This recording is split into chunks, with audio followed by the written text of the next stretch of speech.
позволить.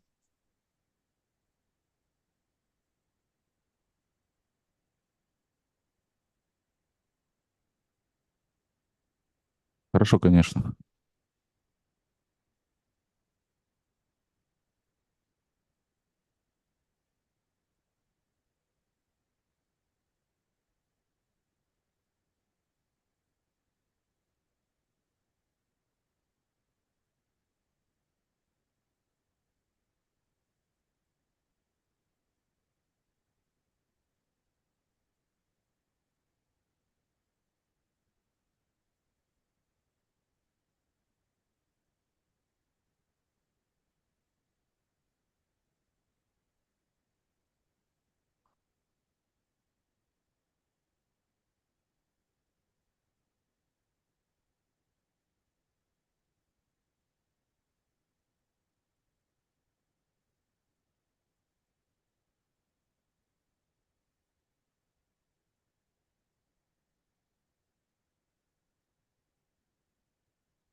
Михаил Иванович, можете сейчас пробовать? Так, работает, спасибо.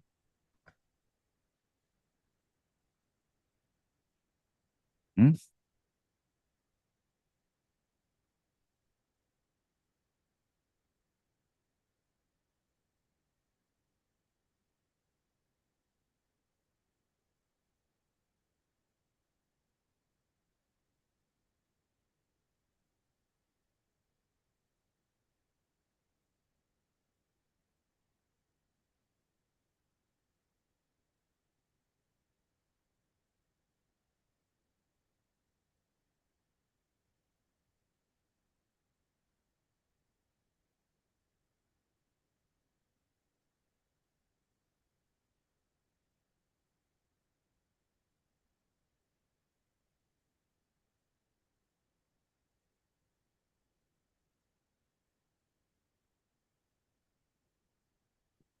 Михаил Иванович, мы готовы.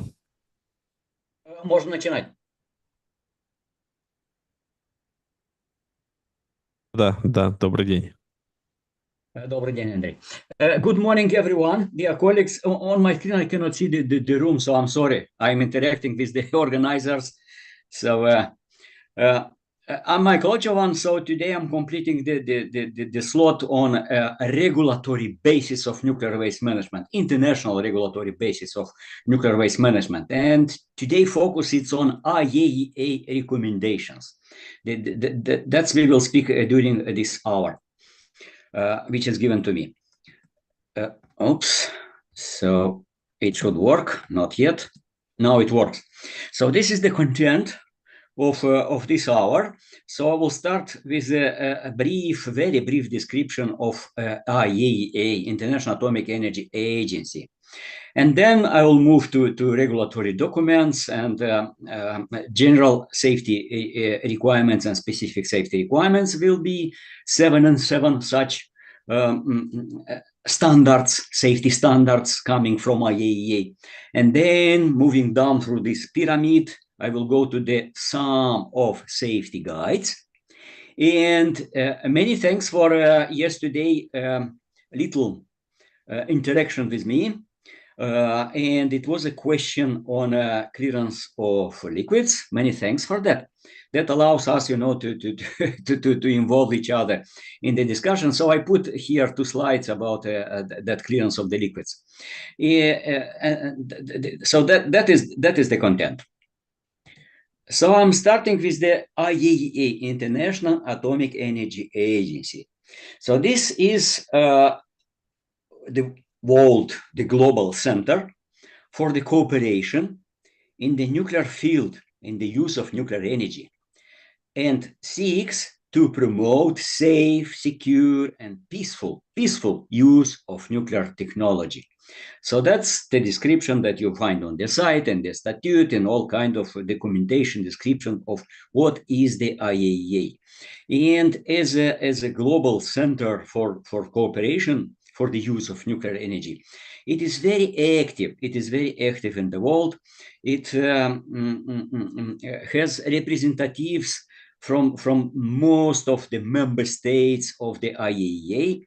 And if to speak about the staff members of the IAEA, there is a policy of rotation. So typically the contracts to work in the IAEA headquarters are for 7 years, after which rarely there is extension, and typically a new staff member coming on a competition basis is coming there to work for the IAEA. So I was for such a term with a little short extension, almost 8 years. I work in the IAEA quarter in Vienna, so I know not only from outside as an expert of IAEA, technical expert, but also as a staff member what this organization is doing, how it is doing, and there are things that are very much welcome. There are things that maybe there is some critics. We want to go faster, which ACC doesn't do. So let me describe what is the IAEA. So the things with the massive or large-scale use of nuclear energy started when in 1930s it was discovered by Liz Meitner, Otto Frisch, Fritz Strassmann, and Otto Hahn that on absorbing neutron radiation, so neutron particles, the nuclei of uranium are fissioned in two almost equal parts. So the fission was discovered, the nuclear reaction of fission. And that releases a lot of energy. The point is that any decay releases a lot of energy. And let's say alpha decay, it's releasing per one disintegration things like 4 or like that mega electron volts, which is a lot because we speak about mega electron volts. If you look to the chemical reactions, they also release energy. But this is the order of electron volts, and mega electron volts means 1 million times more. So the intensity of release of energy is huge. But namely the discovery of fission allowed to utilize this energy on industrial scale, because it was realized that it's possible to organize in a self-sustaining regime this fission and to have nowadays nuclear reactors that produce on industrial scales a lot of energy. So some of the countries, I noted France yesterday, it is producing almost all energy, electrical power. It is produced by nuclear. And many other countries use it at a fraction which is on the order of like 20%, which is the case of Russian Federation, the case of United Kingdom, and so on and so on. So that happened in the 30s. Historically, only Otto Hahn received the Nobel Prize for that, but the world, the scientists know that this is due to the works. The discovery was done by this, in red color, it's here the names of the scientists that were the first to discover and to understand that appearance of barium, of cesium, so fission products, it is due to namely the fission of the nucleus, which is not easy at all. It's a question to be a real scientist to understand that. And then the states, that was United States of America, actually on a state level, so it was pumped a lot of resources in order to utilize this energy. And historically that happens that the first target was not nuclear power reactors. It was to develop nuclear bombs, to use this chain reaction of release of this million times more energy in order to produce very powerful explosions, which initially were considered the same as chemical bombs, so just to destroy everything mechanically, mainly. And in 1945, the first tests occur, and that were the bombardment of two. It was the time of the war. So the two cities in Japan, Nagasaki and Hiroshima. And by the way, yesterday I noted to you that because many people were killed instantaneously, much more were killed by ordinary bombardments, and much strong fire occurred in Tokyo and other cities. And Hamburg was raised from the earth here in Europe, and not only Dresden and so on. So it was not something very, very remarkable. But many people were just over irradiated, got sick, but many were irradiated with relative small doses. And the statistics shows that relative small doses are beneficial. So the life of these people was longer than other people. And that I noted yesterday, the notion of hormesis, just to remind you about yesterday. But here you see a quote. So the president of United States of America, Dwight Eisenhower, in 1953, on a General Assembly of United Nations, that was in December. This is a quote from his speech. He proposed, so that you can read it. It sounds a little bit not so usual for our, let's say, English that we are using. So you see here that it emphasizes that it's very important to use this atomic energy, which is scaring everyone, which is killing, to use for the peaceful purpose, in order to serve as the needs rather than the fears of mankind. And perhaps you learn from the history. He was the chief commander of the American corps that fought here in order to liberate Europe from Nazi. But then he became the president of United States of America, and he actually in United States of America was the leader of making available, let's say, even some technological secrets, how to develop actually the nuclear bombs, and many of the reports were openly published and so on. So that was also Eisenhower, who did that. So he promoted the idea and announced it officially that is beneficial for the United Nations organization to organize a dedicated agency, which received the name International Atomic Energy Agency, and it was officially launched. So you see here the photograph of signing the declaration of launching the IAEA, and the headquarters was set in Vienna, which is still and was a neutral state in the middle of Europe. And from 1957, the International Atomic Energy Agency started to operate. So this is an organization which is autonomous, so operate autonomously in the system of other under United Nations organizations along with them, but is reporting to United Nations, so that abbreviation is United Nations General Assembly. And Security Council, UNSC, as needed, is reporting to that, but is partnering to other organizations under United Nations system. So to note the two general directors of the IAEA. So during my term, I worked in the IAEA from 2011 to 2018. And Yukio Amano, original from Japan, was the general director of IAEA at that time.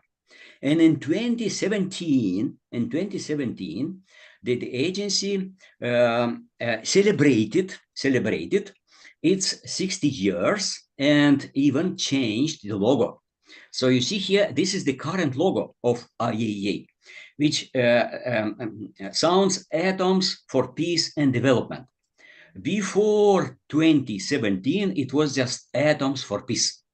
And he proposed, and that was approved by United Nations, so that the current, it's Atoms for Peace and Development. Yukio Amano passed away in 2019. And the new general director that was elected in 2019, it is current general director of IAEA. It is Rafael Grossi. So he is native original from Argentina, And by chance, I was just lucky to know him and to work him when he was the representative of Argentina, coming regularly every year to general conference of IAEA as overall responsible for Argentinian projects with IAEA, and I was the chief officer for Argentina for the technical cooperation projects on nuclear waste management in Argentina. So I knew him before that, but I never worked under his guidance. I worked under the guidance of Ikio Amana. And you see here the quote from him, the mandate could be better understood as atoms for peace and development, which is just very, very briefly in several words declares what actually the IAEA does. So Rafael Grossi is the sixth director of IAEA. He's very active. That is typical for IAEA general directors to be at different international organizations. It's visiting countries. It's trying to promote the peaceful use of nuclear energy. So what is now? In 2017, you see here, this I put here, 168 nowadays.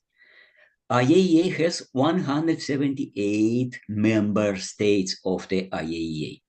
And this number is changing a little by little. So you see here in 1957, 3 times less member states there were when it was in 1957 and it was created. Every year it is held in in Vienna, the General Conference of IAEA. And typically newcomers from the point of view of member states are approved at general conferences. So expectedly in September, this number may or may not change. Nowadays, 178 member states. This is the number of the staff coming over 100 countries. And here it's headquarters in Vienna.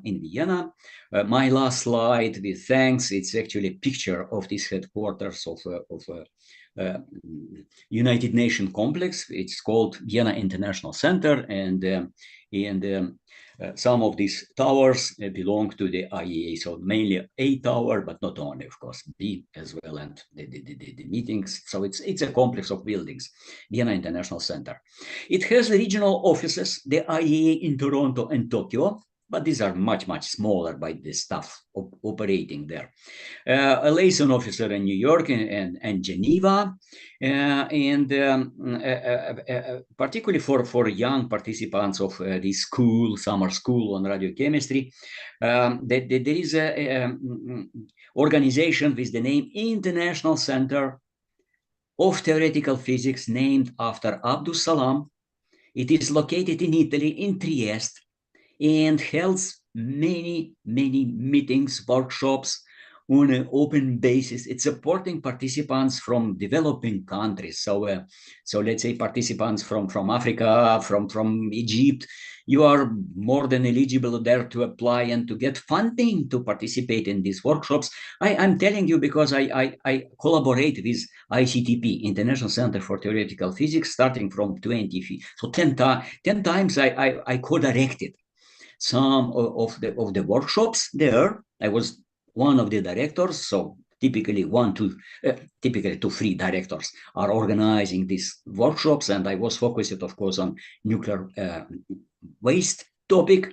And there is a competition for applicants, but the relevant applicants are approved by the directors, by the administration of ICP in Trieste, and then you have the possibility, like now you are for 2 weeks in Moscow, you can go also for a week or sometimes longer to Trieste, to ICTP, and to get a lot of very useful interaction with the experts, leading experts in the world on all kind of things that are happening in physics and mathematics, and in the nuclear. Many of the workshops and schools are dedicated to the nuclear. The main areas of work of the IAEA are presented in this slide. So on the left part are so-called pillars of the work of the IAEA. So 3 of them. shown in red color. So safeguards and verification. So this is the work of the IAEA inspectors who are checking the safety of fissile materials. So they, in their terminology, are called nuclear materials, but in their terminology, nuclear materials are only fissile. So uranium-235, plutonium, these things. So they are under strict control of the IAEA. So countries like Iran are under this inspection. It was a time when North Korea was a member of IAEA, and it was under the strict control of inspection. But then North Korea left, and they what they do. Safety and security is the second pillar. This is actually the work in the area of standards. So it's to protect people and environment from harmful radiation exposure. And this is my pillar, where I work in the Department of Nuclear Energy in the IAEA. It is science and technology. So I'm a material scientist. I'm mainly focused on nuclear materials, let's say, and mainly on glasses, on vitrification, these things. And I had this term to work in the agency, focused on waste technology, So this is, you see here, emphasized that to mobilize peaceful application of nuclear science and technology. And that includes radioactive waste processing and disposal technologies. And here it's a little bit more specified about this, and it's about developing standards and guidance in the area of nuclear waste management, providing reviews, services.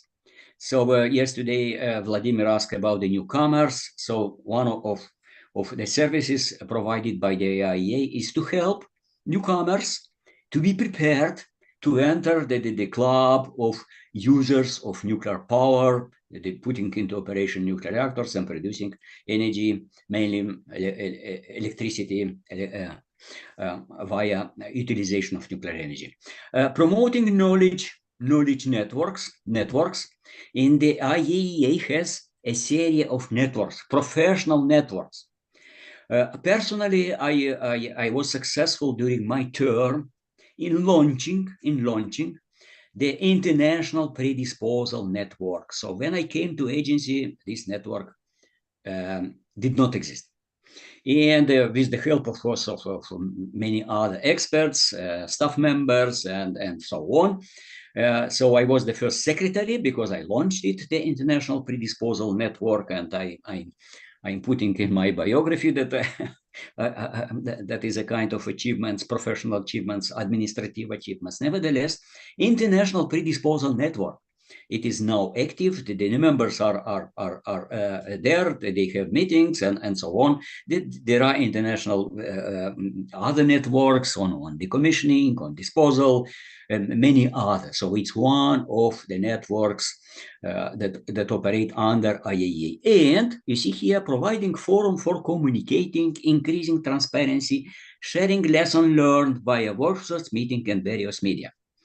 Dear participants, I don't know whether anyone noted to you. So I'm doing that.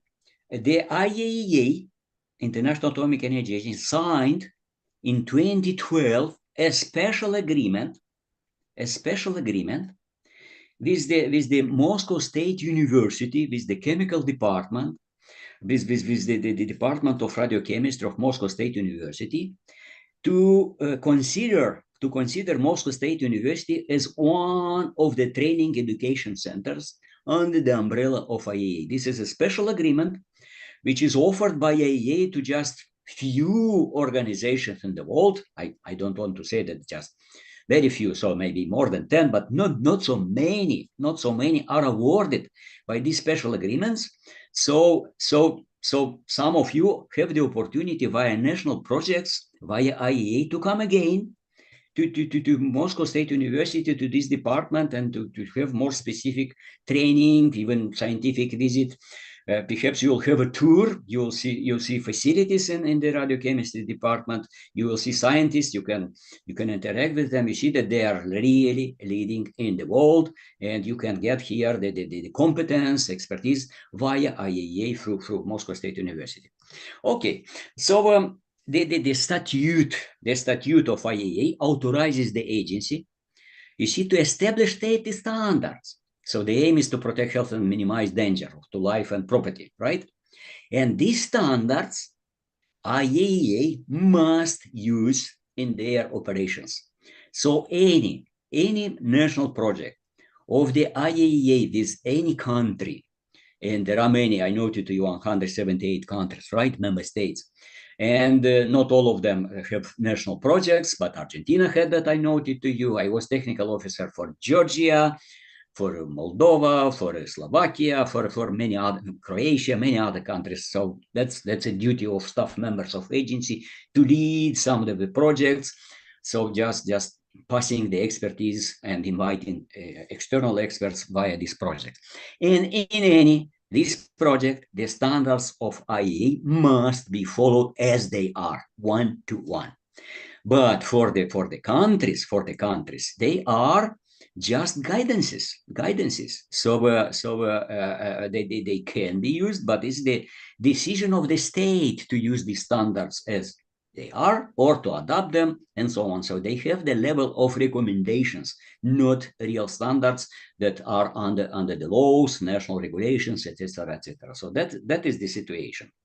So what they serve for? So you see here for anything that happens, and of course that IAEA assists member states in applying the standards, adapting them to the national needs, etc. So once again, just to make you aware, because it's a school, so the regulation of nuclear and radiation safety, it's a national responsibility. Although many countries, we should recognize that they decided to adopt the safety standards for use in their national regulations, which is they are conservative, but they are really good to be used even as they are. And then about the services and assistance, the information. And now let's move to requirements, to IAEA requirements that are coming from safety standards of IAEA. So yesterday I have shown already this pyramid to you, and we discussed in details the safety fundamentals, 10 principles in the safety fundamentals, right? And then we have here, it's in red color, requirements. And here, this box, you see, it's empty.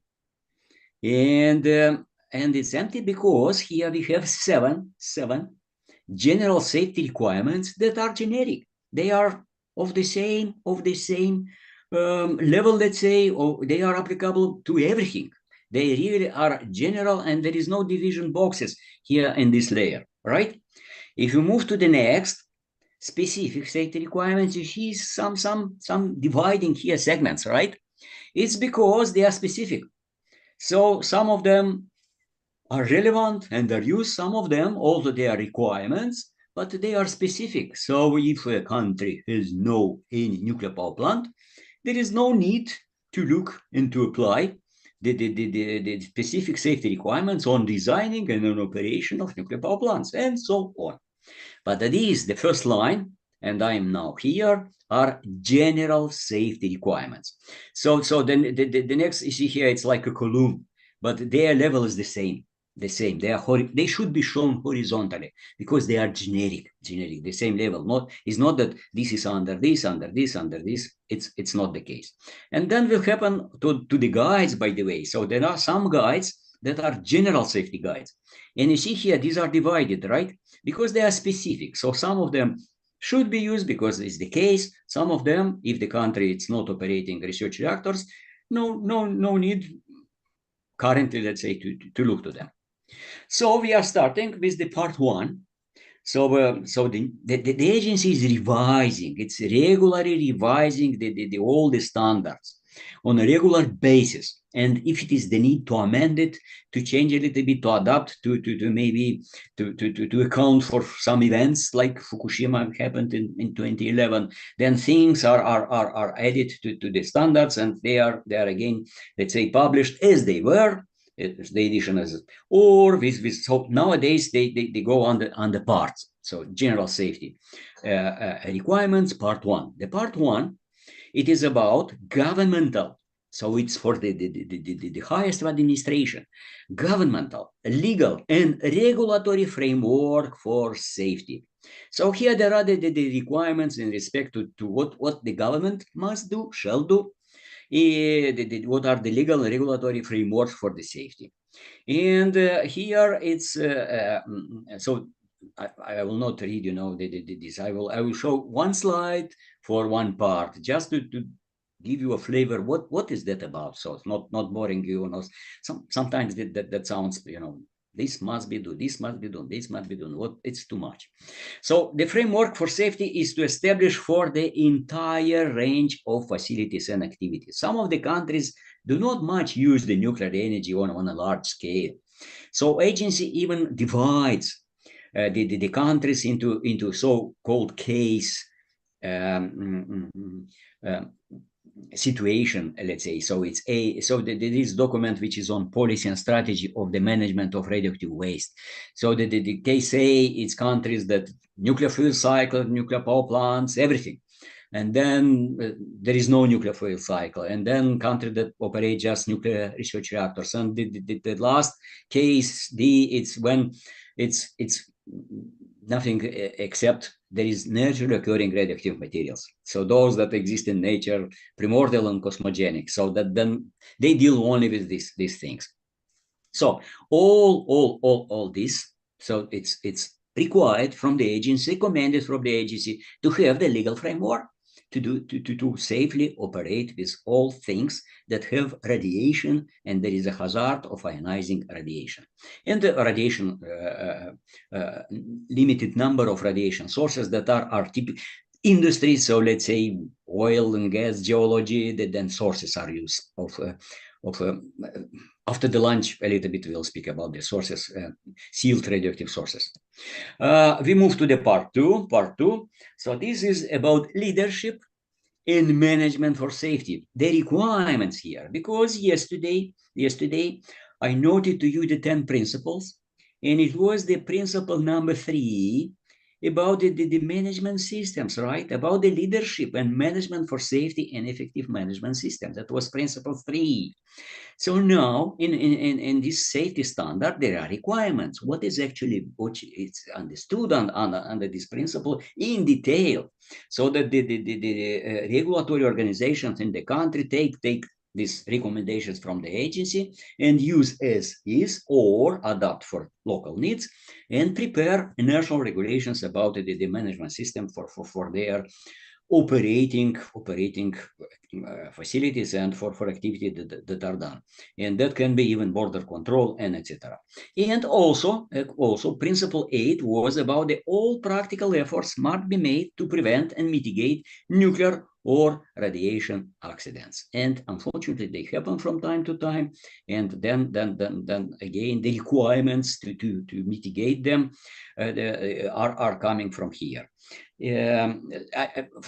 From time to time, I'm noting that the older versions, they had other a little bit titles. So now it's these parts. In the past, they were GSR3 on the management system for facilities and activities. Nowadays, it's leadership and management for safety. The part 3, it is that one that I noted to you as a Bible.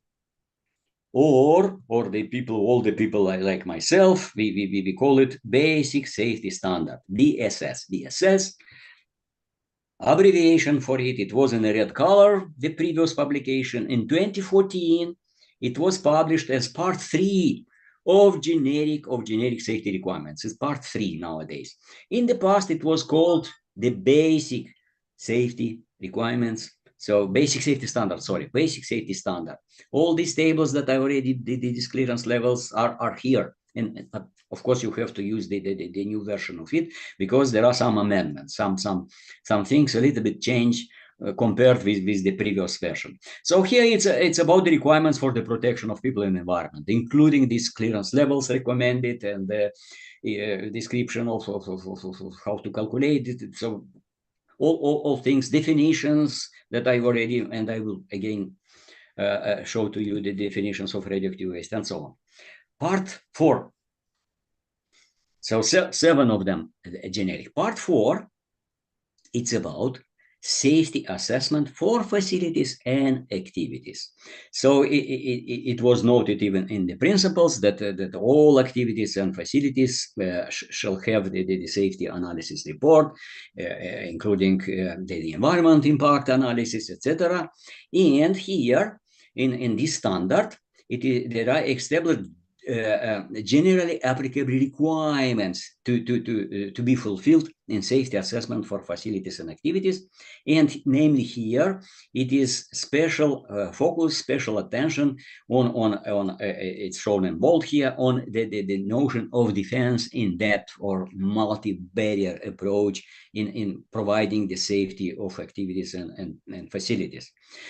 So quantitative analysis and application of graded approach to facilities and activities. Graded approach. It means that if you deal with the small amount of radioactivity, small harm that is coming from radiation. So let's say a small country, it has just several sources, long-lived, and after the lunch, we will see that long-lived radionuclides shall be disposed of in geological formations very deep underground. But for a couple of long-lived sources, you never will build a geological disposal which cost these billions of euros or dollars, and small countries have no such possibilities. So that should be a graded approach. So this multi-barrier system should be commensurable with the harm which is coming from.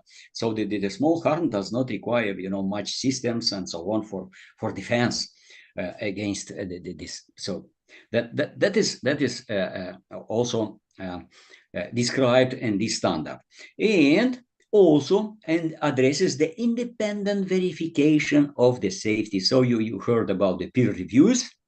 And peer reviews, it is also provided by the IAEA. This is one of the services. So the IAEA is organizing international missions to the country on request of the country to assess, to provide an independent verification, independent review of, let's say, safety assessment, let's say, in United Kingdom of the drug repository that we have in the United Kingdom. So the United Kingdom Ask Agency, and this is done with not just, let's say, pure technical purposes to see maybe something is missed, because countries like United Kingdom or other countries, Russian Federation, let's say, if you are there, they have enough capacity to do properly all kinds of these things.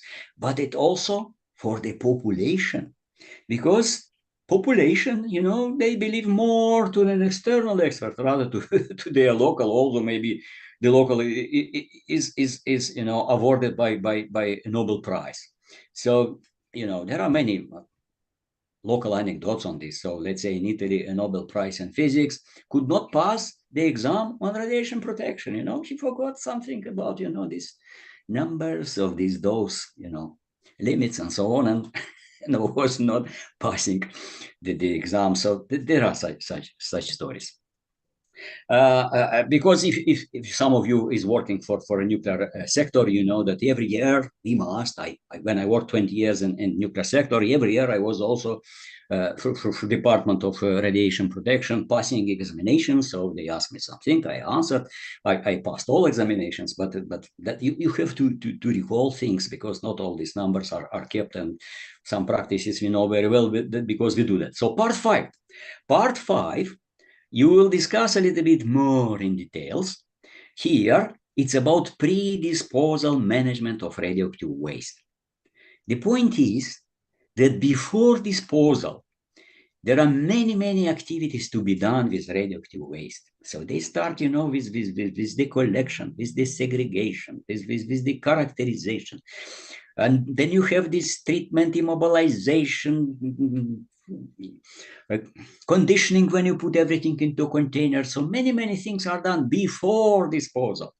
And the agency was missing the international predisposal network that now exists there. So that is the standard that sets out objectives, criteria, requirements for protection of human health and environment that apply to the siting, design, construction, commissioning, operation, and shutdown for the predisposal management of radioactive waste.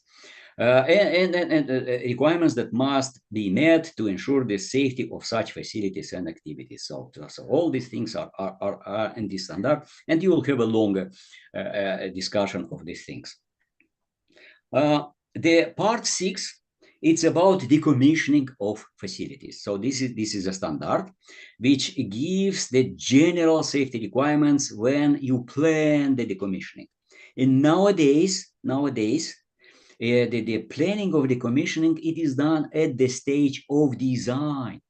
It is already, in the past, no, that was not the case. So the older reprocessing plants, nuclear reactors of first generation, nobody thought that it will come a day to decommissioning and to be prepared, let's say, for such kind of actions. Nowadays, it's completely different. So during planning for decommissioning, during conduct of decommissioning actions, and during termination of authorization for decommissioning, these things are in this standard. And the last generic one, part 7, it's about preparedness and response for a nuclear or radiological emergency, and here it's things that so you see here the publication is 2017. It accounted, of course, Chernobyl, but it accounted also as well the Fukushima. So these standards are prepared. You'll get a more extended description of how they are prepared, the standards. So let's now move to the specific. So generic are generic really to all kinds of activities. They are equal for entire nuclear utilization of nuclear energy. Here, it depends. If site evaluation for nuclear installation, there are countries where they do not have nuclear installations. They do not have at all. So maybe in some medical applications, but you heard that mainly short-lived radionuclides, so or some kits, so they have maybe just storage. And already when the license is issued for operation of this is the case of Austria, where the IA is located. So already in the license of hospital and so on is accounted what kind of radionuclides are allowed to be there. So that it's understood from the very beginning that the delay for decay, it's the management of radioactive waste of medical use in this hospital, etc. So I mean, that standard, it's not generic. It can be or can not be, maybe or maybe may not be used. So establishes the requirements for elements of site evaluation. So here it's of course a recommendation to do not have earthquakes, to not have things where the tornado occurs every day. It's of course frequently occurring disasters, flooding. These things are accounting in siting nuclear facilities. So all the kind of these recommendations are here. And again, it's graded approach. So again, it's for a medical use is one situation, and to build a nuclear power plant with the huge amounts of radioactive materials, it's very different situation, right? So the next one, it's about nuclear power plants. So there are two separate standards. The first one is about design requirements. Nowadays, they are internationally approved by IAEA. So the nuclear power plant, it's in line with these requirements in Japan, and in Russian Federation, in United Kingdom, and everywhere in China, let's say, where the nuclear power, in Belarus, where the nuclear power plant is built. So the design, you have new requirements, and then requirements to satisfy, to ensure the safe operation of nuclear power plants. So all the regulations are under IAEA, so then they are used or adapted for local needs. The special safety requirement number 3, it's about the safety of research reactors. The same, but research reactors, I noted to you, they are much smaller, so can be, when we speak about even small modular reactors, we speak about maybe 300, so 0.3 gigawatts. So it's, but if you speak about a research reactor, maybe 100 a megawatt, so 5 megawatt, 10, 20 megawatts. So the power is much smaller, much smaller. Some of them, they need more power. They also generate radioisotopes for medicine. So all the basis for safety assessment, all stage lifetime of the research reactor, they are in this standard published in 2016 is here, so relatively new one. And you see here, it is intended for use for all kinds of organizations So there are many research reactors. There is a whole network of research reactor users. Perhaps all participants you have in your countries the research reactor, so that's quite important. So let's move to the next one, number 4. It's about safety of nuclear fuel cycle facilities. Just several countries in the world do have nuclear fuel cycle facilities. So they do organize enrichment. They manufacture the nuclear fuel. That is the so-called front end of nuclear fuel cycle. So then the end.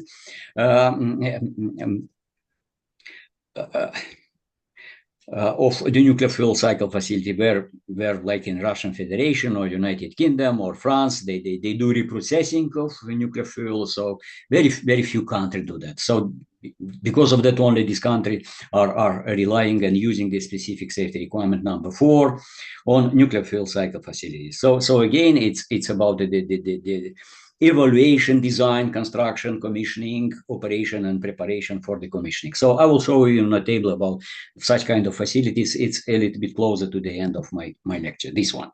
Number five, it's about the disposal. It's also specific safety guide. It's setting out the safety objective and criteria for disposal of all types of radioactive waste, including long-lived, establishes requirements that must be satisfied in the disposal of radioactive waste. It can be that a country has no such facility for the disposal, like I noted to you, case D. Then the country it's dealing with it does some remediation actions against the naturally occurring radioactive materials, but has no dedicated disposal facility. So then it's a specific one. And moreover, if you speak about geological disposal, then that's a case of very few countries in the world. So the number 6, it's about regulations for the safe. This is let's say this is the safety standard which has the level of international law, because it's about transportation and it is regularly revised. So this is the revision 2018. So it's about requirements that must be satisfied to ensure safety and protect persons, property, environment from effect of radiation in the transport of radioactive material. So how it is, the requirements is on containment, on control, on prevention of criticality, prevention of damage caused by the heat, so anything that can happen during transportation. And because of transborder movement of at least for medical use, the kits that are using utilization of technetium-99 for diagnosis, so that's going around the world, and you need to cross the borders at least. But then sources of radiation, sealed radioactive sources, and many other things. Then you come to the let's say fuel, fresh fuel, spent fuel, transportation, and so on. So then you have no choice. You have use. Moreover, I will tell you, if you have a nuclear power plant, then inside of nuclear power plant or a big nuclear installation with a big territory inside, transportation is under the license. But if you need to go out of it, to go from this institution, from this city to another city, even within a country, take large countries, China, the Russian Federation, very large, then transportation can take very long time and so on. Then again, this is the standard which is used even in the country. Also, it was published as a kind of recommendation, but is used one-to-one as is. So that's it. These is the standards that are requirements. So we move down, and we are now in the green color of the pyramid, and we came to the safety guides. So these are just guides. They are based on experience, and then provide more details, so you have just the requirement how to stay safe, but how actually to do it, how really. So you in our life we know that we have to fly from here to here, but we know we need to buy a ticket, to pass many barriers to get to, and so on. So how to go to all this road and so on. The recommendations are provided by safety guides, And more detailed recommendations are coming from technical publications of the agency. So these are very needed, that they accumulate the experience in the world. So I will know to you just a couple of them, because there are many, many, many. You imagine that if you go down to the pyramid, more and more and more and more that documents are available, published by the IAEA. So the one important, it's about regulatory control of radioactive discharge to the environment. The version published in 2018. And I put here a picture, one again, to emphasize the reasons in the discharge in the environment of materials, of gases and liquids that contain radioactive elements. And this is the situation that the example yesterday was with the perfume. So the situation, it is if you discharge something into a river, or if you discharge something like the nuclear operating nuclear power plants are doing in let's start with Europe. So France, United Kingdom discharge some effluents into the sea, low activity, of course, under strict control and so on. Japan is trying to discharge the tritium, but much more tritium is discharged by operating power plants of Korea and China, and nobody cares. But everybody now cares what Japan is doing there, but is doing properly, of course. The point that I would like to emphasize to you, that this is a situation of so-called low probability scenario, because physically, the physical laws will not allow to, after the dispersion, two radionuclides to be collected back in the same volume. No way. We know from physics that this perfume is dispersed in the room, and if everybody feels the smell, never these molecules will come back to the person who brought the smell into the room. That cannot occur accordingly with the law of increase of entropy, the thermodynamics laws, and so on. That will happen never. So it's low probability scenario, and for low probability scenario everywhere, accordingly with the International Commission of Radiological Protection, it is used the criterion 1 millisievert or less, of course, per year. So globally, we obtain 2.4. This is low. Conservatism is everywhere in recommendations coming from international organizations. So 1 millisievert per year, theoretically. But in reality, the national organizations, they never use 1 millisievert per year, because they want to stay, safe, to not get, in some international troubles, like the Japanese and discharging this tritium into the sea. So they typically use 0.3, very typically, some 0.1. So that's at the level of government, of regulatory organization of Japan, of a country, of Russian Federation, let's say, and so on. But if you go to organization, so I worked for 20 years in an organization in Russia that manages the radioactive waste in central part of Russian Federation, including Moscow region and other. So about 40 million people work. The name is Radon. So our organization put this level of discharge even much lower than 0.3. I can't remember exactly, but it was maybe 10% of it. So very, very low. Because every month the discharges were reported, and the director wants to be safe. So if something will happen and this control level, so-called, will be breached, the upper administration will not care, because we are still much below, and that is just internal question. So that is done everywhere. It's not just the case that I'm noted to you, that I used to do that in Russia. And here it is shown this 10 microsievert per year. That is incredibly low.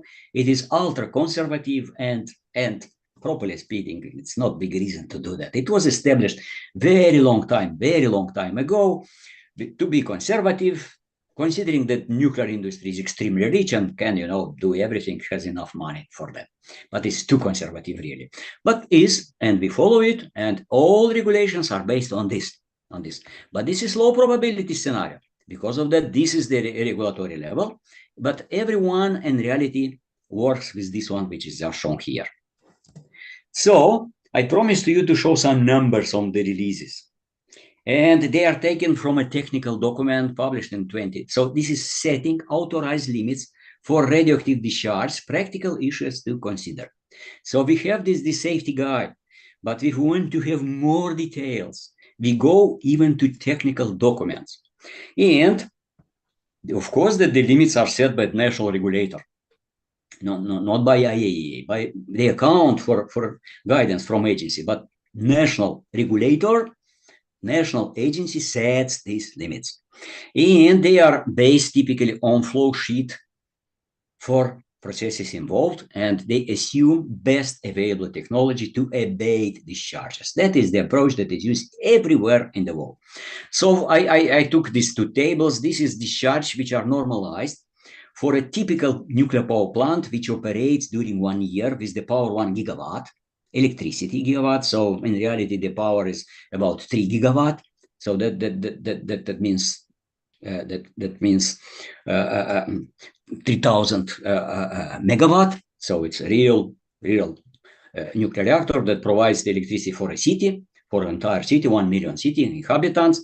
And you see here different types of reactor, what they typically discharge in the environment. Let's say noble gases. You see here that a lot of gaseous components are discharged because they will never cause to anyone in the world more than this typically 0.3, so 10 times less than the global dose that we are receiving. So they obey. So this you see for different type. This is RBMK, the channel type reactor. This is fast breeder reactors, and you see here about the noble gases, carbon-14, tritium in gaseous and as liquids. So these are reported data from countries, the references given here. So it's typical that exists in the world. And here it's about the nuclear fuel cycle facility, because when you reprocess, then there are some discharges that occur in the environment with the condition authorized. These are not accidents. These are authorized discharges because it is safe to do that, not achieving these levels that are dictated so never achieving this level that are set by national authorities. Okay, so now I move to other guides. So several guides I will note to you, not so many. So the date of publication of these two standards, this one, application of a concept of exemption, is 2023, but they appeared in January.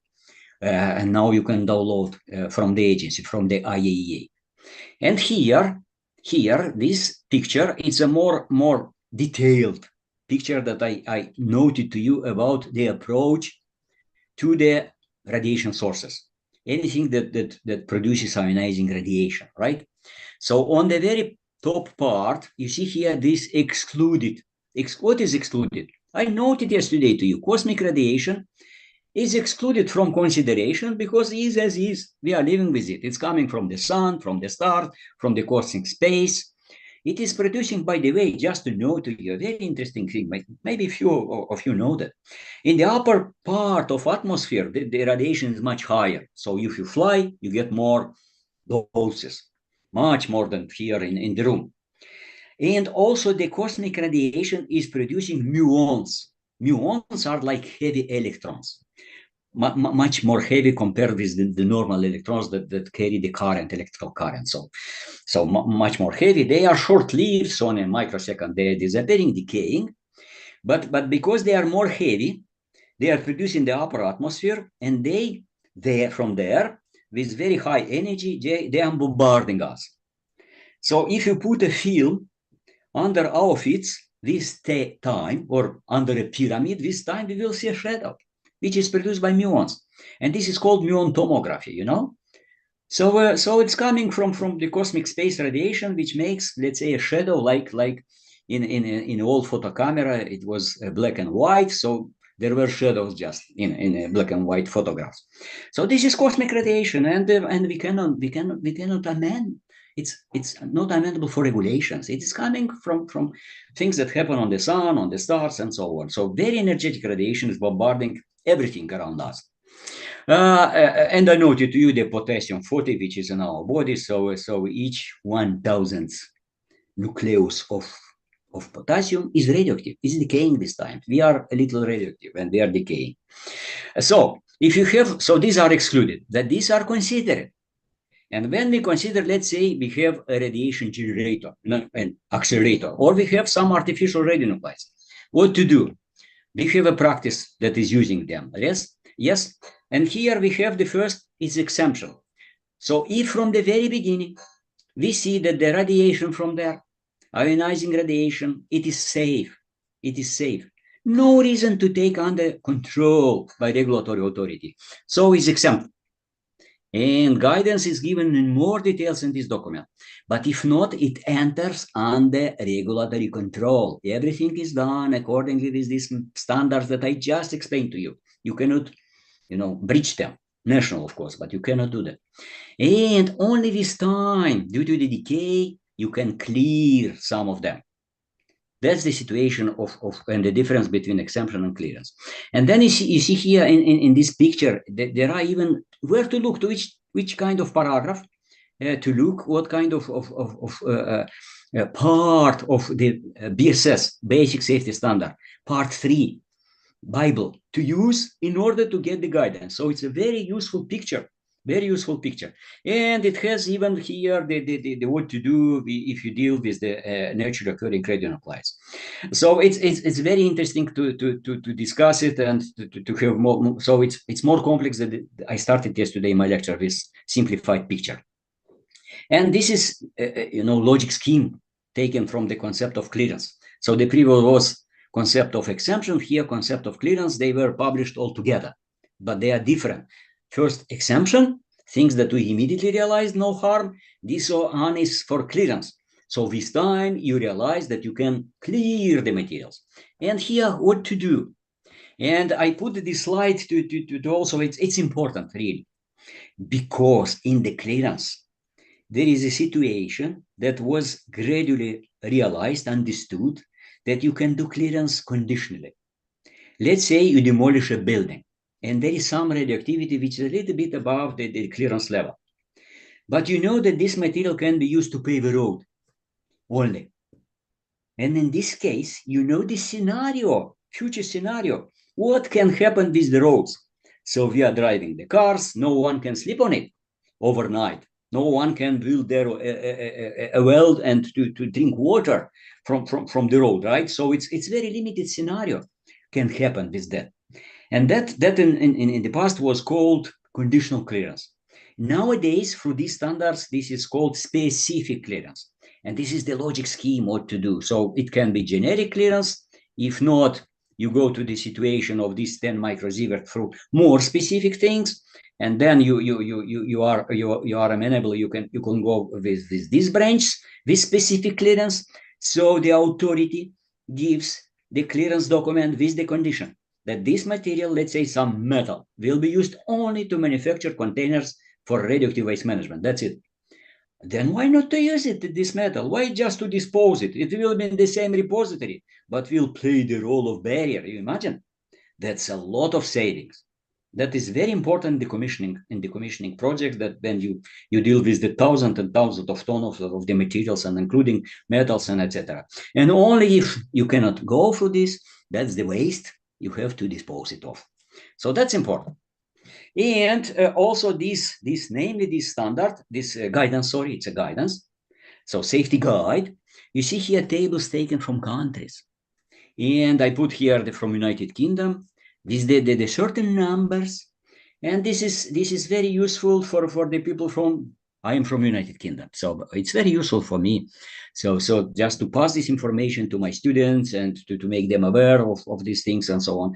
But it's also useful from experts from other countries as a kind of a kind of indicative. So if it is good for United Kingdom, let's see, maybe it's also good for I don't know, for other countries, and so on. So this is from Germany. This is there are also levels for surface contamination. So there are many details that I'm not entering because it's altogether many important things. I'm coming to the end. Many thanks yesterday to the participant from Greece that you asked me about the clear. I was not expecting for this question. So what to do? Can we clear the liquids? Because the IEA standards give clearance for solids and national as well. So the point is that that only solids go for the clearance. What to do with the liquids? Some contaminated water. You know the situation that these are called effluents. So both liquids and gases, and they go under the just noted to use standard on discharges. So they are there. But the new safety guide specifically has a division on clearance of liquids. So it can happen in a country that there is a limited, in a laboratory, maybe you produce some liquid and they have no possibility to discharge it. But they want to clear it, to get rid of it, to go out of the regulations. What to do? That was the question yesterday, and can be really the case. So the IAEA now, and these two guides, and the guide on clearance, actually, not two, and the guide on clearance explains what to do, how can you clear the liquid. So in the discharge, this is the criterion, so typically less than 1, but theoretically up to 1 millisievert per year, low probability scenario. And the situation, it is that in the case of discharges, if you discharge something in the sewage system, it is good, dispersed, mixed with everything, and physics prohibits accumulation back of things, right? So no way for the discharges to get back the perfume or the smoke back into the cigarette. So it's contradicts the law of physics. So because of that, discharge are under this criterion of 1 millisievert per year. It's different from clearance of solids, where it's strictly 10 microsievert, 100 times less, right? So first of all, deliberate dilution of liquids it's not. It's contradicts clearance levels and generally is not acceptable. But again, should be reasonable. If you have in a country during 1 year 1 liter of something, then follow the common sense. So you of course you can disperse in 1 cubic meter and get rid of it. Or legally you have to do that, but generically it's not recommended, because if you have operating nuclear power plant, you'll contaminate the lakes. I just recently published a paper and discovered that 1 nuclear power plant, nuclear fuel from operating during 1 year of a nuclear power plant immediately will contaminate the lake with the volume of Lake Michigan in the United States. So no way. So in this case, when you want to clear the IAEA guide, so you can rely on IAEA recommendation. You may also use the levels provided there for solids, of course. You may use them for some liquids, provided that concentration or filtration processing will not occur. So why this it is noted? Imagine that you discharge, let's say, or you clear this material and you use something which is a filter, which will contain all the radionuclides in a filtering paper or something. Then everything is accumulated in this small volume, and this material maybe will be waste. So that because of that, it appeared here. So the answer it is here to the yesterday question. So many things so now we specified 2 important things. The clearance of liquids and gases are appeared in IAEA clearance recommendations. So you can find here. And another thing, just noted to you, it's specific clearance. In many documents, it was called conditional clearance, in even many European documents. But now agency, it is using specific clearance, not generic clearance, specific clearance, the term. Just briefly to note to you, some of other, that one, it's in predisposal management, but only of radioactive waste from use of radioactive materials in medicine, industry, agriculture, research, and education.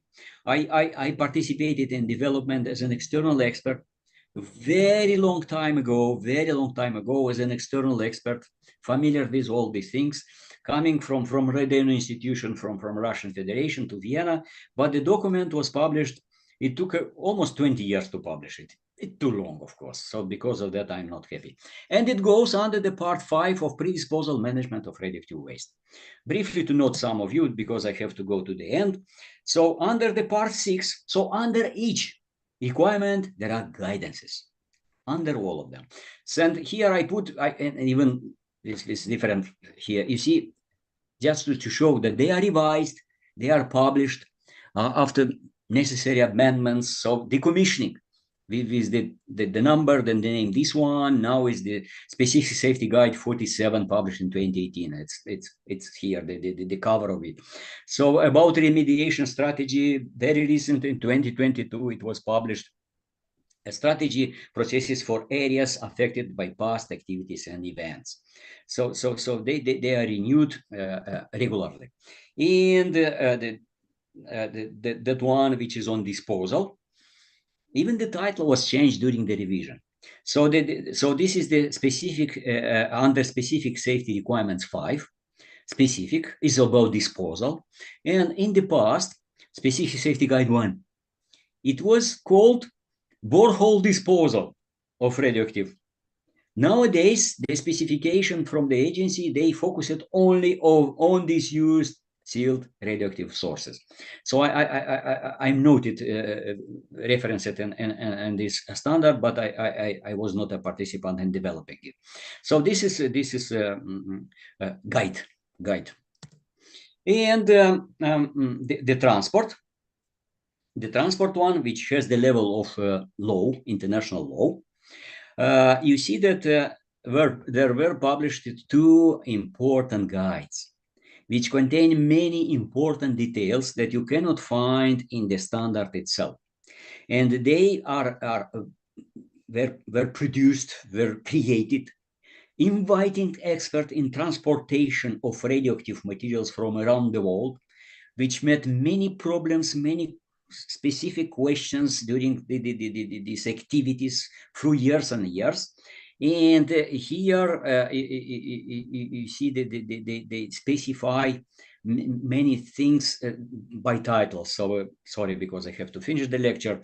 And you know, even in my practice, I was approached from Canada. They organized a meeting with me, and then virtual nowadays, but the answer were here, so they were not aware that the answers are already published. And conclusions. So radiation risks transcend national borders, and international cooperation is to promote and enhance safety globally. By the statute, IAEA is required to promote international cooperation, although a regulation of the safety is a national responsibility. So agency here mainly assist rather than like for transportation. This is like a level of the law. And there is another international law which is called Joint Convention. All other are recommendation and assistance. And standards of IAEA are applied to their activities. All kind of assistance, etc., follow IAEA standards, and moreover, national projects between nation and IAEA on assistance, they follow these standards.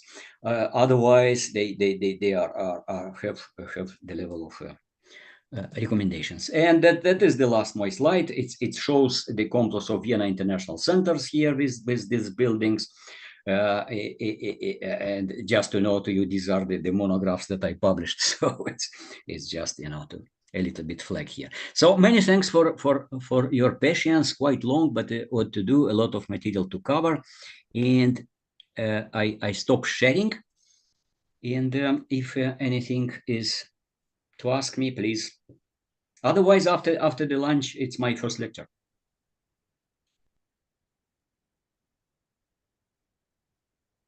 So Vladimir, maybe you take the microphone. Otherwise, from the room, there is no any sound to me. So, you know, like in an anecdote, I am speaking to a wall. I mean to my screen.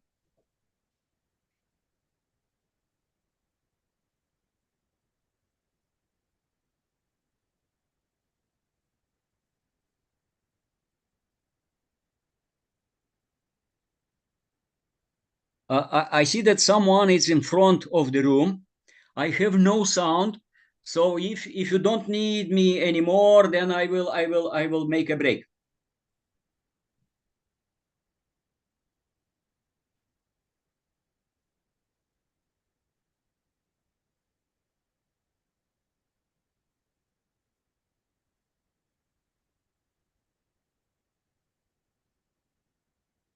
Thank you for your lecture. And everyone has a question?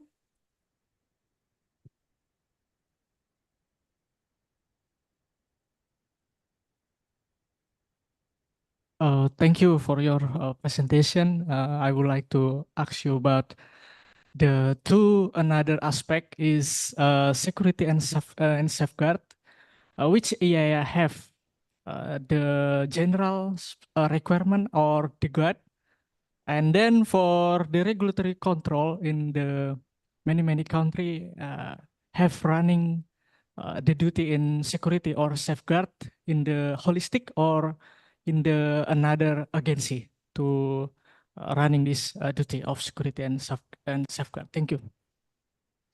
The IEA standards, so mainly I'm speaking about the requirements which are generic and specific. They have the necessary paragraphs, necessary statements on security. So they cover this issue. As for the guidances, also there are guidance documents that are coming about the safeguards and security, these things.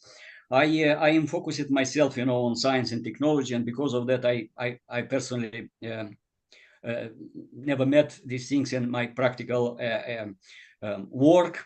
And but they are of course available, and the last slide contains the link to the all kind of. So you can find even the guidances, and there are publications on the safeguards. So let's say recently, a month ago, I was in Vienna. They invited me for a CRP coordinated research meeting on borehole disposal. And then we had a dedicated, almost quite long session on the safeguards, because so this is the question about disposal, but the safeguards statements must be followed. So the safeguards inspectors must be sure that things that you put on the borehole, they also obey the security safeguard issues, so that there is no way of taking back the fissile materials and using for non-peace purposes, terrorists attack and so on and so on. So they are within the IEA standards. Once again, no slides in my presentation about that, because not much familiar with the guidances. Simply, I never used it. And it was another one. Perhaps I answered to a question. Oh, yeah, okay. So. Okay. Thank you. For regulatory control, they have a holistic duty in security and safeguard also, or have another agency to running this duty? No. This is one of the departments of IAEA. In IAEA, there are big departments. I worked in the Department of Nuclear Energy, but also there is a Department of Safeguards with dedicated experts on the same basis, like rotation and so on and so on. They are invited and trained, and they do inspection. So I can be invited for an inspection for something, but I'm not expert in safeguards. There is a dedicated department in the IAEA headquarters in Vienna, which does this inspection. And let's say I was invited to this department to consult some of them in some issues that they don't know the technological things and so on, but they are dedicated experts in doing. So they are traveling from country to country. They are seeing, this facility where the fissile materials are contained. So they are going to Iran, checking that they are not breaching, this all kind of safeguard issues and so on. So that is done not through a separate agency. There are under United Nations an organization, CBTO. So they are checking, the nuclear bomb explosions. So that is a separate agency. It's not a part of IAEA, but safeguard, it's a part of IAEA. Okay, thank you, sir.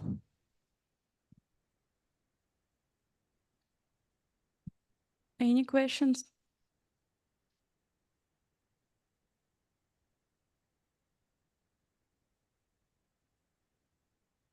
No more questions? No, thank you very much. So see you at 2 Thank you very o'clock. much, Michael. Yeah, see you. So, dear colleagues, we have a short break, about 3 or 5 minutes.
Okay, and just small announcement before the lecture. Today we will have a change of topics. My topic in the evening, non-destructive characterization, will be on Monday morning, and a presentation by Natalia Kuzmenkova about environmental monitoring will be today. So just a small change in the program. Okay, I think I can.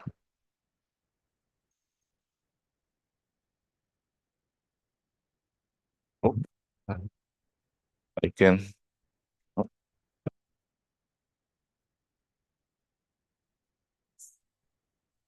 Yes. Okay, I will start then.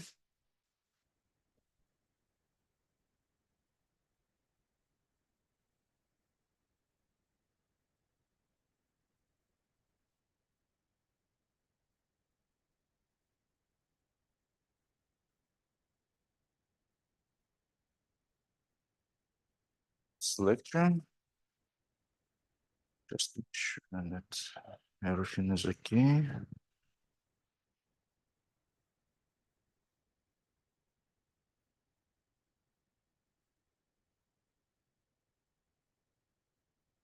Just a moment.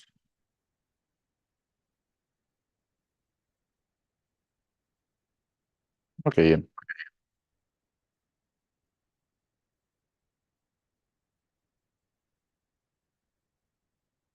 So this part will be related to the immobilization of radioactive waste.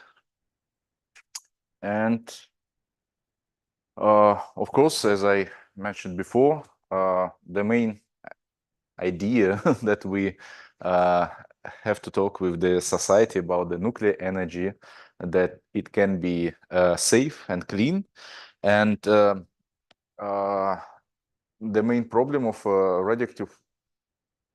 nuclear energy is the treatment of radioactive waste, and there are maybe not a huge volume of radioactive waste, but still, for example, storages in some nuclear power plants, they are already not reached their maximum capacity of storage of spent resins, for example, but they're close to it.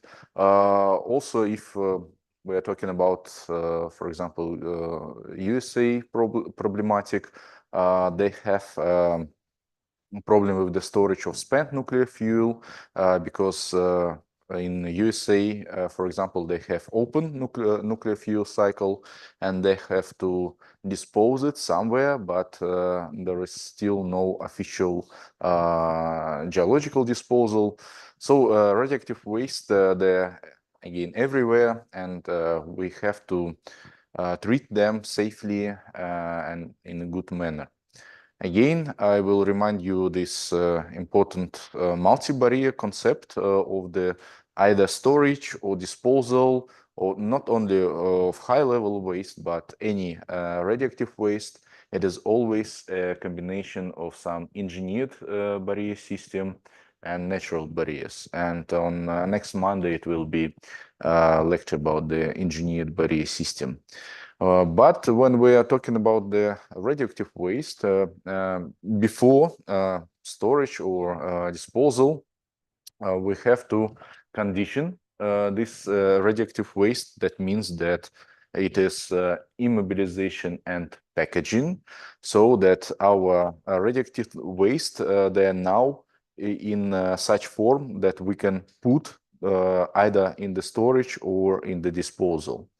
Yeah, and thus these matrices or waste forms should be durable, they should be mechanically stable, chemically stable, radiolytically stable, and many other requirements. And it's not only the waste form itself, but also the properties of the packages or canisters. When we're talking about the closing the nuclear fuel cycle, Mainly, we are speaking about the hydrometallurgical processes. So it's aqueous methods of treatment of spent nuclear fuel, and the radioactive waste. Again, it's just a general scheme of this Purex process, dissolution of spent nuclear fuel and extraction processing of these materials. And then this highly active aqueous raffinate of this process converts it into glass. Yeah, glass is one of the form of the matrices. So today it will be more detailed lecture about the classification of radioactive waste, just some general information that we can classify radioactive waste by different parameters. Either it is aggregation state, gaseous, liquid radioactive waste, solid radioactive waste, and also, of course, the activity of this waste. It's like a low level and very low level radioactive waste, intermediate level, and high level waste. And it is just a block scheme of this classification of the radioactive waste. And you can see that actually, even if the high level waste, they are very active and very dangerous type of waste, the volume of this waste is the smallest. And the main volume of radioactive waste, it is either low level or very low level waste. And so we, of course, treat them differently because of their potential hazard to the workers, dose rate from these materials to the workers. So technology a bit different. So there is a general requirements for the matrices or the waste forms for radioactive waste. Again, it is high chemical resistance. That means that if it will be in contact with water, it should not be dissolved immediately. So the materials should be resistant to the action of water and some other chemicals. Of course, as far as we are working with radioactive materials, so there is a lot of ionizing radiation going from this material, and our waste form should be resistant to the action of ionizing radiation. Also, as far as the storage and especially disposal of the nuclear waste is designed for many years. That means that our waste form should be thermodynamically stable. So it should be material that will not change a lot, at least with time. Of course, from economical point of view, it is good if we can reduce the volume of our radioactive waste maximally. So we take our waste in resin, or it's some metallic waste, or I don't know, some plastic waste or whatever. And first we minimize the volume by compressing, by cutting, or maybe melting them, and then transform this reduced in volume materials. We transform in some waste form, also with some minimum volume.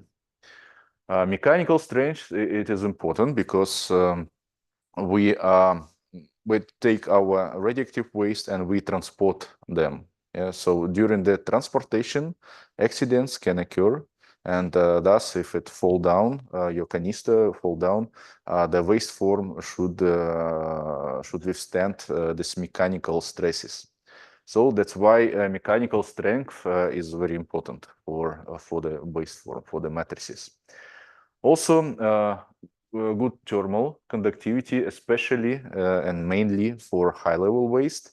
Why? Because if you don't have a good thermal conductivity, that means that due to the heat production inside your matrix, if heat will be not conducted to the out shell, that means that your material will be heated up to high temperatures and it will be decomposed or somehow transformed. or melted or whatever. So if you don't have good thermal conductivity, it is also one of the main properties for nuclear fuel. Yeah, it should have good thermal conductivity to avoid this overheating. So the same is here. Good thermal conductivity for high-level waste is very important. During the production of the waste form, it is good if you have a material that can be easily stirred or homogenized during the preparation.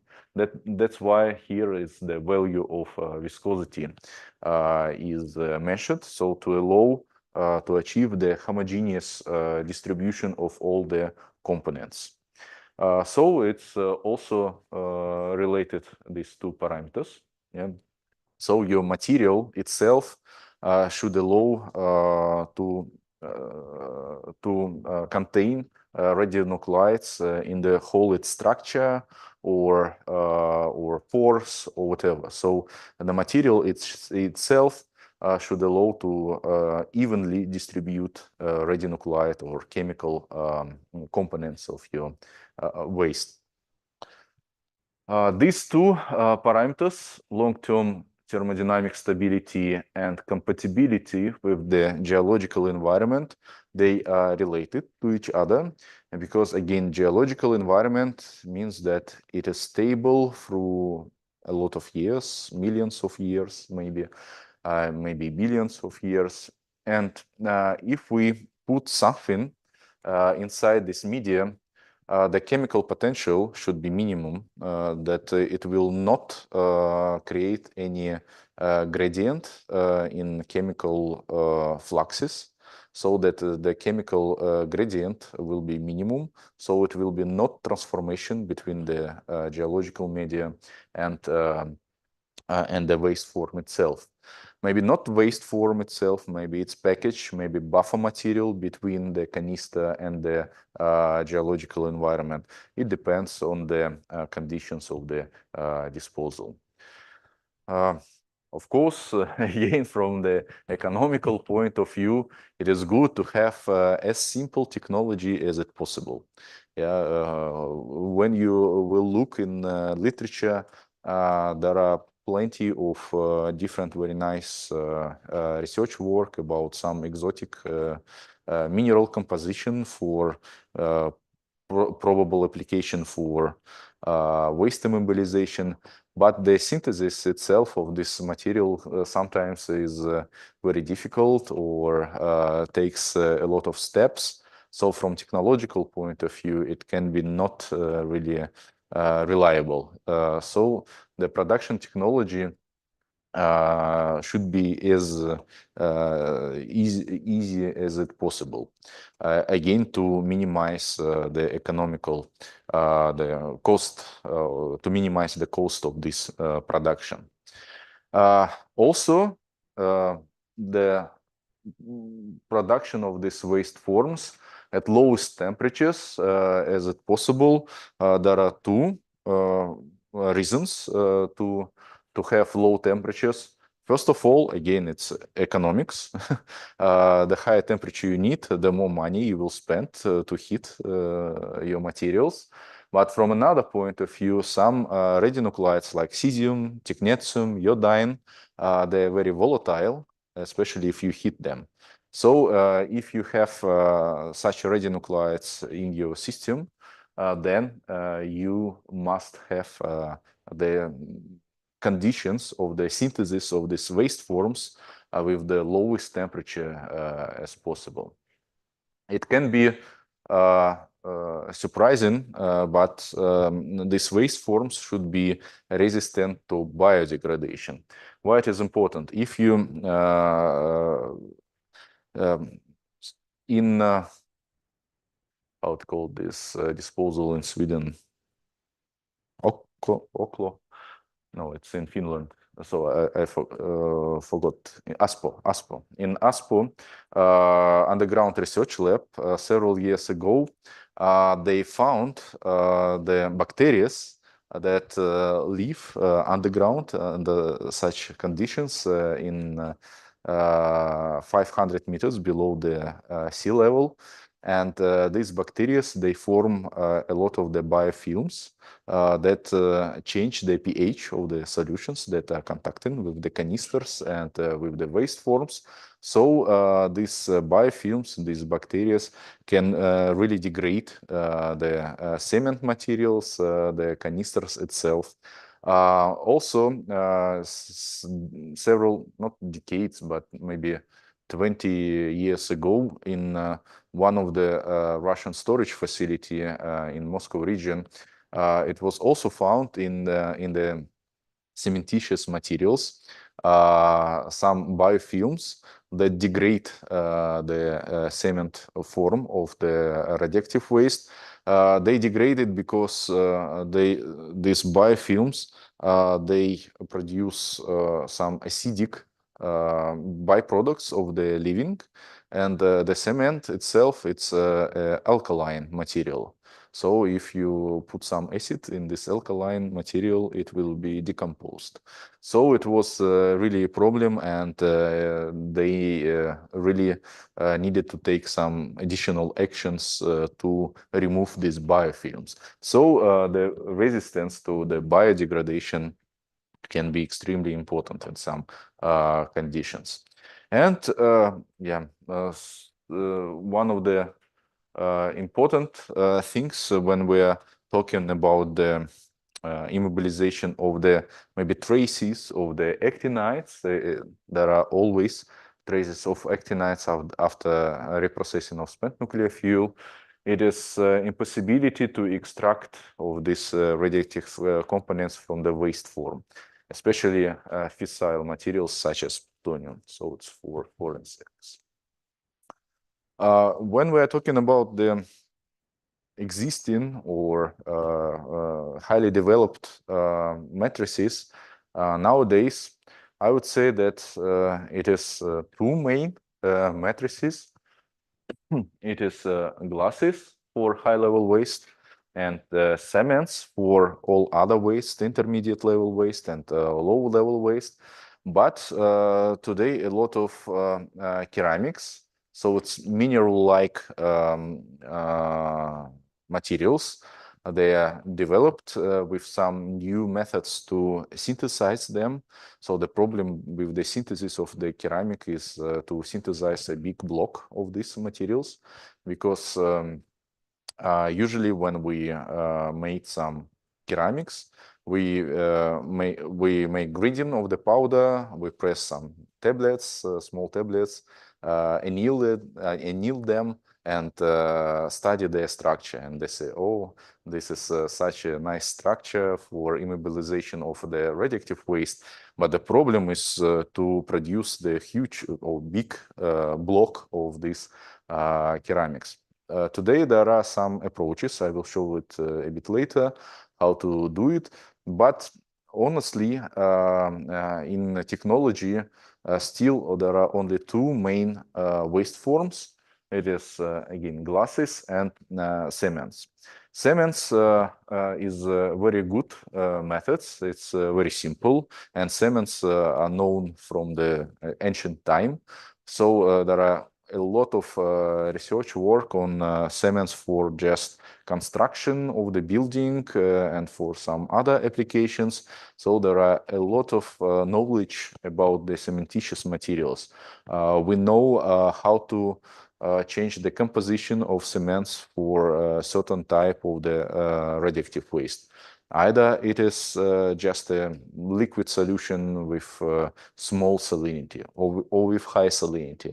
It will be a bit different cement compositions, or it is cements for ashes or for resins, spent resins, or for metallic conditions. For all these components, there is some basic composition of the cements, this Portland cement that is commonly used in the construction of the for the building construction, but with some additives depending on the composition of our radioactive waste. Glasses why glasses are also technologically suitable, because when you prepare glass, it's really like a liquid, and you fill the canister with this liquid or melt in, let's say, in any shape. So you can create 200-liter canister filled with the glass, because it's really easy to put this melt inside the canister.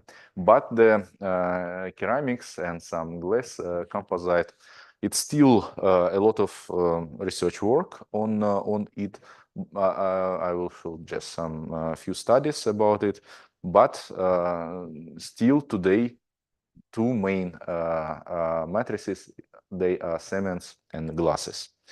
And let's start with the radioactive waste of low and intermediate level. So there is just a brief list of what kind of radioactive waste can be in this category. If we're talking about the liquid radioactive waste, it is the some ion exchange resins, so they're not really solid. Some organic waste after the extraction, some oils, some solutions from the nuclear power plant. So it is concentrated solution after evaporation of the technological solutions of the nuclear power plants. It is some surface active substances from the washing of the technological classes, etc. So there are different kind of liquid radioactive waste of low and intermediate level activity.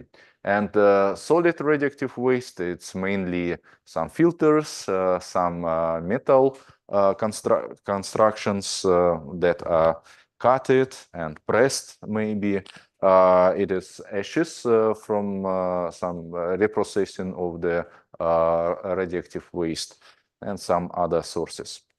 And cementing is really good for all of this, but there are some waste that are difficult for cementing, but not impossible.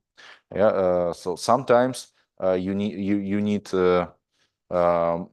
add more cement to immobilize these materials, or you have to modify your system, add some more water or less water, depending on the radioactive materials. But anyway, all of these materials can be cemented. It's really easy, and the cement itself, it's a good material because it's aging with time with the production of the 3D crystalline structure during curing. So when you mix cement, first of all, at the beginning, it's just like a liquid or paste, and after a few days, it becomes solid. Yeah, due to this crystallization, formation of the crystallohydrates inside its structure. And all the radioactive waste, they are actually placed between these crystallites, and they are, with time, become incorporated in this 3D structure. And from technological point of view, again, it's quite simple. Yesterday it was this virtual tour from the 12 company, and they showed you that it's a mixing of the cement group and the radioactive waste. They're mixed in some additional vessel, and then this paste, this mixture transported to the barrel, and barrel just closed, and that's it. So you already have your waste form inside the canister, and you just transport it further. You can put several barrels in a bigger package and then transport it to the storage or to the disposal facility. So the cementitious cementing is very easy, low temperature methods, and can be suitable for many different types of radioactive waste. The only problem with the cement materials is the presence of water. And as far as there is water in cementitious materials, it cannot be used for high-level waste, because due to the radiation of water, you will produce hydrogen that is not very good for radioactive waste storage, because hydrogen is a flammable, explosive material, gas, and from the law, from the regulations, it is forbidden to use cements for high-level waste due to the radiolysis of water. But for intermediate or low-level waste, there is no such intensive radiolysis, and you can use it easily. Another matrix for low level and intermediate level that was used previously, it is bitumen, but today it is not good material for immobilization. So, but previously for different organic wastes, it was used widely, and even today there is a lot of legacy that contains the barrels with the bitumen matrices. But today, these materials do not meet safety standards, and the materials itself, the bitumen, it's organic material that is combustible, and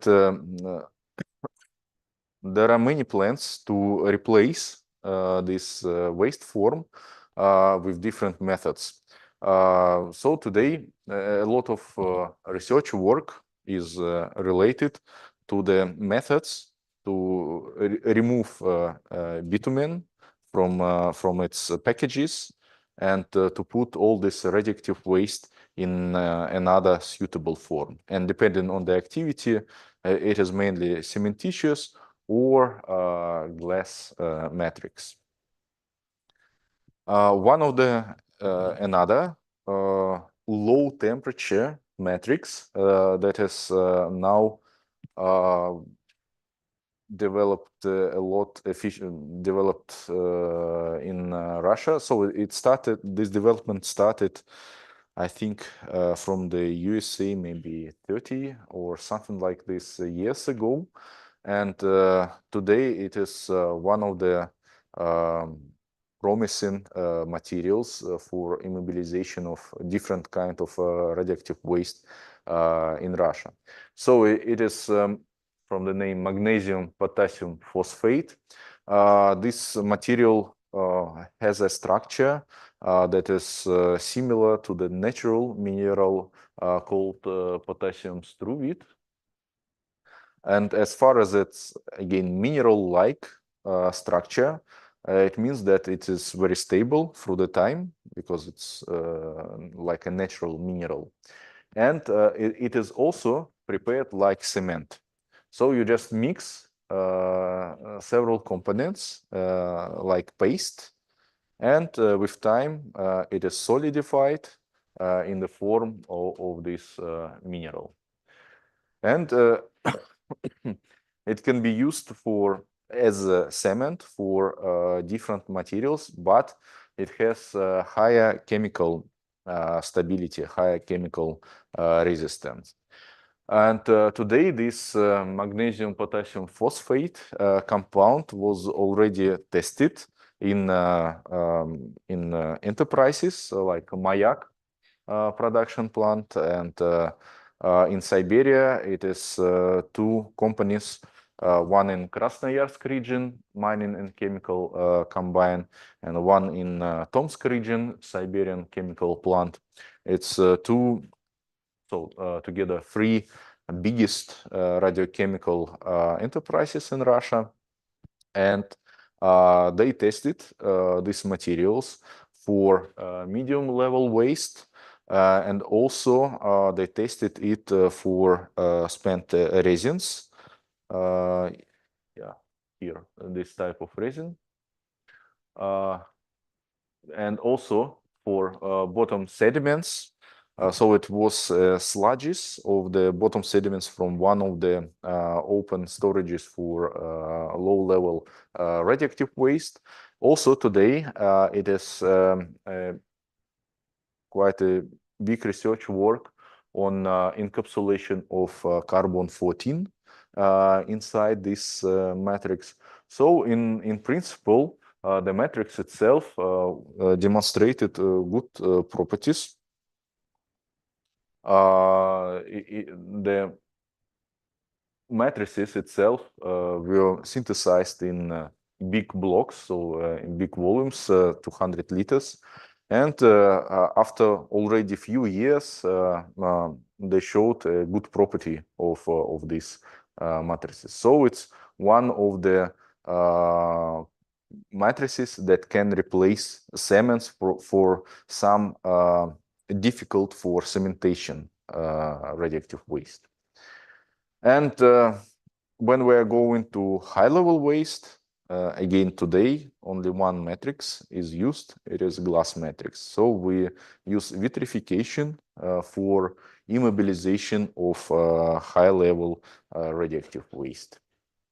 And glasses, they are good due to their amorphous structure. That means that they can incorporate many other components inside the amorphous structure. Of course, there are some disadvantages I will show you later. But again, glasses are very well known for maybe thousands, yeah, I think thousands of years. And we can find glass jewelry from the ancient time. So that means that the glass itself is very durable material. And that's why glass can be used as a matrix that is chemically stable. And today, there are a lot of studies about the radiation stability of the matrices. And one of the requirement to the glass matrix today, it is a possibility to withstand doses up to 10 to 9 gray. It is huge doses. It's extremely high doses for the materials. And today, borosilicate glasses, their main composition of the glasses. So it's examples of this borosilicate glasses depending on the composition, what is inside the glass. So here it's just a pure borosilicate glass, and here's with addition of some plutonium inside the glass. And you can see how different is the color of this borosilicate glass. So it's good thermal stability of this glass, and it can withstand very high doses. But I will show you later the problem with the spent eutectic mixtures. So it's chloride, salts. Why it is important? So I will show you a bit later. So what can be the problematic what can be problems or disadvantages in the technology of vitrification? First of all, to melt glasses, we need high temperatures. And at these high temperatures, cesium is already volatile. So you need to make some special actions to avoid the volatility of cesium. Usually, it is made with the use of polyethylene glycol. So it's simultaneous melting of the glass and, let's say, coverage of the surface of glass with some polyethylene glycol. So it helps to avoid the cesium volatility, but still it's some disadvantages of this glass. So to avoid this volatility and to replace glass as a matrix materials, there are different structures, mineral-like structures, these ceramics that are developed for immobilization of the cesium, mainly cesium and strontium. Its structures of pyrachlor, pollucid, cosnorid, so some zirconium containing matrix, and this potassium struvite, that is structure of this magnesium potassium phosphate matrix.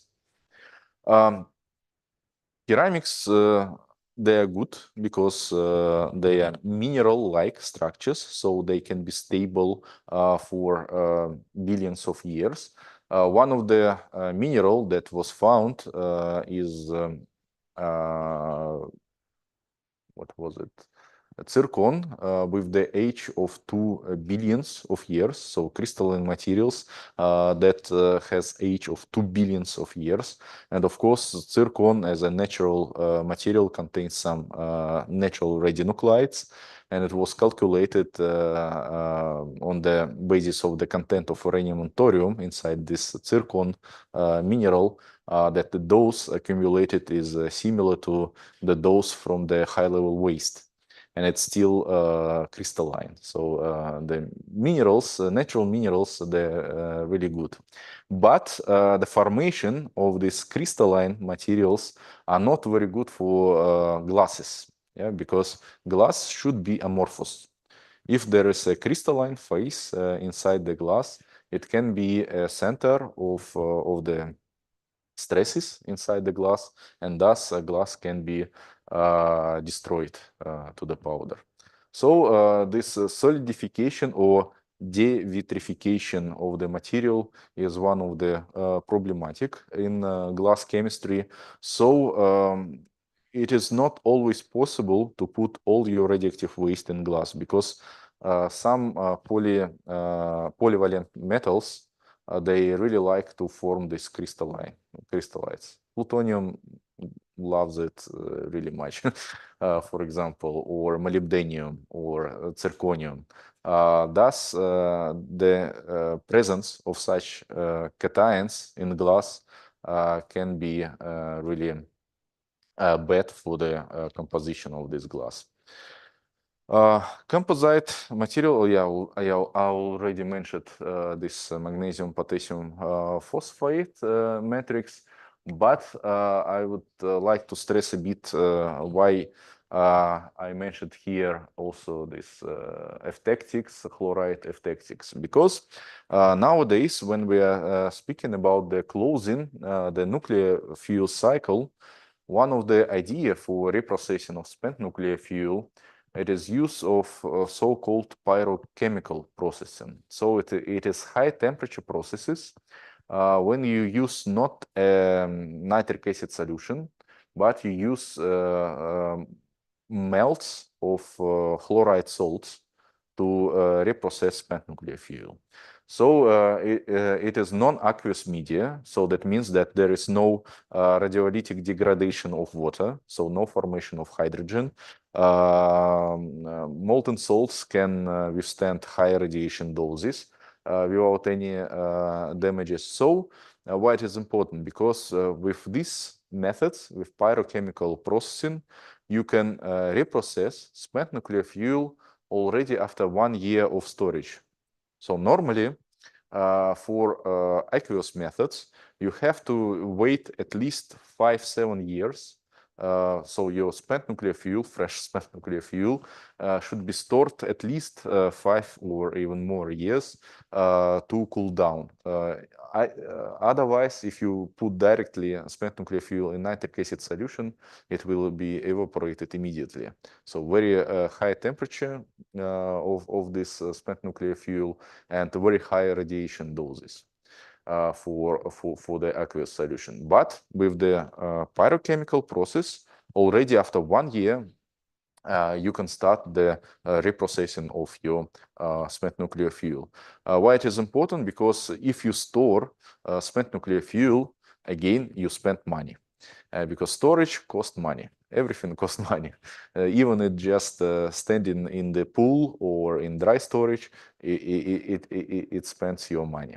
So the faster will be a reprocessing of spent nuclear fuel, the more benefits will be from this reprocessing. And again, this pyrochemical processing, the main media for these pyrochemical processes is the molten salts, and it is chloride salts.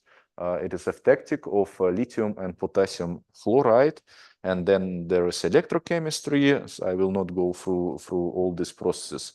So electrochemical separation of the components of the spent nuclear fuel.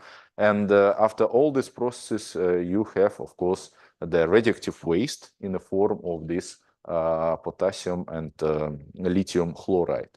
And you cannot put it in cement, you cannot put it in glasses, because chloride ion is very bad for immobilization. You cannot immobilize it easily. And there are different approaches to solve this problem. It is either direct immobilization of this fluoride containing waste form in a special glasses. It's a soda lead containing glasses, or it is a mineral like structures like chloroapatite, or it is some specific telluride glasses. So you can see that all of them are quite unusual for the synthesis. Another approach is to remove the chloride from this mixture. So you put a lot of efforts for dechlorination. So normally some phosphates, hydrophosphates are used. So the chlorine and hydrogen combined and in the form of HCl goes out and then captured by some alkaline solutions, for example. And after the conversion of the chlorides to the phosphates, then you can use like phosphate like glasses or other materials, or this magnesium potassium phosphate matrix. You can use both of these matrix. But again, the dechlorination requires a lot of efforts, a lot of energy for this process. Another idea is to use some mineral-like structures that can be synthesized at temperatures lower than the temperatures for the glass formation. And also for example, thin rock polyphase composite, so it's polycrystalline phases, demonstrate higher chemical stability relative to the borosilicate glasses, and it can be synthesized at lower temperatures. Another approach that we made in our lab is to use the clays to synthesize this matrix. So clays in this picture, they have this layered structure in the beginning before the thermal treatment, and by mixing of chloride, this lithium potassium chlorides, we incorporate the cations inside this interlayer. And after thermal treatment, the structure, let's say, closes all these cations and anions inside its structure. So we synthesize these tablets, again, not a bulk materials, but just some tablets with these eutectics, chloride eutectics, and it was quite good results with low leaching rate, high mechanical stability, high radiation stability. So even for such complex radioactive waste, you can find your matrix. Also, another possibility, I mentioned that cements cannot be used for high-level waste, but actually all these all these requirements for cement materials, they were based on just on assumption that if there is a water inside the cement, it will be degraded or decomposed due to the radiation, and thus it is very bad. But we checked first in literature and then by experimentally. First of all, you can see that actually the mechanical properties of the cement materials a bit increased during the irradiation. Again, it is due to the degradation of water. Yeah, that's true. But at the same point, you decompose these OH groups into one O group that is stronger than these two hydroxyl group.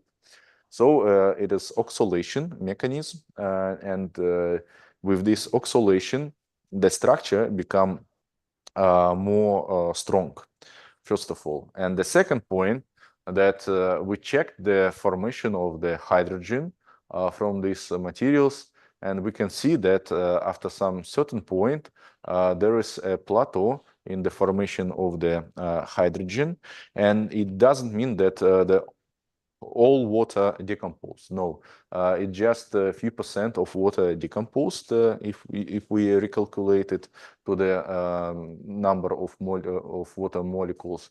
But there is some steady state equilibrium, let's say, between the decomposition of water and formation of the free hydrogen and recombination of this hydrogen with some of the components of the cements. We modeled this situation, and one of the idea is that when the water inside the cement materials decomposed to the hydrogen, the oxygen goes to the calcium compounds and form calcium peroxide. And this calcium peroxide reacts back with the hydrogen to form calcium hydroxide. So it is like steady state between the formation of hydrogen and recombination it in the form of calcium hydroxide. Actually, the formation of hydrogen is not infinite. It reaches some level. And if you take into account this level of formation of the hydrogen, then you can calculate what the ventilation should be to avoid any bad situation in the storage. So it's one of the possibility. So from the point of view of chemical stability, mechanical stability, cements can withstand this radiation doses. Yeah, the only problem is to confirm that this amount of hydrogen is not dangerous for the storage. So, but maybe in future we will do it. So, how to synthesize big volume of the radioactive waste matrices. So, for cements, for magnesium potassium phosphate compound, for glasses, it's not really a problem. The problem is for ceramics and ceramic-like materials. And to do this, to synthesize big volume samples, we can use either hot isostatic pressing. So this approach was developed in Australian agency, and nowadays there is a research work in Russia to implement these methods. So why it is good methods? You put your material that will be further converted to the waste form in this canister, metallic canister, and you put this canister inside the machine where you create high pressure with the gas. So that's why it is isostatic pressing, because gas compress your material from all the sides, yeah, because it's gas. it has the same pressure on every point of your material. And then this gas is heated up to, I don't know, 900 Celsius degrees, whatever you need. The gas itself, it's argon, so there is no corrosion of the steel or whatever. The argon is heated up to 500, 900, 1000 Celsius degrees. And due to the pressing and simultaneous heating inside your canister, there's formation of your material, ceramic or glass or whatever. And thus, you already create the mineral-like structure inside the canister. So it's already inside the canister. Then you can put it in other package and put several. Yeah, it's not good shape after pressing, so it's not very well shaped. So you can put several this pressed packages inside another bigger package and put, I don't know, cement or whatever in to fill up this empty space in the package. So, but with this technique, you can produce already shielded waste form. Another approach, it's called crucible. So actually, it's also a melting system, but it is used not heating with like in thermopot with the wire. It is heating with the electromagnetic waves, like in microwave oven. So it is more economically beneficial, and it can be used for materials that can be melted by the heating with these microwaves. And another way is to use this spark plasma sintering. So you put your material between two electrodes, actually, that are also press your material. And there is electricity, electrical charge going through your material. So it's heated by the electrical charge. And you can actually today you can make this form for this spark plasma sintering quite big. It's not, of course, 200-liter barrel, but at least 10-20 liter samples can be synthesized with this technique. So there are still different research work going on these methods. There is no final decision to use or not to use these techniques, but you can find a lot of information by these keywords in the literature. And of course, today we use a lot of modeling for the to select the best material for the matrices. We use a lot of quantum calculations, and we use a lot of approaches based on the neural networks. One of the example for calculations of the radiation defects is to use this quantum chemical simulations. We first create this cell containing 64 elementary cell of the crystalline structure, and then there was a flight of alpha particle goes through the material. So it's a simulation of the formation of the defects in the structure and their relaxation. So after, at the end of this simulation, we can calculate the number of the defects that are still in the structure, and thus we can compare different structures with the number of defects that are formed in this structure. And thus we can say that this structure at least has better radiation stability than others. There are different approaches to simulate, that is very important, to simulate the process between the grain boundaries, on the grain boundaries. Because all the decomposition of the materials due to the radiation defects, they are going through these grain boundaries. And today we have approaches to simulate the processes on these boundaries. It's not so simple because inside, in the bulk of the materials, you have all the chemical bonds that are compensated. Yeah, they all have ideal structure. They have the exact number of the neighbors.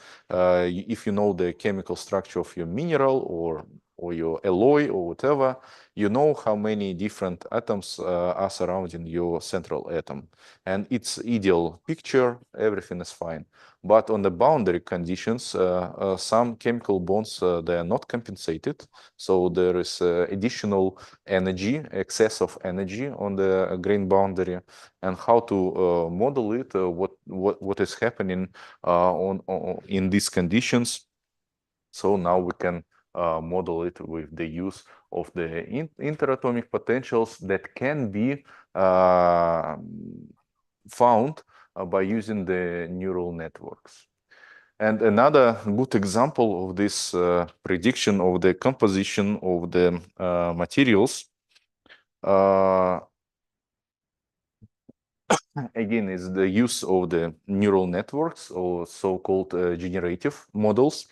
Probably you've heard that today it's not really a big problem to predict the properties, for example, the chemical strength or hardness of the material if you know the composition of this material. There are plenty of different materials with the no composition and no properties. So you can really see the correlation between the composition and the property. And our colleagues, they went beyond this approach.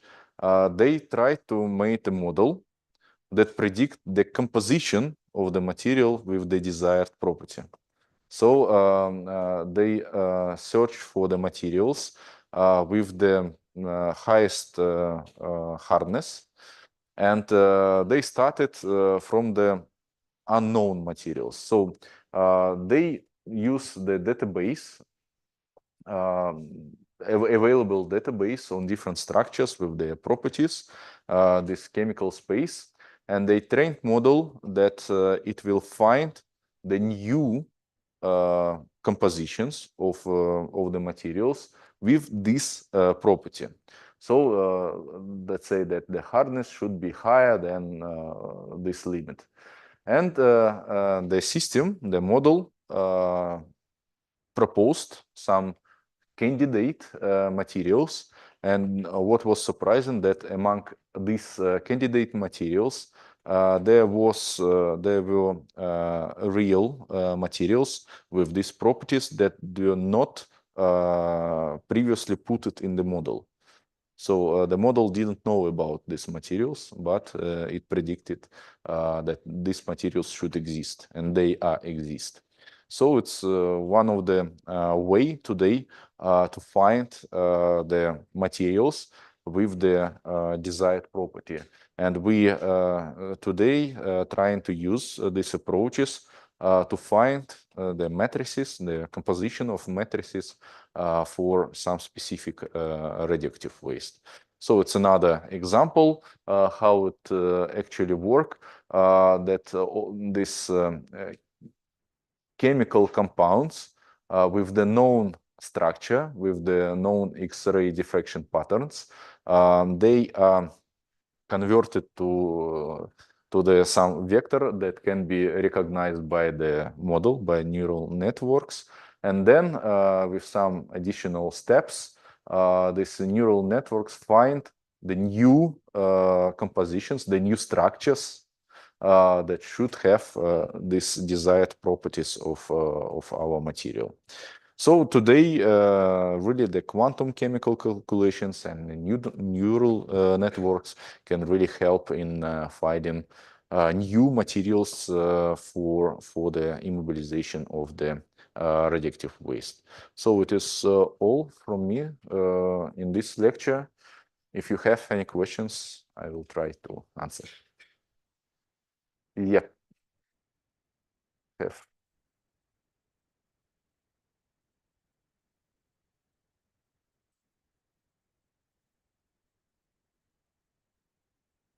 So thank you very much for your presentation. It was very, very interesting. My question about simulation methods of radioactive waste treatment. When we use simulation methods, we have to check amount the water in our products. Mostly if we speak about the high level of water, in general, it's more than 3% in the amount. We know what will be. For example, the ion exchange resin can swing, can changing the form and destroy the package. Yeah.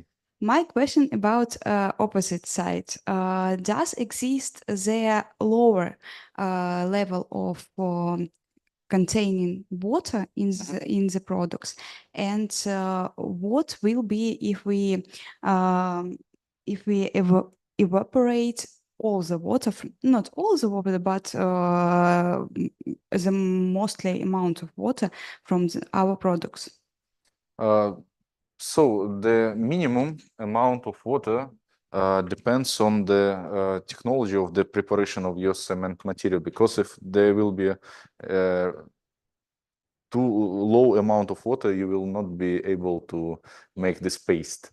So it really depends on what type of cement you use, what type of the materials you are cementing. Either it's paper, filters, or resin.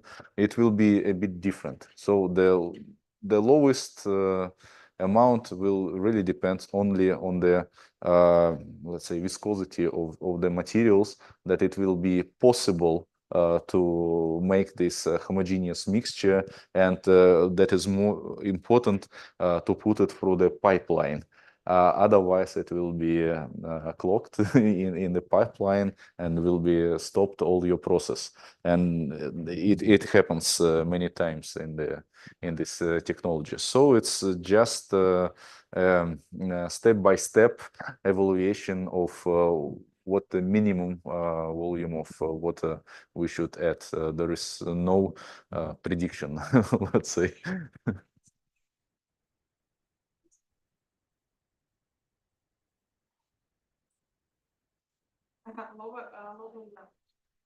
The only danger that your system will be clogged in the pipeline. So that's the only problem. Then you should take some, I don't know, Palka.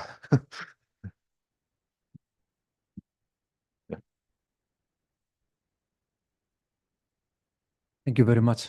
For the previous question, also maybe the durability of the cement maybe will be an issue afterwards, because if you have too low amount of water, maybe the durability of cement will be very No, deteriorate. normally it's not a problem. Okay. Normally it's not a problem. You can use, for example, very low amount of water in the laboratory when you make some samples, small samples, and it will be really very small amount of water. Even it will be look like dried powder in the beginning, but still it will be okay. But for the technology, when you should put this paste through the pipelines, it will be not possible.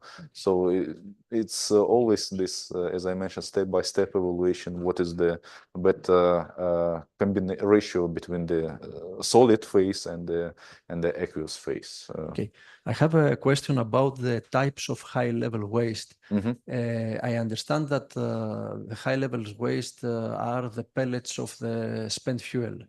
So again, depends on the strategy in the country. In Russia, for example, as far as we reprocess spent nuclear fuel is not a waste. The waste is the aqueous solution.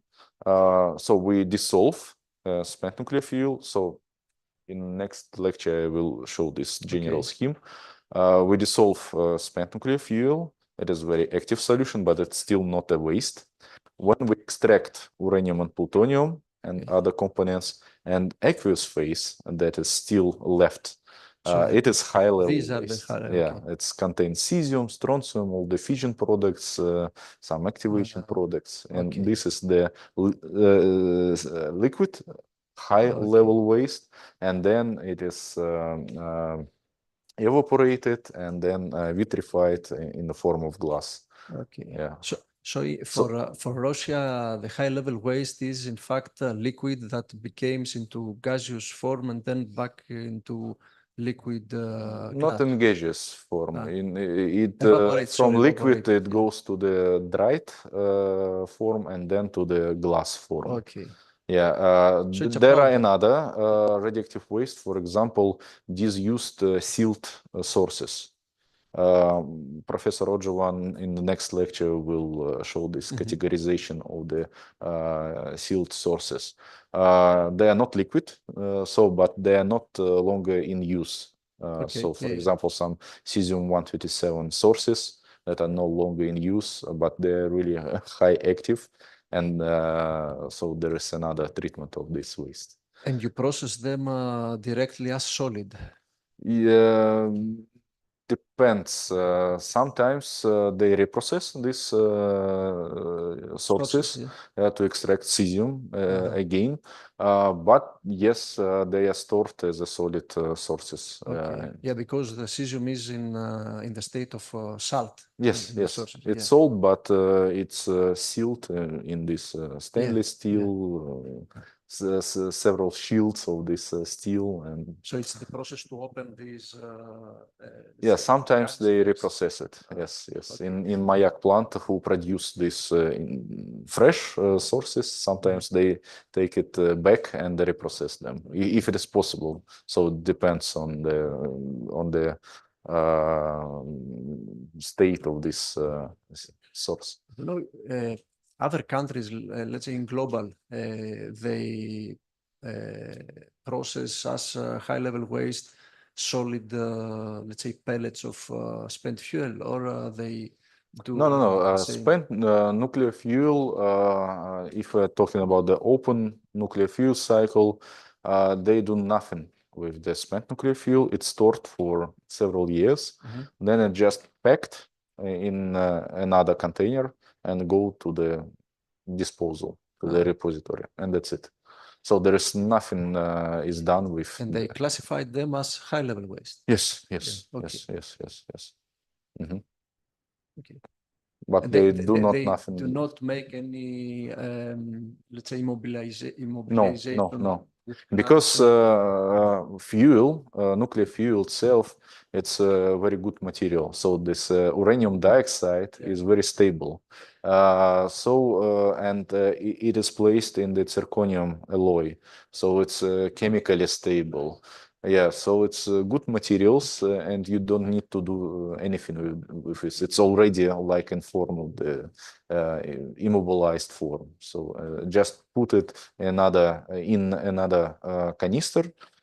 Depending again, in Sweden they used copper canister because the repository is located below the sea level, so it's the seawater can penetrate to the repository. That's why they used more durable material as copper, not stainless steel. But in other countries, it is stainless steel canisters. Just put there these fuel assemblies and put underground. That's it. But the main idea is that it's more chemically stable. Yeah. So. Okay. Any more questions? If not, then we can go now for lunch and start at 2 p.m.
Еще раз добрый день, Михаил Иванович. Добрый день. Сейчас я найду свой экран, и мы стартуем вовремя. Мгм. Да, супер.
So let's continue with our next lecture about the classification of nuclear waste and categorization of the sealed radioactive sources.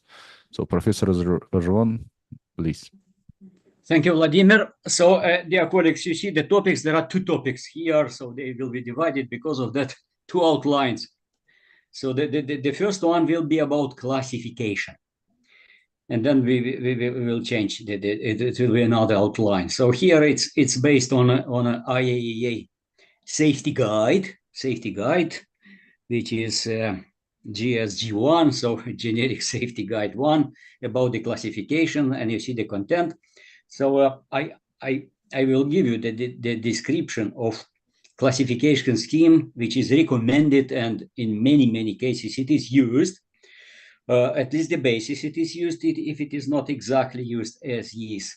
But I also give you information about the previous IAEA classification before acceptance of this one from 2009. Because it's important to know the development of this approach and some examples of good practices from different countries and the possibility to compare how things are going on with the classification.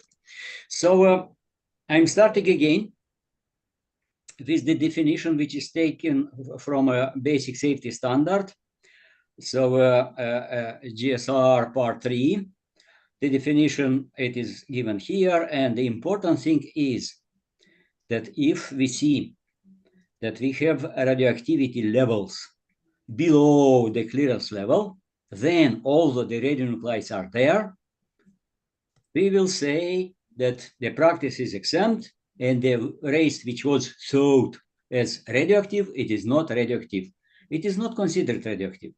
So because of that, I put again, but I already discussed with you these levels that are used, this approach which are used, and in the morning lecture, the very good guidance documents coming from IAEA on implementation of this exemption and clearance approach. So with that, I will not more stop. But if we are not so lucky to get rid of the so-called radioactive waste that's to be exempt or cleared, so not hazardous, we need to enter into radioactive waste management. So we need to do everything following the standards, of course, as the material and some of real radioactive waste is very dangerous, so very hazardous. So it's a graded approach. But here, these two slides are to emphasize that we have two types of activities. So the first one is operational activities, things that we do when we process the waste until we will get to the final stage of the disposal. So we say that we have pre-disposal and we have disposal. And look, pre-disposal. Why you'll have even a separate lecture on pre-disposal? Because in pre-disposal, you have the processing of the waste. And that is already Professor Petrov explained two things here about this operational part. So in the processing, you have pre-treatment, treatment, conditioning, and here under them, many activities. You have storage, and this is pre-disposal. You have transportation, this is pre-disposal. So a lot of activities are under the pre-disposal part, operational activities. Before we will be in the position really to dispose of the radioactive waste.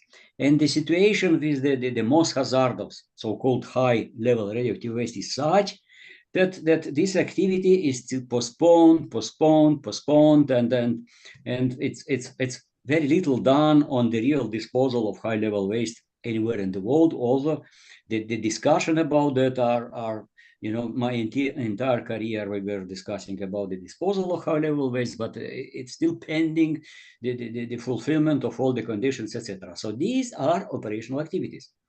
Not to forget that there are administrative activities, which are organized following the recommendations, the requirements, the standards. So here it's the cover of the safety requirement standard on the management systems for facilities and activities, and we need to have here management planning, establishment on the inventory. Of course, we will rely on characterization, which is a kind of operational activity. And then we need to develop waste acceptance criteria for all kinds, not just for disposal. We need to have waste acceptance criteria, and they are for transportation via the safety standards from agency IAEA. For storage, we need waste acceptance criteria. For each facility in the United Kingdom, we have a dedicated approved document, waste acceptance criteria for incineration, waste acceptance criteria for compaction. Now, these are dedicated documents that are used and so on. So then we need to select technology to look on the cost. So you see here this technology development, technology readiness. Nowadays, it's very much attention paid to the so-called technology readiness level. There are 9 such levels. So the 9 it's industrially used on large scales and so on, because in our area, in nuclear waste management, there are so many proposals. Perhaps it's the same in another or similar. There are many proposals. There are many, let's say, inventions, approaches that are developed, and they look so promising. They are perfect and looks not to be expensive and so on. But this is the technology readiness level, like laboratory tests 1, 2. And if you want to get to the number 9, it's a so long way of passing from level to level. And nowadays, the agency, they were invented by NASA in the United States of America, and related mainly to this cosmic space, so aerospace industry and so on. But nowadays, they are used everywhere. TRL, technology readiness level. So it's important to appreciate for each proposal, what is the level? Are we really to real implementation or very far away?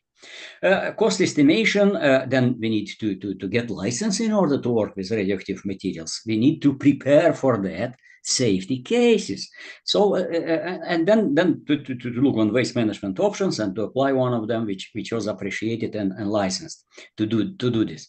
So these are administrative activities, and we are entering into them.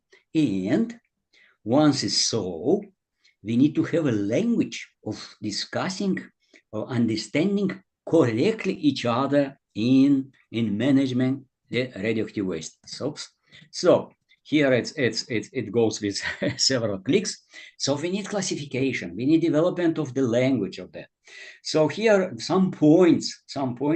Why do we need classification approved even at the level of a state document? Because in the agency there are such standards that we are discussing them mainly and focus it on that. So why to classify? So you see here planning area. We are planning ahead what we are going to do in the radioactive waste management. And here it's a graded approach. We need to identify the hazard. Then we need to prepare guides for operators. We need uniformity along the activity on waste management are very extended in time. I just noted to you the disposal of high-level waste, which is still not the case. So it takes decades, not 1, 2 years, several years. So until the waste will get to the final stage. So we need uniformity along time and along geography as well, so along the distance. Clarity, so perfectly to understand each other, to communicate, to be able to compare things that we are doing in different places, and to be able to prepare for informational policy for development of the strategies, and of course the record keeping based on a well-defined classification scheme.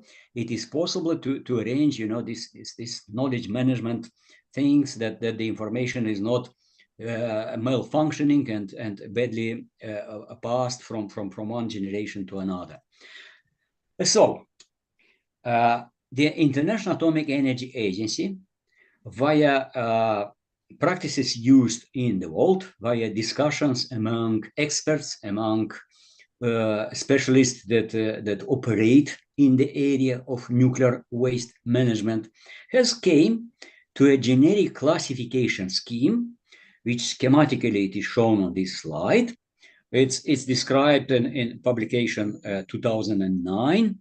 So as a basis for classification, it was decided. So there is a consensus on international level that the basis for classification is taken endpoint. And for nuclear waste management, the endpoint is considered disposal.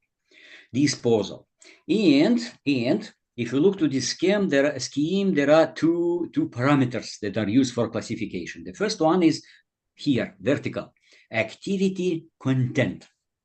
And activity content in this plot and this classification, it is not just, let's say, concentration or total amount. It's both, because this is schematic. And on this horizontal line is the half-life of radionuclides involved. So like the playing field, it is in the axis of activity content and half-life of radionuclides. And the endpoint, which is taken as the basis for classification, starts with, you see here, this is exactly that I told you, exemption, or its clearance here, where the concentration we are here close to 0.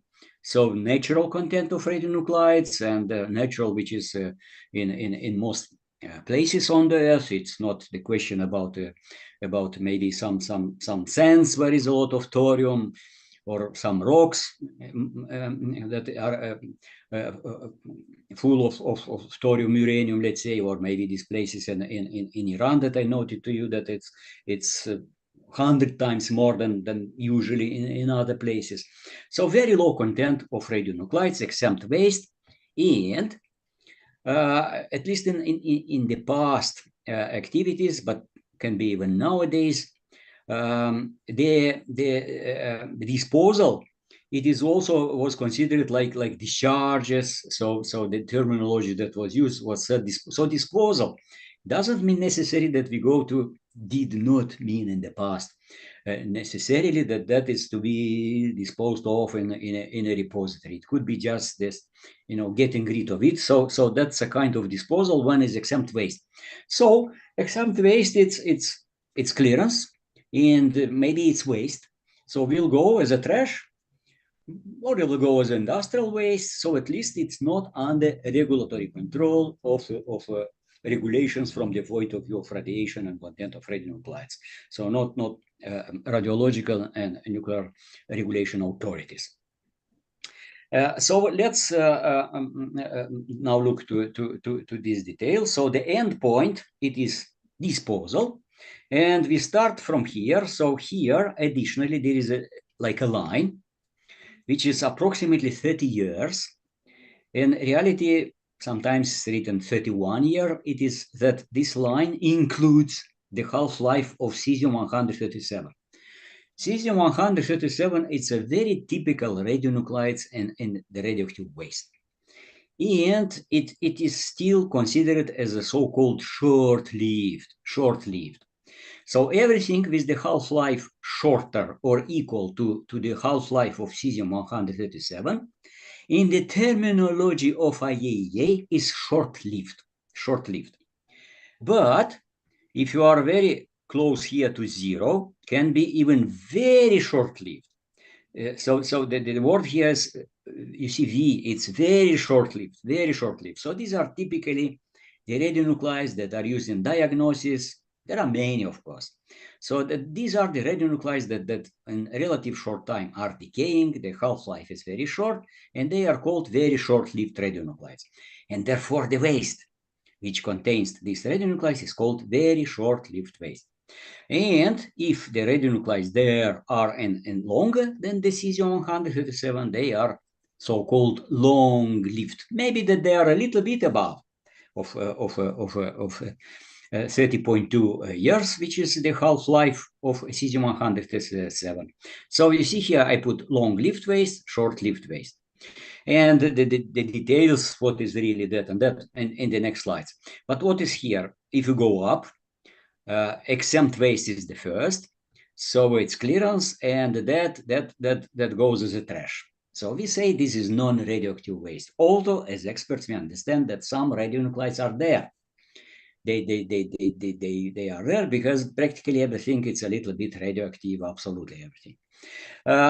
But we are in the position that if you are very close to the exemption levels, clearance levels, if you are a little bit above, then the hazard from the waste is not high, and this is called very low level waste. And then we go increasing the content of radionuclides to low level, intermediate level, high level. And you see here landfill disposal, it means goes to landfill. Not necessary to have dedicated or very sophisticated barriers in this disposal site. And then near surface repository, then you go with this waste to intermediate depth disposal, and high level waste must go only to deep geological disposal. The reasons a little bit we'll discuss later. So we are starting the analysis of classification recommended by the IAEA with the short-lived waste in this part and long-lived waste in this part. So you see what is the short-lived waste as recommended by the IAEA. So you see here is the text. Radioactive waste that does not contain significant levels of radionuclides with half-lives greater than 30 years, approximately, including cesium-137. But what is the significant amount? That is also the question. So more or less internationally agreed that the agency recommends that you see here. So typical characteristics are restricted, long-lived concentrations limitation of 4,000 becquerel per gram in an individual waste package, because the repository can be very big, and one of the packages or several of them, so per package, not more than 4,000 becquerel per gram. But average per total repository should not be more than 400. A little bit about that later we will speak about. And if it is more, then this waste is more long-lived radionuclides, the meaning is. Then this is long-lived waste, and then the approach, it's here just to describe what is short-lived and what is long-lived. So this is this separation line. And now we start from the bottom of classification of IAEA, moving upward. So increasing the content of radionuclides. So the first was exempt waste. So we already know with you, we discussed with you, below the clearance levels, that's it. But we've also understood with you that these clearance levels are extremely conservative. They are set in such a way that the total dose is just 10 microsievert per year. And by the way, if you'll take a dosimeter, and in Moscow should be somewhere at the entrances, at least they were in the past, at the entrance on underground tube stations, metro station, where you can watch and see what is the dose rate currently there. So there are detectors there, and then these monitors show you what is the dose rate there. But if you watch these monitors, and maybe in other places, so at least on the websites of Rosatom, you can see immediately everything. You know, this is now very well developed. What is the point? If you look to this monitor, the number is not the same. It is fluctuating. So it's changing there and there, there and there. It's a little bit fluctuating. And by the way, these fluctuations are much more than this microsievert per year. Much. So that is extremely low value. So this is understood. And because of that, practically everywhere in most of the countries, here is the part about the text about the very short-lived waste, but I'm speaking now about this very low-level waste. Very low-level waste, it is the waste which does not necessarily meet the criteria for exempt waste, so they are close, but a little bit above the exemption levels. But that does not need a high level of containment and isolation. And because of that, this waste is suitable for disposal in near-surface landfill type facilities with limited regulatory control, not necessary to spend resources and control to check it, because it's no a priori that the expected potentially, not real, potentially, doses are so low that they are very close to the exemption levels, right? So what typically, these are some soil, some rubble, some this low level activity concentration. So it is here, very low level waste landfill disposal, and very short-lived are those that quickly decay. So this is in medicine, this is radiopharmaceuticals, labeled with some very short-lived radionuclides. You keep them somewhere in a safe place for certain amount until you observe that it's gone. And that's the easy things to deal with. And now we move upward. We consider the materials, waste materials that nobody needs these materials. So not some residues that are intended for any use. Waste. And we have, if you move upward, we have here low-level waste. So this waste has higher activity contents compared with very low-level waste, but limited amount of long-lived radionuclides. And such waste requires robust isolation containment for periods up to few hundred years, and is suitable because of that for disposal and engineered near-surface facilities. So these are the waste containing only a relative low level of activity concentration. Few hundred years from where they appear, we know from observations that in near-surface ranges, and near-surface ranges means just on the surface, and maybe some 10 meters, a little bit below. So in these parts of the Earth, during few hundred years, very little change occur. Very little change due to the rains, to the climate change. They have their period of change. So we can rely on the materials engineered that we are preparing, on behavior of the containers, on backfilling materials, and so on, because it's very well understood the behavior of materials for few hundred years. We can rely on our understanding on the behavior. And because of that, we say this waste is amenable for near-surface disposal. We are not speaking about thousands and thousands of years when we cannot predict really and rely that in maybe 1,000 years things will be completely changed. Maybe the river will come here, the climate will completely change, and because of that, things that here are like some building and some walls and so on will disappear, will be fully transformed by natural processes, not artificially. So we are still here. So we have few hundred years, and if it is the case of few hundred years for the decay to achieve these clearance levels, this is low level waste following IA recommendation. And now we move up and we go to intermediate level waste. So we have more long-lived radionuclides than so significant content, we say. And that significant content, I noted to you this 400 becquerel per gram average. So you calculate the total amount of radionuclides in the repository. You know the mass. You divide. If it is for long-lived, if it is less than 400, you say it's the case that is short-lived waste. And then if the content is not extremely high, you calculate the decay time needed to achieve the clearance levels. And if it is 200 years, it's still low-level waste. If not, and if in one package is more than 4,000, then you say this is intermediate level waste, and you have to go to intermediate depth disposal, maybe geological disposal, if you can afford that. It's just more expensive. But you can start with intermediate depths for intermediate level waste. This waste still does not require any provision for the heat release. There is no significant heat because decay deposits energy. So these dose rates, remember these sieverts and gray, this is joule per gram, amount of energy deposited in material due to the decay. And if it is high, the dose rate is high, then the heat generation is very high. So the temperature can increase. But classification says no care. There is no important heat release. This is still intermediate level waste.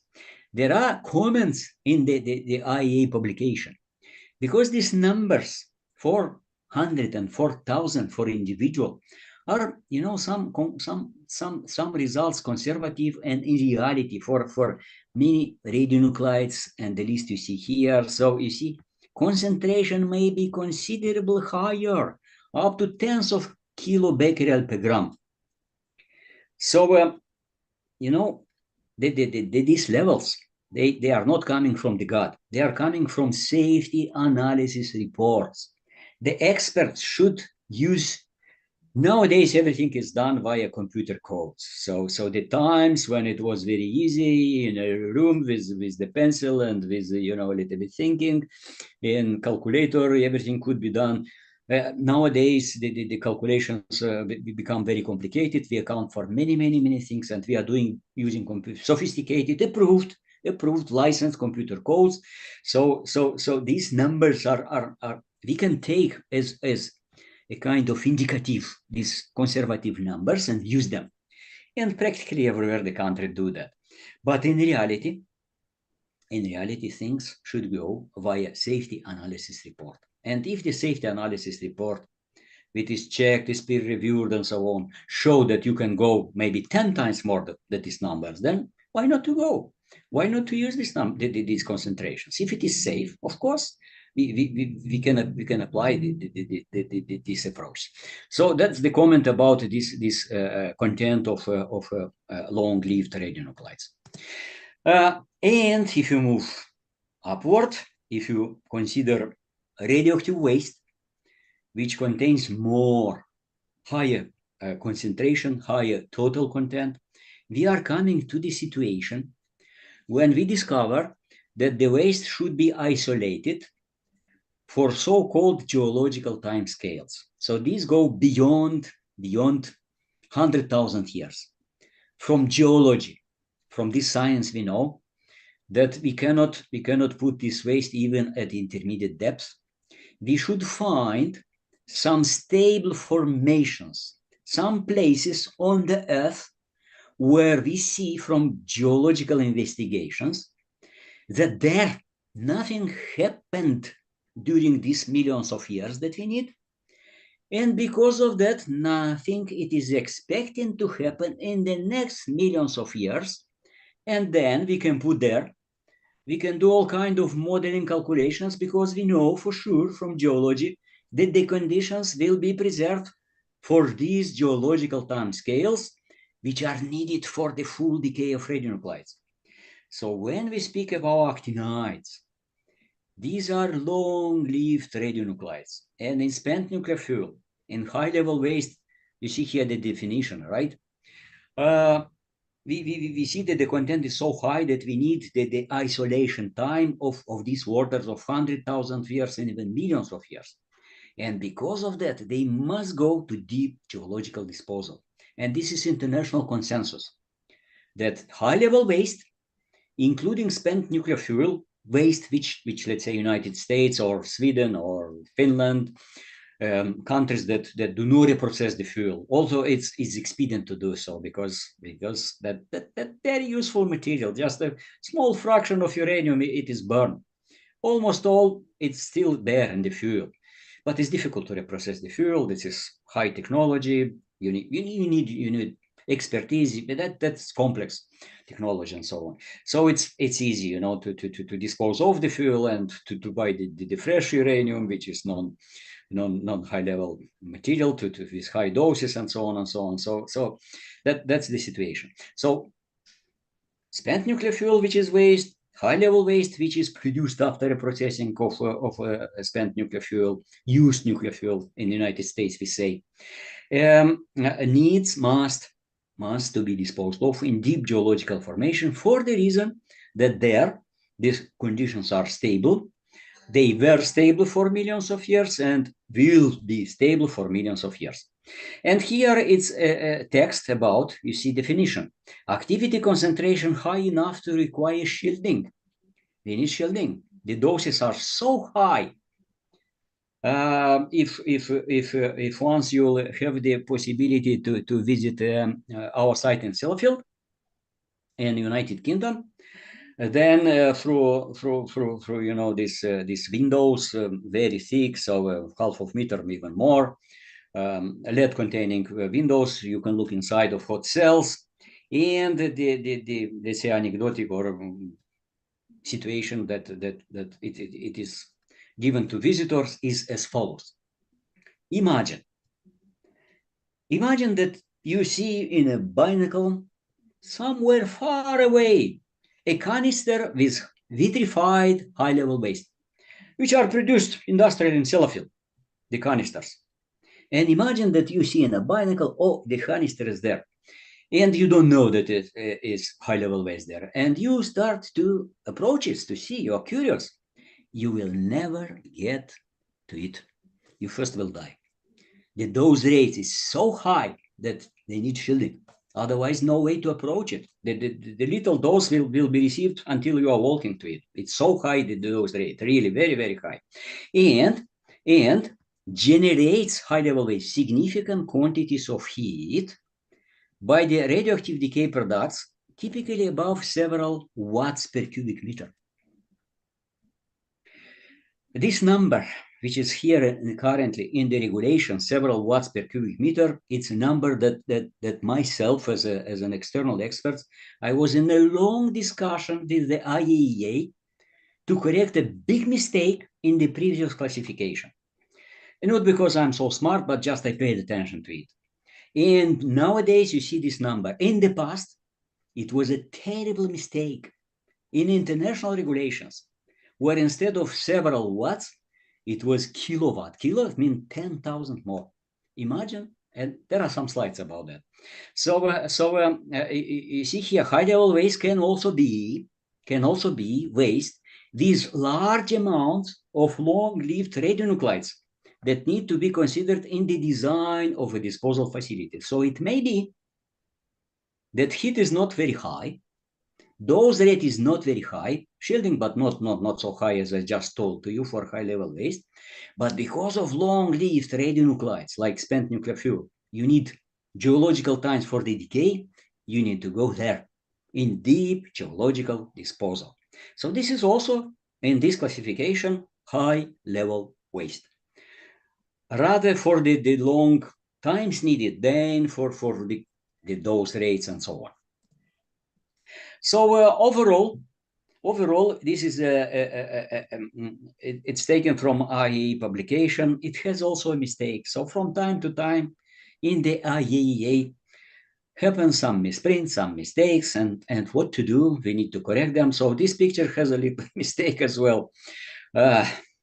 It's only here. So that text is wrong. So geological repositories are not till this arrow. So it's I noted that in one of the publications, but here it's at least to so you see here, where is the very low level waste? So you are on the ground level, and then low level waste, these repositories, right? Including some boreholes.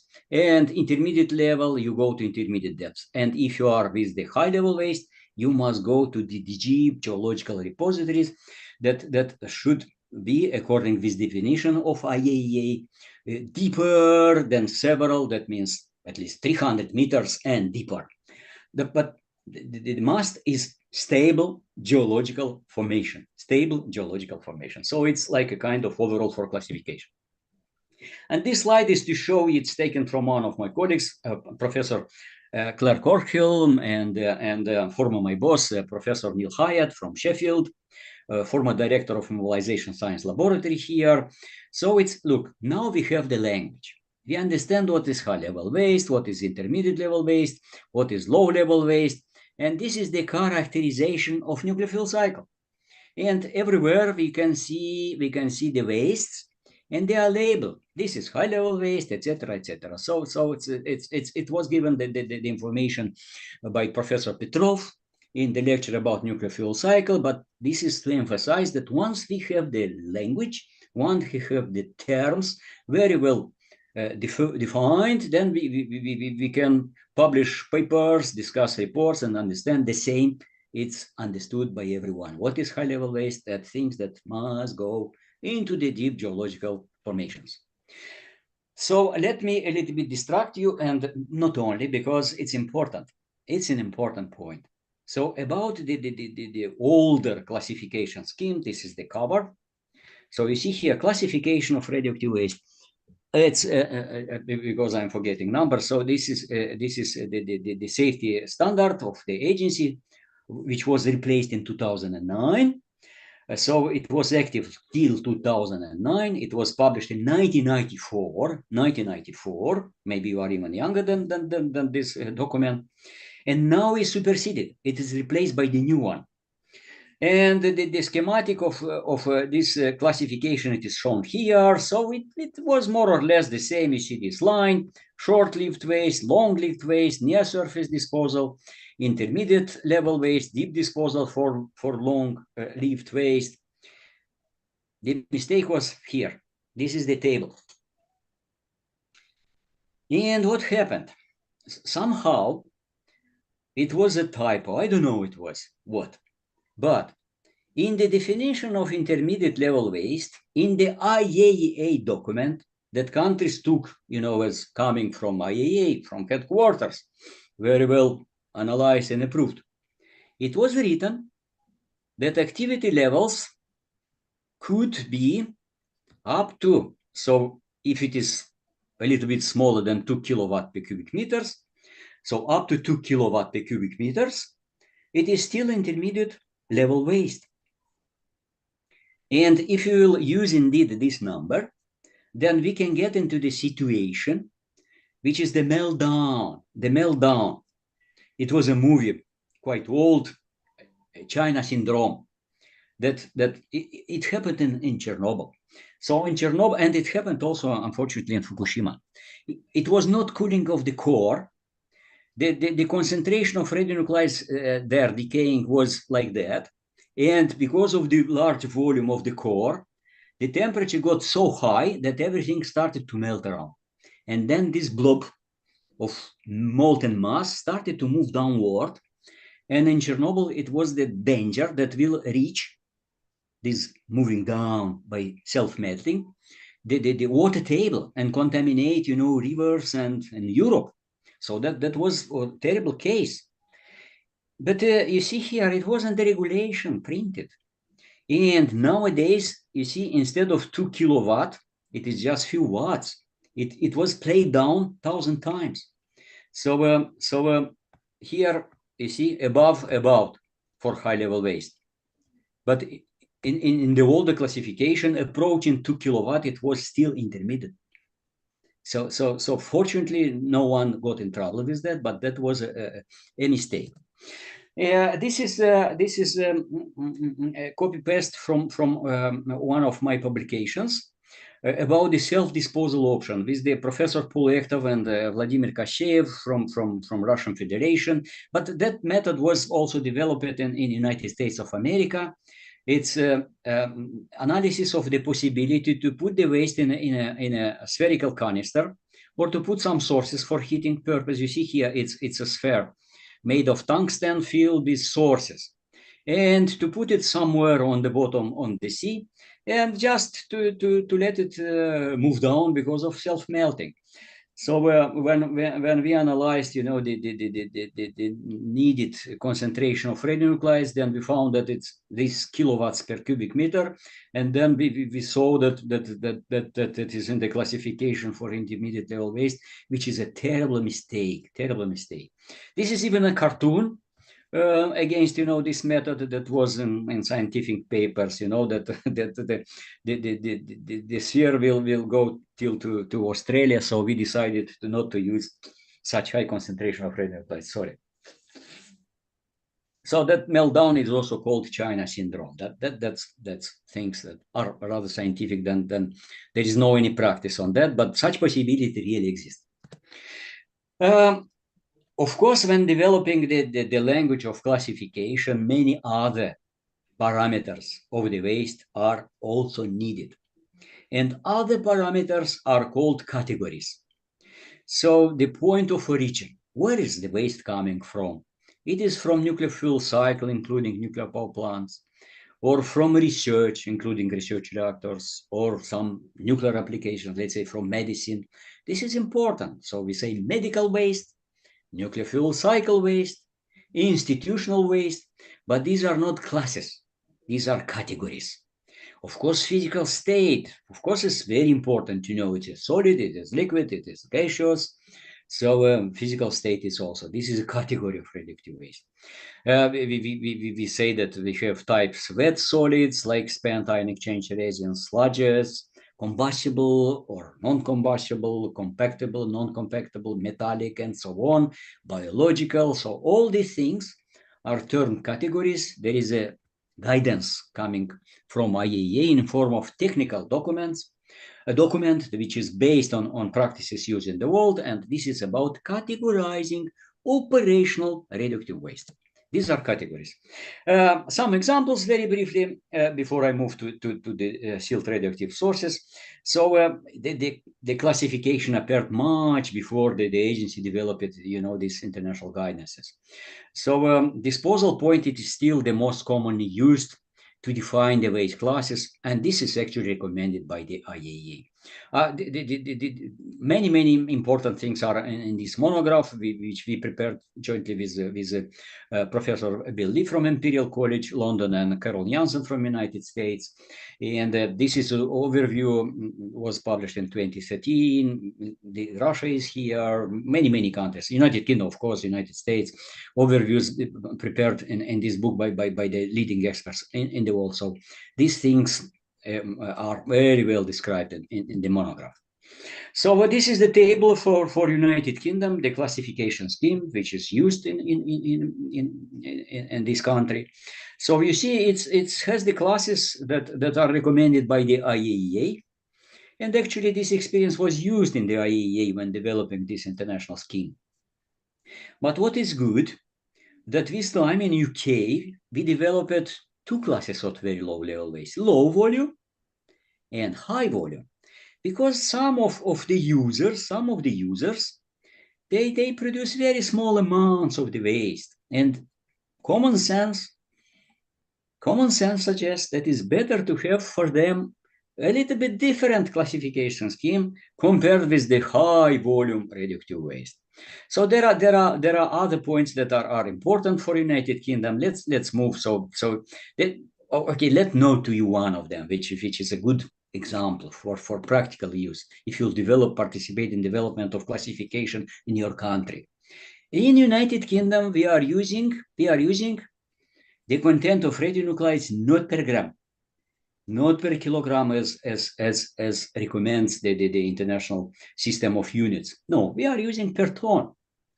And there is a big reason behind that of using, you see here, 4 gigabarrel per ton, because when we are receiving shipments in low-level waste repository in DRIC, nobody is bringing 1 gram of the waste to us, or even 1 kilogram. They bring you a big package with the weight of several tons, and then we have the activity, we have the weight.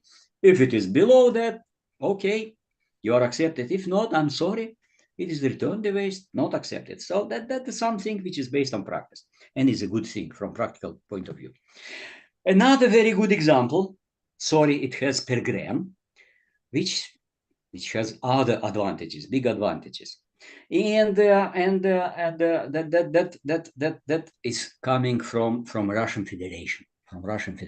I worked 20 years in the nuclear industry in Russian Federation, but the reason that I'm recommending to use it is not that. It has very exact numbers here. If you have very exact numbers, you see what's happening in the world. It's robotics everywhere, right? Automatization everywhere, artificial intelligence. Then you put into the machine these numbers, and the machine does the job. You see, so it's also a very big advantage and certainty. If you have an exact numbers, what to discuss is the number. If it is above it, it is here. If it is below, it's here. That's it. The full story. And another, it's this table from classification in Russian Federation, which is also a very good one. It gives tentative classes. And tentative are based, you take a dosimeter, you measure the dose rate in milligray per hour, and if it is here, you are low level waste. If it is there, this interval, you are intermediate level waste. If it is more than 10 milligray per hour, you say this is high level waste. Later on, you take the exact classification, you go to a laboratory, you spend, I don't know, a week, maybe a month, maybe much longer. But here in a minute, you know this is high level waste. Tentatively, which is also a good point to be used in practice. So that's good words. This is just to compare. So if you in Belgium, you say type B waste for the same material, fuel components, which is considered waste. So in Finland, does not exist because they dispose of the spent fuel as is. No parts of the fuel to be disposed of separately. France, this is intermediate level waste, long-lived. This class exists in France. In Germany, it's called non-heat generating waste. In Japan, is long-lived, low-heat, transuranic waste. In the United States of America, it is low-level waste, but is greater than class C or transuranic waste if contaminated with alpha radionuclides. So it's not the same, but the trend everywhere is that the people are moving toward unifying and using IAEA classification scheme. So that's it with classification. So real classification scheme are national, but the conceptual scheme recommended from 2009, it's a model and is based on activity level and half-life and is focused on likely disposal routes. Some countries continue to base their classification on a simpler 1994 scheme, but pay attention to this 2 kilowatt per cubic meter. This was a real mistake and should be avoided, not to get in trouble with overheating. And by the way, before Chernobyl, it was a world, let's say, catastrophe in Siberia, in Kyshtym, when a tank or tanks with the high-level waste after evaporation of the water because of a concentration of radionuclides and heat generation, this tank exploded and the emissions were like from Chernobyl in 1957. So let's now move to another topic for categorization of sealed radioactive sources. So you see here, it's another outline, categorization of sources, classification of disused sealed radioactive sources, briefly about the code of conduct, and what are the abbreviation. SRS stands for sealed radioactive source, and DSRS is disused sealed radioactive source. And here are some pictures of this source. So this is clearly medical. This is an irradiator. This is an irradiator. Some pictures. So the sealed radioactive sources, they are extensively used practically everywhere on the globe. All countries, in reality, all countries, they use sealed radioactive sources. So they are used in agriculture, in industry, medicine, various research areas, and you see virtually all countries on the world utilize sealed radioactive sources. So the inventory, it's millions of these pieces that look like here. You see, this is a ruler, and you see here, this is something like a pencil, very small. But the dose rates near these sources are little, can be little. I will show you categories, right? So although the sizes are small, many of the sources contain very high concentration of radionuclides. And the very high means can be gigabecquerel, even petabecquerel. So really, so 10 to 9, 10 to 15 power of becquerel. So really very, very, very high concentrations. So here it's a table taken with this. You see here the radionuclides, cobalt-60, short-lived, 527 years the decay, and then you have this where they are used, panoramic radiators, teletherapy, that means medicine, therapeutic uses of them, and radiations. You see here to gamma, very, very strong gamma rays, like more than 1 mega electron volt, so highly penetrating, and they are used in radiography and many things. Then you see here example, just cesium, iridium, americium, selenium. So these are that I will not enter into details, need to save the time. So they are used in many places. So this is, you see here, the gauge that are used, let's say, to check the quality of asphalt cover, road covers. This is to check the content in the pipes. Can be in some operating chemical plants. So you need to keep everything isolated under high pressure. Some maybe corrosive toxic materials. You cannot make a hole and look there, but the ray, the gamma ray passes, and then you have here the detector, the image maybe. Let's say you pump here the oil in the oil and gas industry, and you want to pump from deep underground the good quality oil. And that gives you the information about this oil. So if here some water will start coming out of the well, then immediately you will have another signal, another shielding by the oil of the ray. So they are really used in many applications. And these maybe, if you look up board, you can see these smoke detectors. Smoke detectors. If in a buildings, they are, again, even in houses they are there. So in my house, I have such a smoke detector that will signal me that I have CO from the gas that I'm using in the kitchen, or fire than in industrial facilities. So these devices contain small amounts, typically americium, very small amounts, or plutonium, and then by shield, a little bit shielding by the smoke or the gases, trigger the signal electrical, and then they give alarm that things are bad and we need to do something. So we have sealed radioactive sources, but we also have disused sealed radioactive sources. These are sources that are no longer in use or not intended to be used, so nobody wants them. And instead of saying this is the waste, we say disused sealed radioactive source. And there are nowadays, this is one of the most recent publications on the management of disused sealed radioactive sources. And the radiation emitted from sealed radioactive sources can be quite intense and require heavy shielding, so thick materials to shield the radiation. Otherwise, you cannot safe use them. This document was, I am one of the author of this document. You see, experience in the management of radioactive waste after nuclear accidents, a basis for pre-planning. Publication 2022. This is the link to go to it. And look here, the accident that happened in the nuclear sector. So wind scale piles accident when we got a fire in United Kingdom of a plutonium producing reactor. 3 Mile Island accident in United States when that happened in United States, and it was an accident. Chernobyl accident, right, in Ukraine in 1986. So then Fukushima Daiichi 2011, another very good one. Other nuclear accidents. Kishtim, I just noted to you. Yes, in 1957. The tank exploded and contamination was huge. Palomares, Spain, they lost a bomb, non-active, so, but it's an accident. And look here.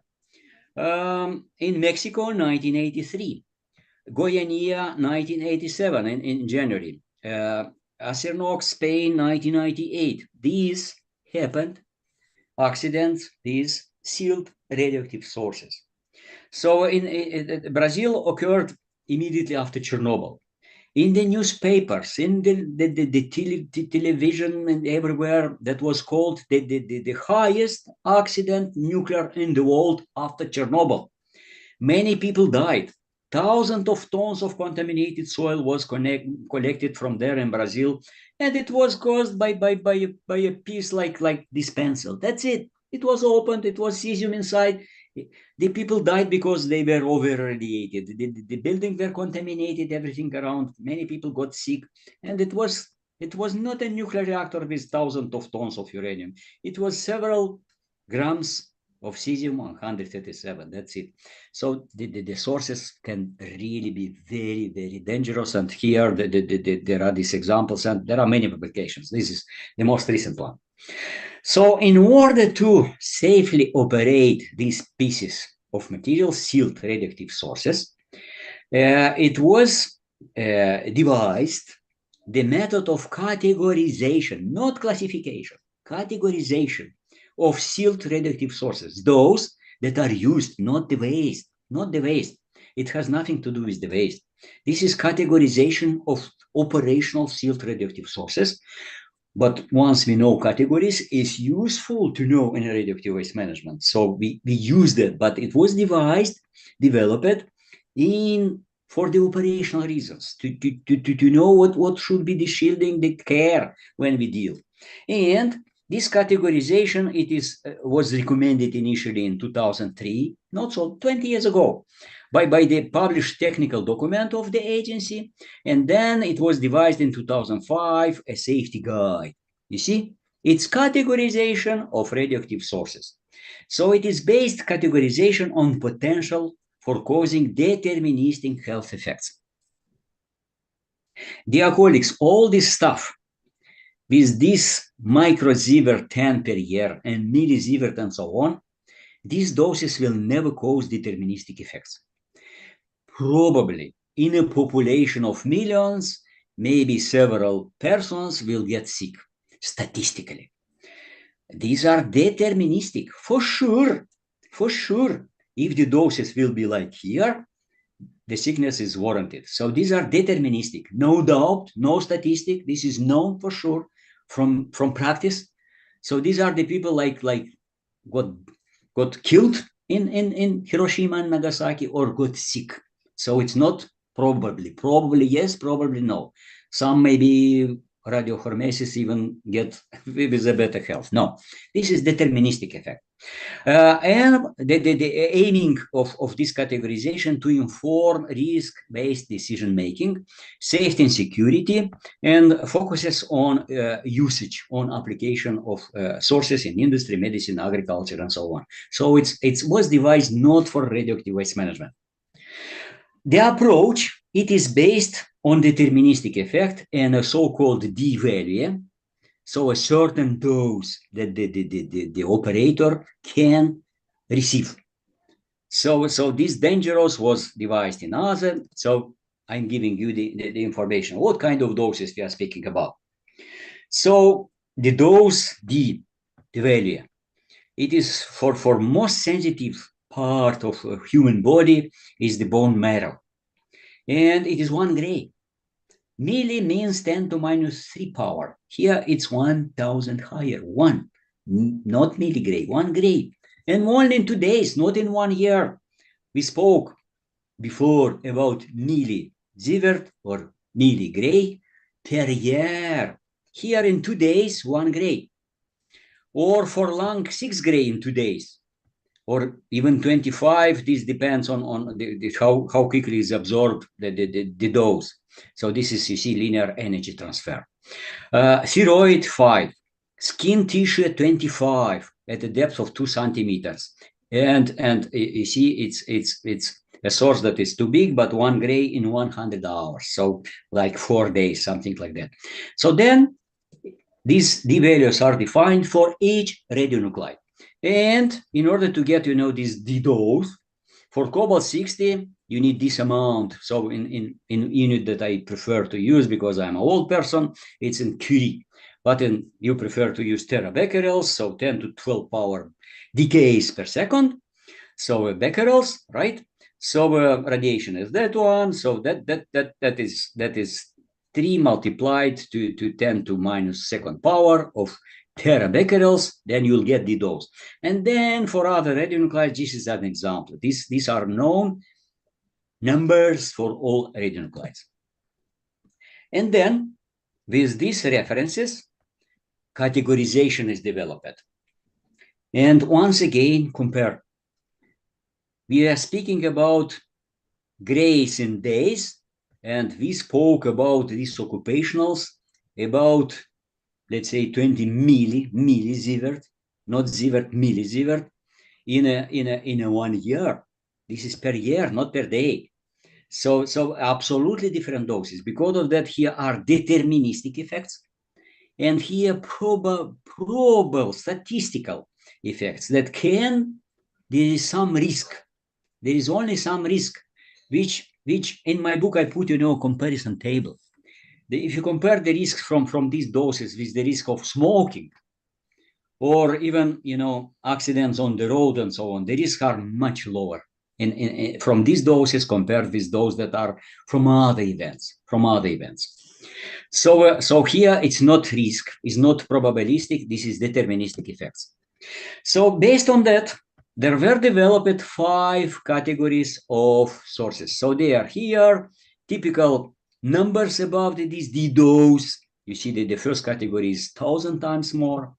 And the description. So if you have the category 1 dose, if you have a pencil of this source, which is categorized as the category 1 source, then you see, if this dose unfortunately is in contact with a person in few minutes, it's likely to cause permanent injury to a person, including death. There is some probability of being injured and get sick, or even killed in minutes. That's category 1. Category 2, it's minutes to hours. And you see, it could possibly be fatal to be close to this amount if it is unshielded and you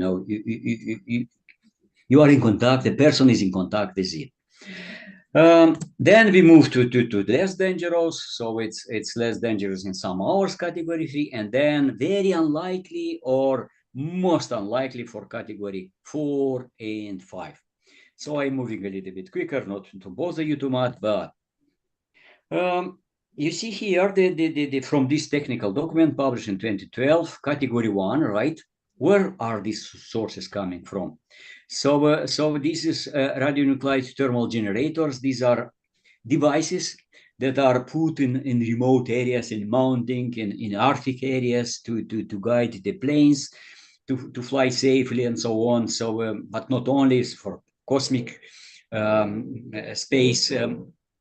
Also RTGs are used, so they generate based on decay of plutonium-238 or strontium-90.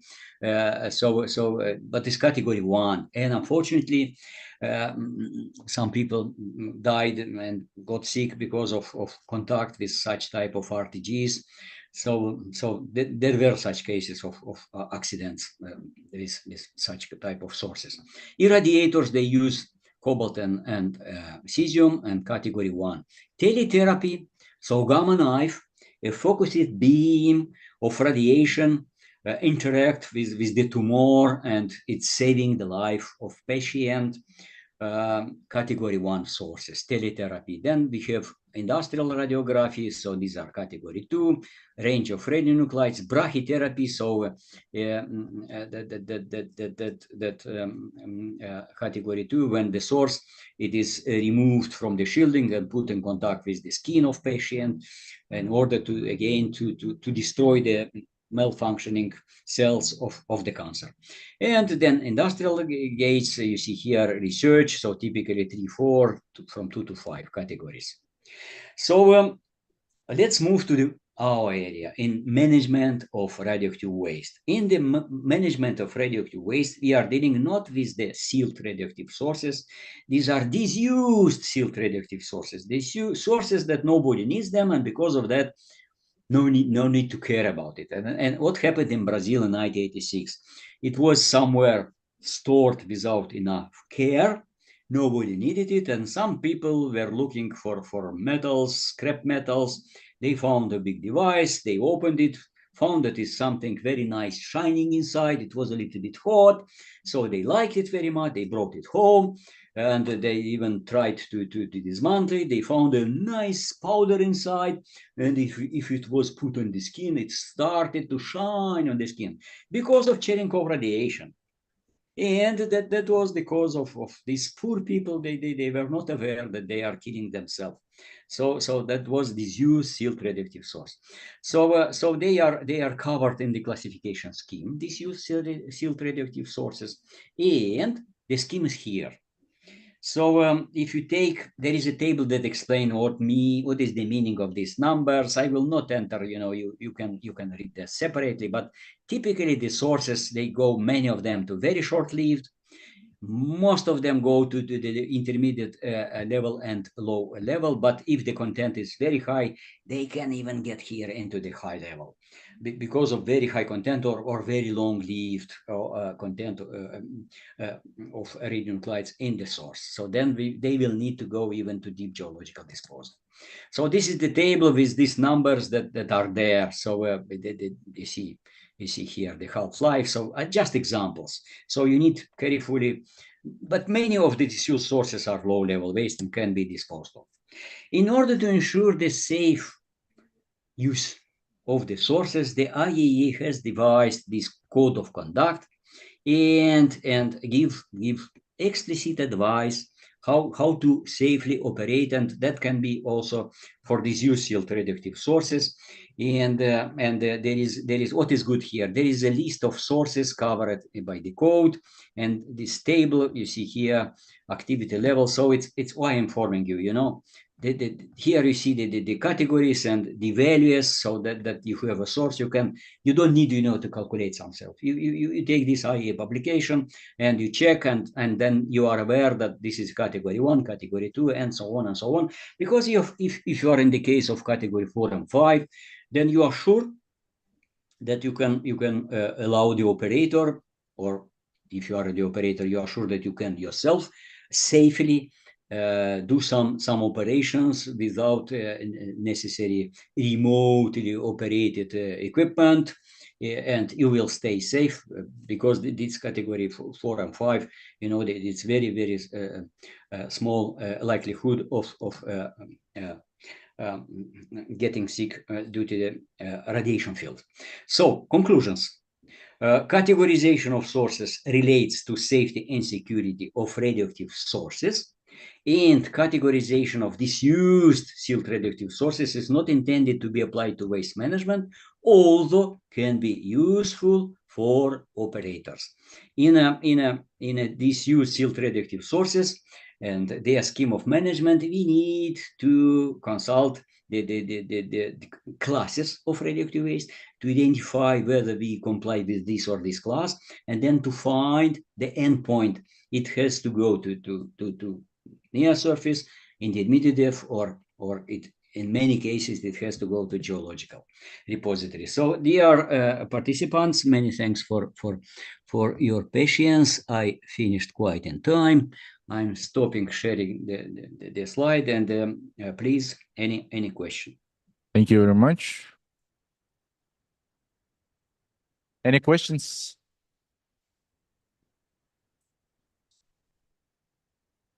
Thank you. I have two questions. The one is that on the D values, I suppose that they are calculated, these doses, the grays per hour, calculated in some distance from the sources. And what is this distance? Yes, it's the 1 meter? specification on that, it is given there. So it's not the calculation of the dose considered not just one scenario. So they take into account and then take the smallest value possible. So they look on in direct contact. They are looking to the, as far as I remember, 30 centimeters. So they consider several. So I did not enter into the details. This is more complex than just saying the dose and then indeed where is it, at which distance, which conditions. And I noted to you that they consider even a small dose that you can carry in the pocket, or another one that you can just be near it. So, you cannot carry it, and this scenario are different practical scenarios. Are more complex than just one simple one. Okay, different practical scenarios considered to calculate these doses. That's right. Okay. And then the smallest value, it is used and set into the table, and then that one is used to cut. And then category 1, it means that you are 1,000 times above it. Because of that, in a few minutes, the dose is little. Category 1. And then moving down, you get to when you have a small fraction of the dose, then you get to 4 and 5. Okay. And in the table, it is shown that. And okay. actually, in the IEA guidance, this is specified. And the other question is about this idea to get a cobalt sphere with high-level waste in it and drop it into the sea to melt. If I understand well, to melt the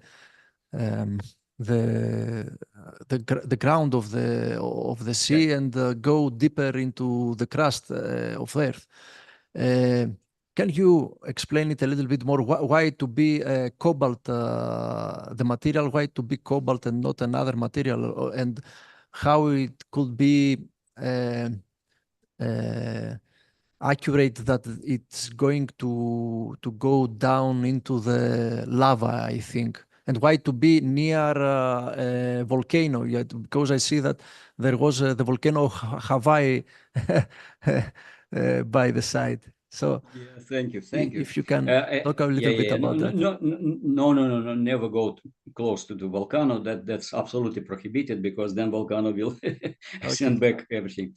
So far away, just Hawaii was shown, to distract the public and to pay attention that we can be there somewhere away from the volcano, of course.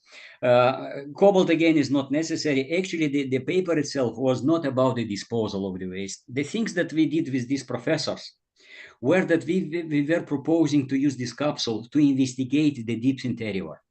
Nowadays, we don't know even what's happening at the contact of continent with the mantle. The Russians tried to drill to get down. There is even an international project, MOHO, so-called. So they drilled up to 12.5 kilometers and could not go deeper. So it's still several 5 or even 10 kilometers to drill to reach the so-called Mohorovičić discontinuity and to reach the mantle. And we propose to use a capsule to fill it with the cobalt, because then will decay during these 5 years and will stay there, so no harm that will get back. And we calculated that registering the acoustic emission from the capsule, we are able to investigate what are the layers in the continents. And that is important to predict the earthquakes and so on. And this possibility was discussed in 2010 in Carnegie Institute of Washington with the scientists within the project MOHO. Not with the purpose of disposal, with the purpose of investigating how are the layers, because we cannot drill very deep. We never were able to reach even the border between the continent and the mantle.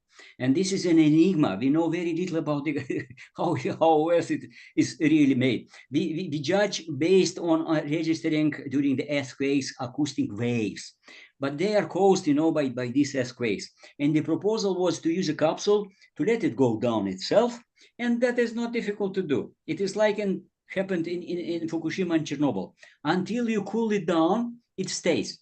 If you switch off the cooling, it starts to melt everything and to go itself down. And we calculated that we will need maybe a couple of years to reach the mantle. So that was a kind of research project. But other people said that why not to use this approach to dispose of high-level waste without the need of constructing repositories. You in a borehole, you place your spent nuclear fuel. You put enough spent nuclear fuel there to melt everything around, and it will go down. And this is also discussed. Although some of the designer, they consider to put a stopper and to stop it not to go too deep. But we can go 100 kilometers deep by this method. It's by calculations. There is still not implemented. We had an attempt with the National Academy of Science of the United States to get funding, but we need very high funding to do that because these are expensive works. Both of these projects are not in progress because of funding. Absolutely. Okay. Yes. There is competition for the funds. Very clever projects. Thank you. Yeah. So we were not successful. So participated, but we could not get funding. We applied to National Academy of Science of the United States because they are rich enough, so they can afford to do such project. But even they said, I know there are some doubts. What to do therefore? If some gold it is there, maybe, but we don't expect to get very rich after this project. Is more science than, funding. But who knows? It's just unknown. It's terra incognita. Thank you. Okay, we know by categorizing the sealed sources, they use AD ratios. And in case of disused radionuclides, how do they categorize the disused sealed sources? The approach is the same. So is used or disused, the category is the same. But when we manage radioactive waste, nobody care about this category. We are looking, it is possible to put it in a surface repository, or we need to go to deep geological. And they look to the class. So this categorization is needed for operation, so that the operator will not get over irradiated. Because of that, already from operator, when he brings the source to a disposal facility, immediately you can ask him if it is not indicated, but most probably will be there that I am bringing to you for the disposal, for storage and disposal category 1 sources. They are in containers, etc., etc. So this is already done. It is done in the operational phase. Okay. If it is not, then you take IA document, you look what is the radionuclide, what is the activity, and you look to the table. Oh, this is category 1. Very much care from the operational point of view. Although maybe for disposal in some 100 years will decay and is still amenable for near surface disposal.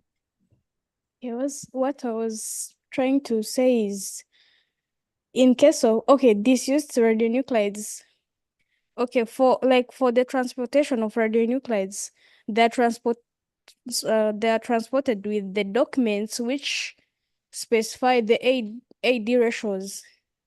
But in case of this, in case when they are considered disused, I don't think they're with their documents. That's what I was trying to ask. How do they know the category of their? Yeah, you are right. You are right. So That then for transportation, you say one. So then I already gave you the reference documents. You check there so you know the activity. You find the category, and it's not nowadays. It's already done for practically. I cannot tell you for sure that absolutely all radionuclides are there in the table, but most of them should be there. because the table were done for radionuclides that are in use. So not myself, I never participated, but teams calculated, put these tables, then now they are published. So it's not a big trouble now to find the category of the source. If you know the radionuclide with a spectrometer, and if it is not specified, you can find what the radionuclide is there, and the activity. So the things that can be identified if even in the case when in the passport it's not there. I hope that this was the meaning of question that you asked me about. So you got a document for a source and there is no information what category is there. Then the advice is to look to a type of radionuclide and to look to the table published in IEA technical document and this categorization, and to find where is it and which interval. So, first of all, I want to say thank you for your brilliant explaining about classification and categorization radioactive waste and said source.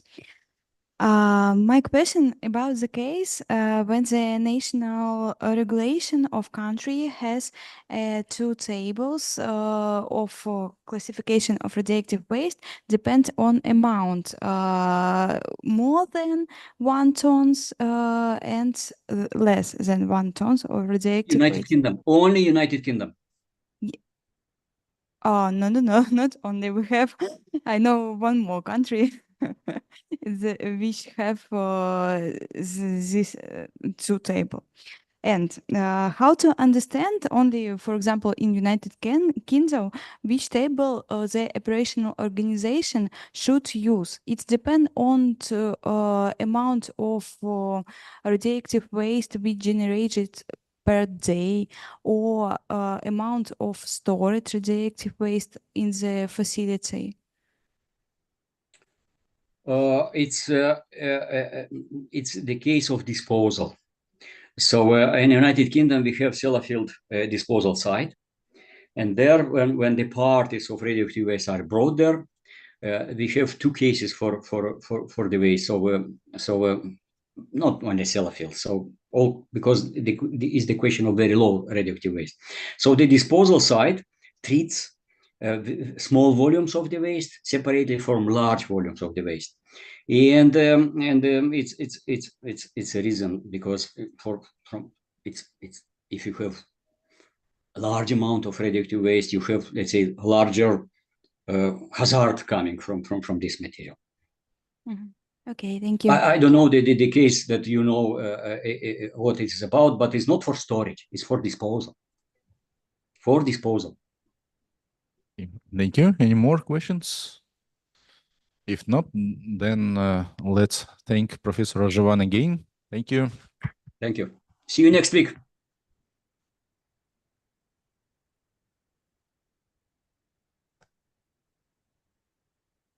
So, and now we will continue with the next lecture.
So, okay. Well, let's continue with the topic about the fractionation of radioactive waste. And in this lecture, we will speak mainly about the high-level waste during the reprocessing of spent nuclear fuel. So again, as it was previously shown, our main process in this reprocessing of spent nuclear fuel is a Purex process.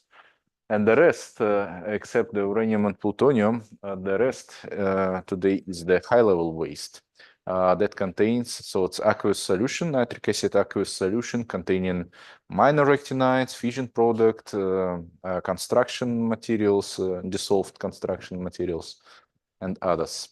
So there is an average, let's say, composition of the high-level waste after the extraction of uranium and plutonium. So you can see that here uranium and plutonium, there are minor amounts of these elements, but the rest, it's mainly alkaline and alkaline earth metals. It is rare earth elements, some other fission products like molybdenum. It's one of the fission products with very high yield, zirconium as a cladding material, and some others like noble metals, and there are activation products. So it's transuranium actinides like neptunium, americium, and curium here. If we will look on the composition of the main components after the storage, after the 10 years of storage, still we can see that it's mainly strontium 90 and its decay product yttrium 90, it's cesium with its decay product barium 137M, it's cesium 134, and some noble metals, and of course rare earth elements. They are the main components of this high-level waste solution. And of course, some transplutonium elements, or transuranium elements, because neptunium before plutonium. So it's neptunium and americium with curium. So all of their isotopes. Now, if we'll look onto the concentration in this high-level waste solution, again, we will see that the main components, the rare earth elements, that's why this nuclear fuel can not longer work, because these elements, they're neutron poisons, so they catch neutron and they don't give it back. So the fission reactions going down. So it's bad for nuclear fuel. We should remove all of these lanthanides, rare elements. So there are plenty of construction materials like iron and cladding materials like zirconium, other fission products like molybdenum, and some salting agents like sodium in these solutions, quite a lot of these solutions. But also you can see that there are noble metals that can be also isolated or extracted, and some of these metals can be used further in, for example, as catalysts. What can affect on the composition of this high-level waste solution? First of all, its initial form of the fuel, of course, because it can be metal, it can be oxide, it can be nitride, carbide, or this composite fuel, triso fuel, or some other materials. It is initial enrichment in fissile nuclides, so it means that the amount or percentage of the uranium-235 that was initially in the fuel.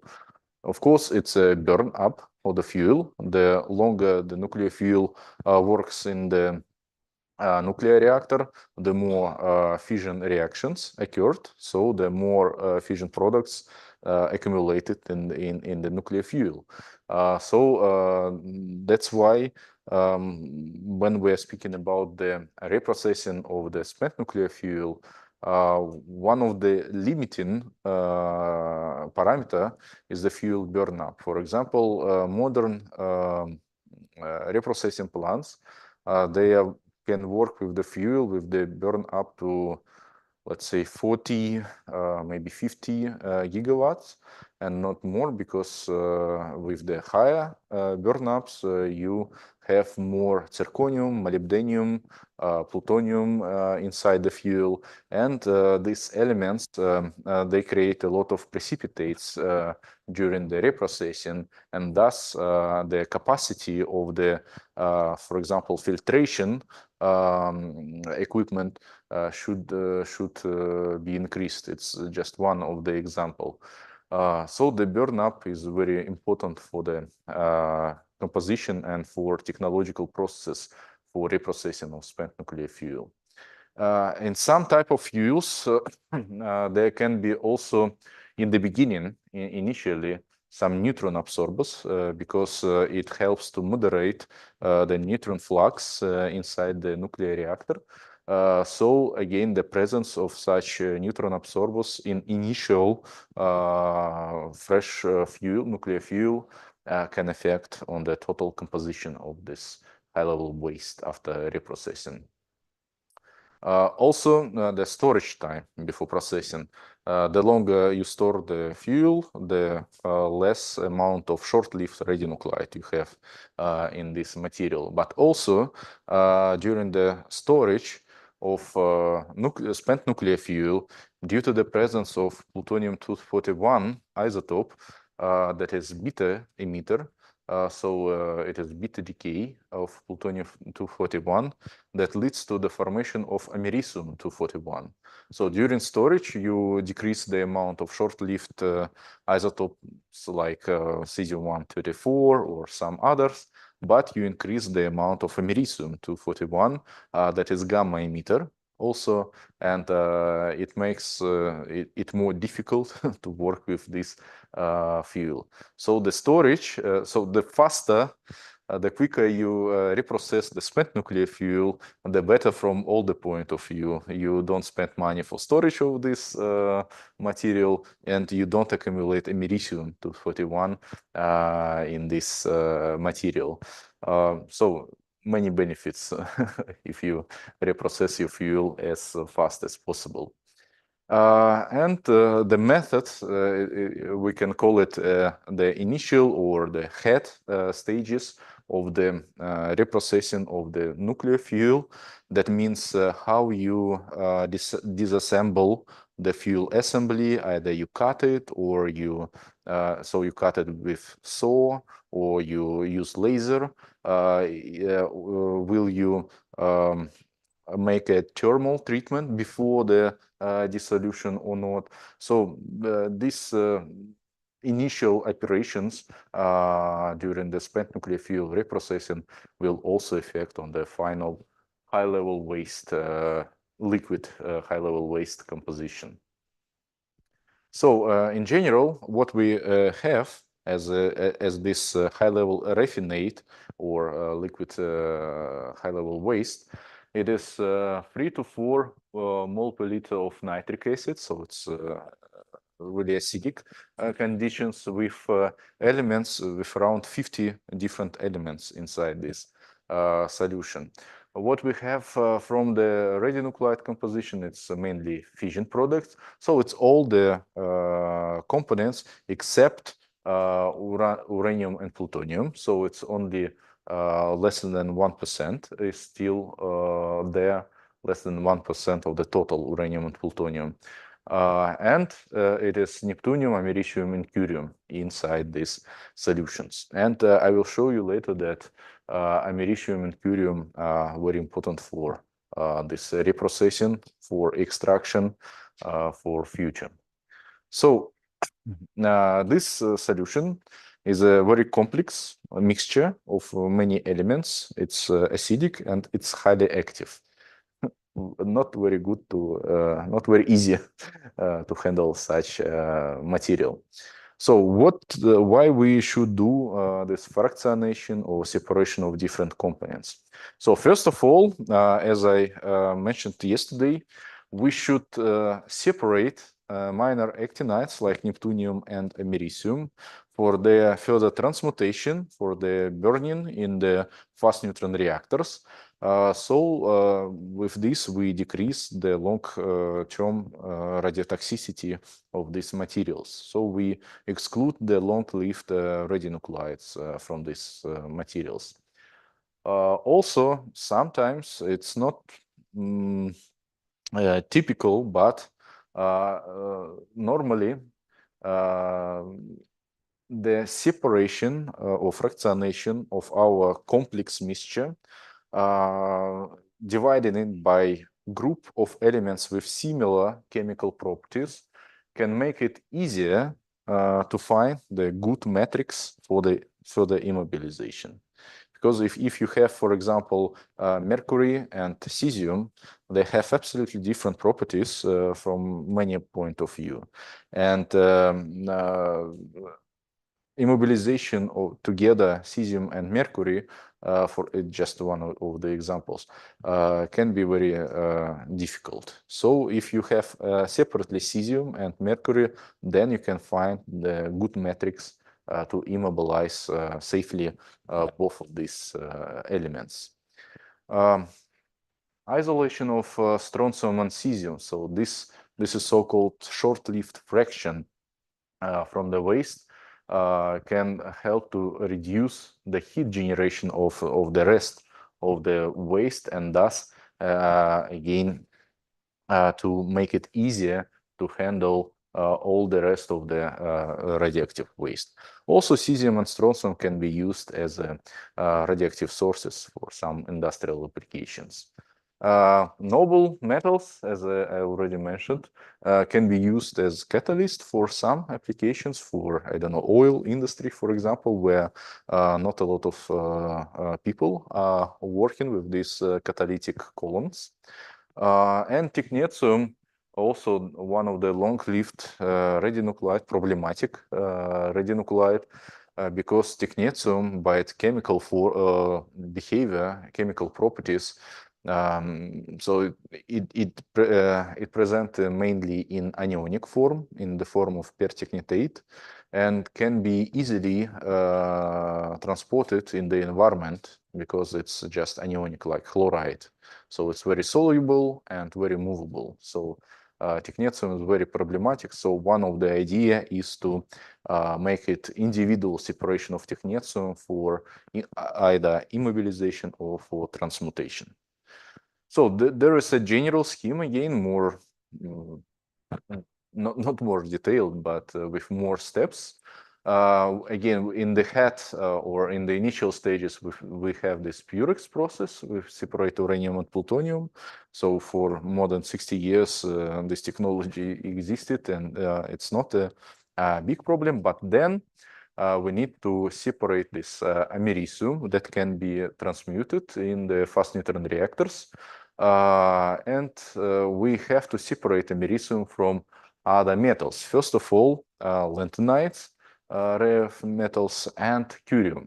So curium is a problem for fabricating the fresh nuclear fuel because it has very high heat production, and also it is good neutron emitters. So, and to handle the fresh nuclear fuel with the intensive neutron flux can be really difficult. The problem to separate americium is that all these elements have very close chemical properties. They have the same stable oxidation state in aqueous solutions. They have very close ionic radius, all of these elements in trivalent state, and they have close electronic structure. So all of these elements, they are F elements, so 4, F, and 5 elements. So they have similar shielding of the other core electrons, and thus the chemical properties in trivalent oxidation state, they have more or less the same, very close chemical properties. So again, if we look on this radionuclide composition, the americium and neptunium and curium also actually they are fissile materials, but curium, as I mentioned, produces a lot of heat and neutron fluxes, so we should exclude it and put it to the storage. And we should separate all these non-fissile and problematic radionuclides, so that we can use americium and neptunium as a part of the fresh nuclear fuel in fast neutron reactors. We transform to the shorter lived radionuclides and put this product of the transmutation also to the storage. But again, the half-life will be not thousands of years or even millions of years, but will be just something like 30, 20 years. So much, much shorter. So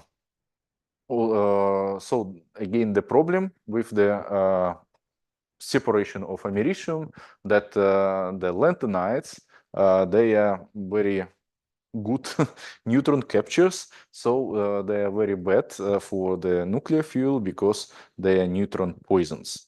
They catch neutrons with such a huge cross sections of neutron capture, and they have to be removed not to catch all the neutrons in the nuclear reactors. Yeah, and curium again is the source of neutrons. When we are speaking about good extraction systems, there are a list of requirements. I will go shortly through these requirements. First of all, the distribution ratios, that means the efficiency of the extraction, should be not very high. So the distribution ratios should be something like 1 to 10, maybe to 15, 20, something like this. Why? Because if we have a distribution ratio equal to 1000, for example, then it will be difficult to back extract your element. But in the final stages, we are working not with organic solutions. Yeah? We are working with the aqueous solutions. So we extract our element to the organic phase, but then we should back extract it. Take it, and if the distribution ratio will be very high, it will be very difficult to back extract. So the distribution ratio should be high enough to extract our elements, but not very high that we can further take it back from the organic solution. Selectivity should be as high as possible, better higher than 5. In these conditions, it will require approximately 10 stages of the extraction process for separation to elements. Equilibration rate should be very fast, faster than 10 minutes, because when we make this extraction process in countercurrent mode, there is time when two phases, aqueous and organic phases, reaches equilibrium. And if this will require a lot of time, that will mean that our organic phase will contact with the highly active aqueous solution for the very long period of time. And that means that our organic solution will be irradiated too long, and organic molecules can be destroyed, and all the properties of our extraction systems will be very bad. The same is for hydrolytic resistance. Hydrolytic resistance, that means that our organic molecules, our extractants, should be stable against the action of nitric acid. So all the technological processes in radiochemical production mainly are nitric acid solutions. It's not so corrosive as hydrochloric or other acids, and yeah, it's very strong acid. So it's the main component of the technological solutions in radiochemical plants. Phase stability, that means that in some cases, if we reach the saturation limit of our organic phase, there can be the formation of the precipitates in organic phase, and this precipitates, it is salts of our cation with the extractants, and these precipitates, they are located in the boundary between the aqueous and organic phase, and that is so-called third phases, and it makes it difficult to separate two phases. So in technological process, after mixing two phases, organic and aqueous phase, we should further obtain two separate phases. Again, aqueous and organic phase. If there is a third phase, then the separation of these two phases will be very difficult. Fire explosion safety, of course, better not to use flammable diluents. That's why today in some processes we use heavy organic diluent with the fluorine atoms. So they are very heavy, so they are more dense than water, and they are not flammable. And it is good, but not very necessary, but it's good if it will be possible to use so-called Chern principle. That means that your molecules should contain only carbon, hydrogen, oxygen, and nitrogen. So you can simply burn it after the technological process and nothing will be left. Again, it's not mandatory, but desirable requirement. So just some examples of the solvent extraction systems for separation of trivalent actinide and lanthanide. Again, it is one of the most difficult pairs for separation. And sometimes we use not only one extractant that is located in organic phase, but also a selective ligand that is water soluble. So we have two molecules, one in organic phase, one in aqueous phase, and they have different selectivity to different ions. And thus, that is called push and pull approach. So we increase the selectivity of our entire system for separation of these two elements. So HDHP is more selective to lanthanides, and DTPA is more selective to actinides, and thus we increase the selectivity of the system in general. Another example, it is TODG, tetraactyl diglycol amide molecule, this one.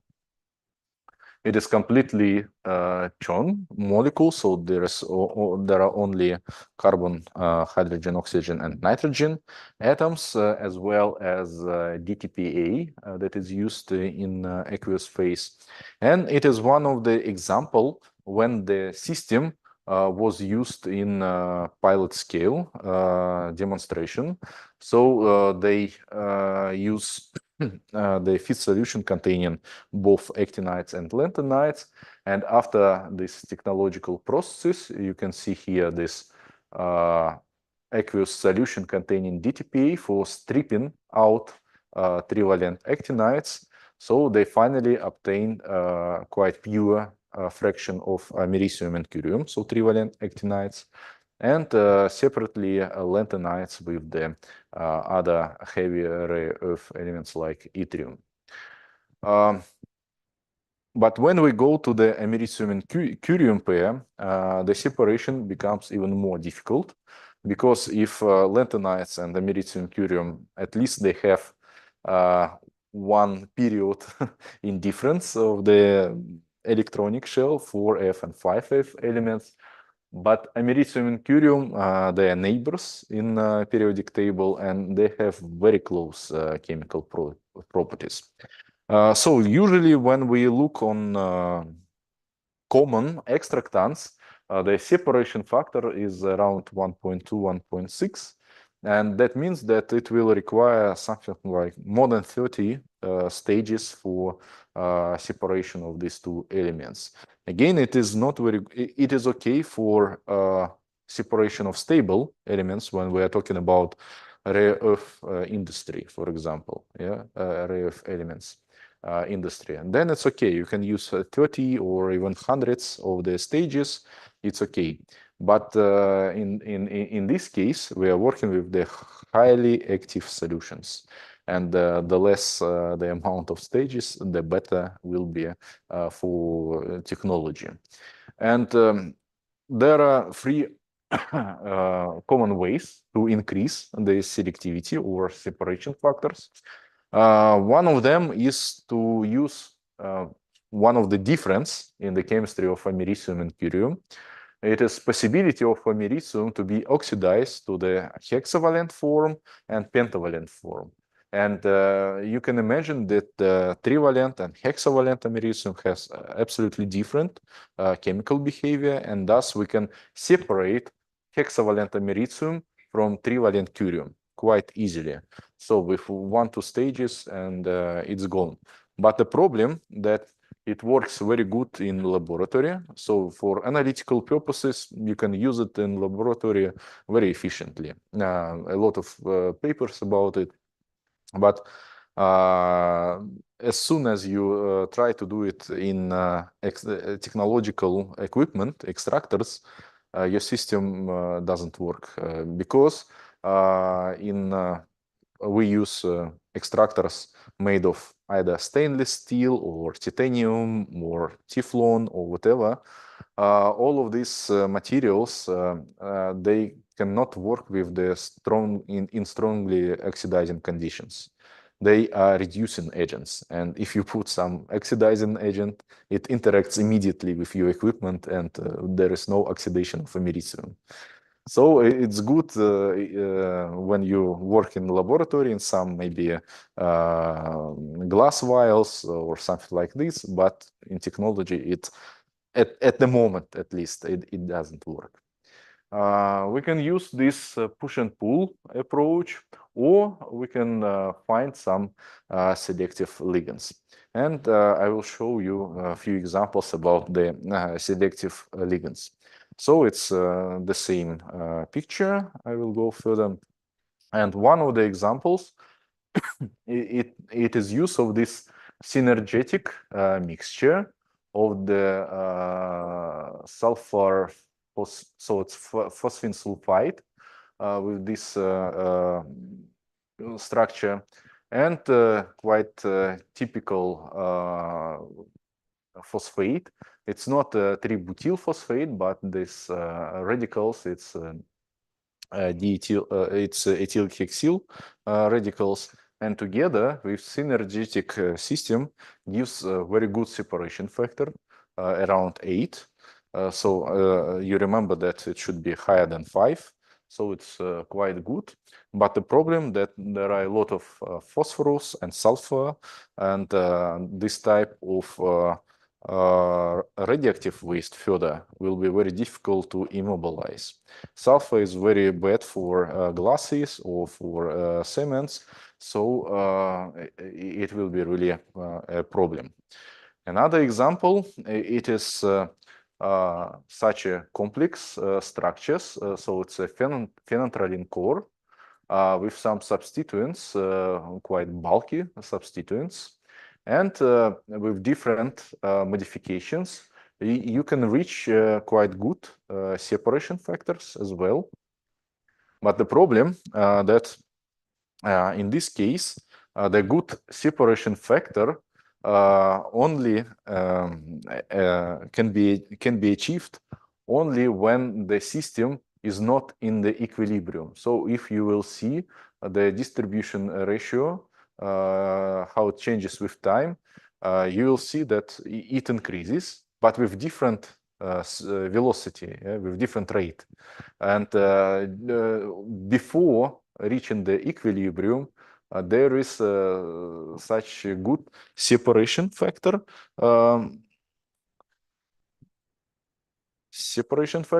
But at the point of equilibrium, there is no separation. They have absolutely the same distribution ratio.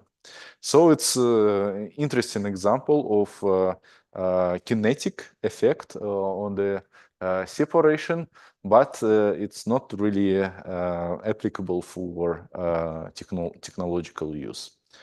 Japanese colleagues discovered this type of molecule, that is abbreviation is ADAM.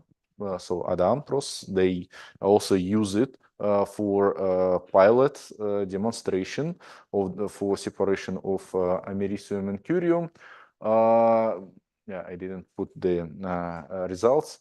So they achieved good separation, but not good enough. So it was around 2% of curium that goes to the americium fraction. So it's not enough separation of americium and curium. So what can be used for further for americium and curium? Okay, so again, this system. Yeah, this system was used for dynamic testing, so-called DeLuca process, and they separated americium in this product after stripping of the organic phase, and curium went here, and they obtained quite good separation of americium from curium. But again, as I mentioned, this is not fully shown molecule, so the problem will be to immobilize this type of waste. This ADAM process, again, they reach also good but not good enough separation of americium. And exam process, another process with the synergistic system, where they use this phosphoric acid, HDHP, and this type of glycolamide with the use of the aqueous soluble complexone that is called TEDGA, tetraethyl diglycolamide. And they use this system. You can see that there are quite a lot of stages for separation of americium from the rare earth elements. And it was quite good separations, but too many stages. Also, the problem was the pH conditions. So the buffer that is used was with the pH 3. And you can imagine that if you have a feed solution with the nitric acid of around 4 mol per liter, and here you can you use the buffer with pH 3, there can be a lot of precipitates can form. So what our colleagues made further, they focused more on so-called N-heterocyclic ligands. Why they are good? Because in these ligands, you have two coordinations, not two, even four, or depends on the structure. Here it's four coordination centers, 4, 3, 3 as well. So, but here you can see the so-called strong coordination centers of oxygen atoms and the soft coordination centers of nitrogen atoms. Also, by using different substituents at these places, you can change the electronic and the sterical properties of these molecules to find the best option for separation of your elements to binding only one element among the others. Also, before synthesis of many of these molecules, today we use quite a lot of calculations as well. So first of all, to determine from the initial principles which molecule will be better compared to the others. So it's we can calculate, let's say, tens or even hundreds of molecules to choose the best options. Of course, we choose not only one molecule because calculations, they are not absolute. It's just comparison between different molecules. So after choosing or selecting several molecules, we made a synthesis of these molecules, and then we perform some simple testings. So it's some extraction experiments, determination of distribution ratio values, separation factors, solubility of these molecules, because if your molecule is not soluble enough in organic phase, you can forget about it. And after choosing 2-3 molecules after this preliminary test, we made more, we synthesize more of these molecules, and then goes to the dynamic test to find out the technological applicability of these molecules. So quite a long way to find a good molecule. But so just a few examples what we are doing is DFT calculations with the determination of the differences in the bonding energies.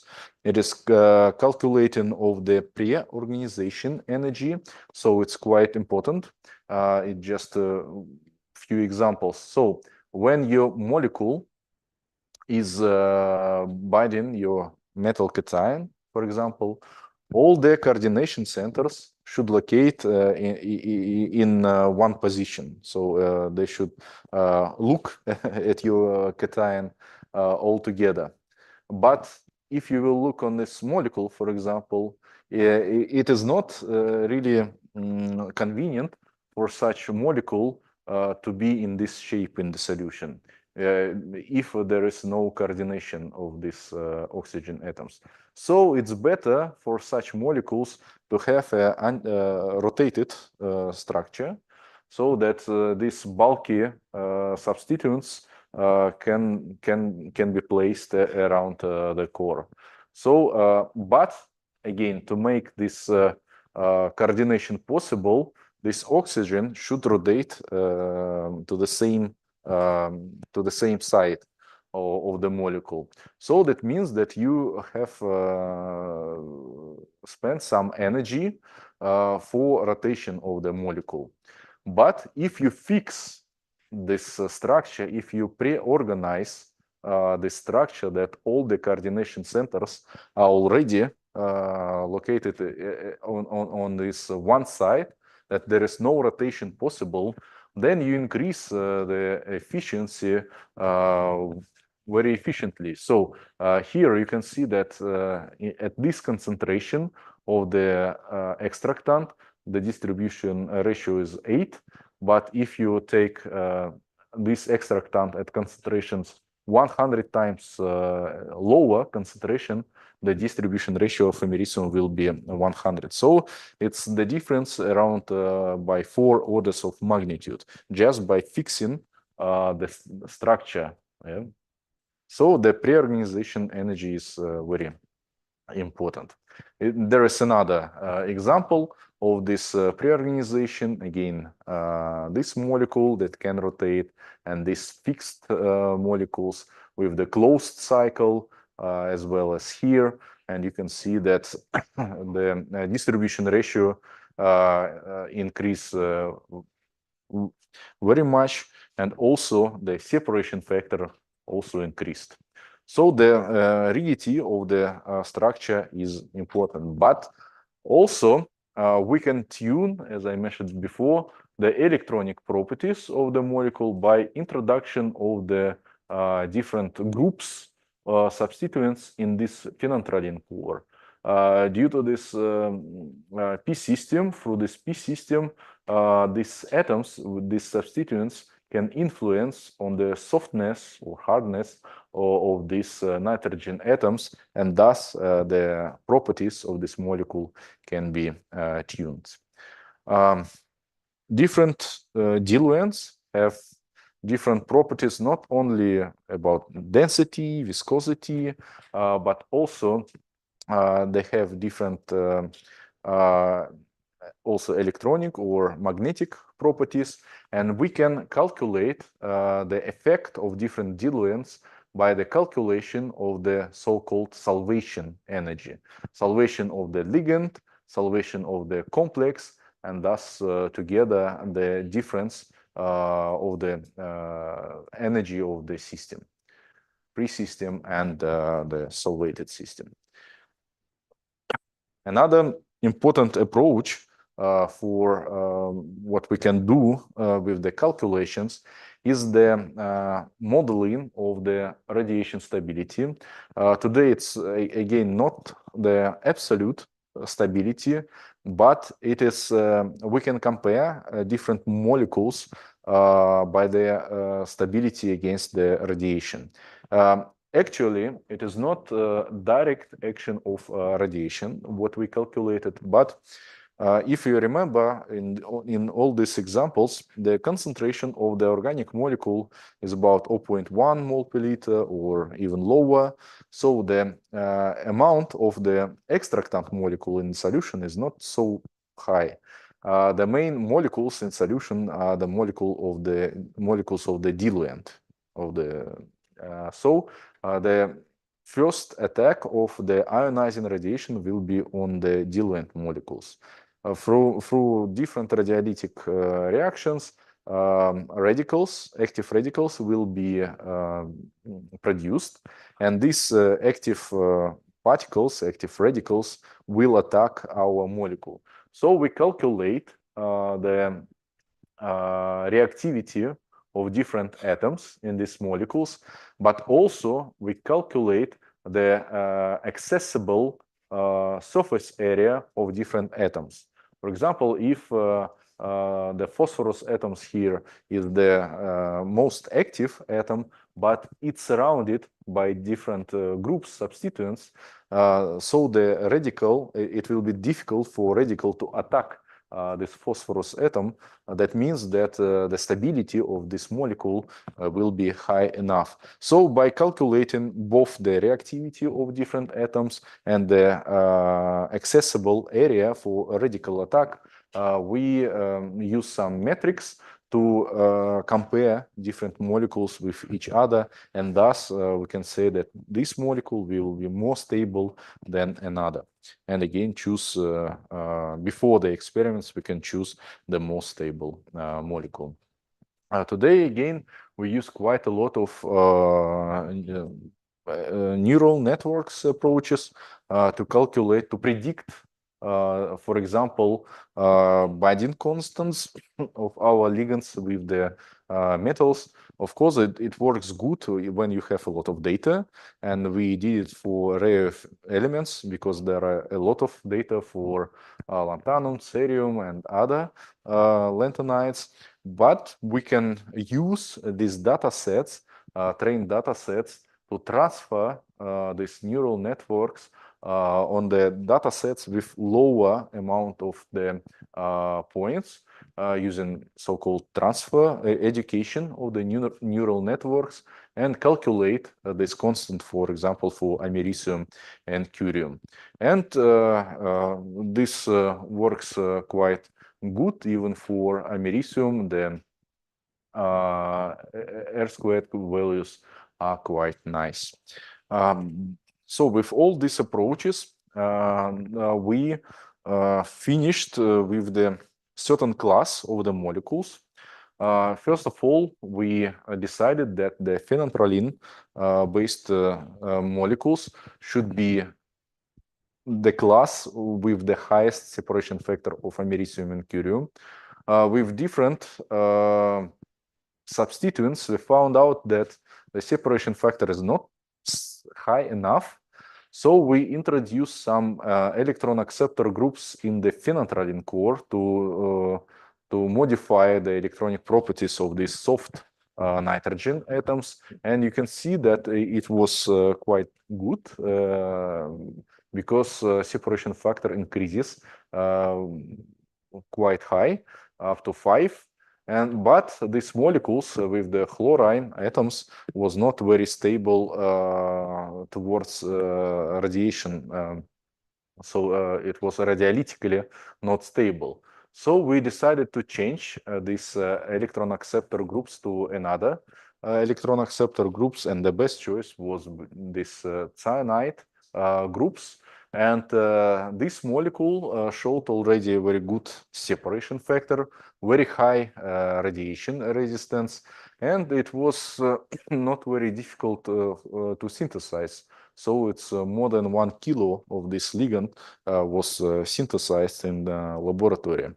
What are the good properties of this molecule? First of all, good separation factor for americium and curium, but the problem was poor separation of americium and light lanthanides. So it's the distribution ratio of americium comparable with lanthanum, cerium, praseodymium, and neodymium.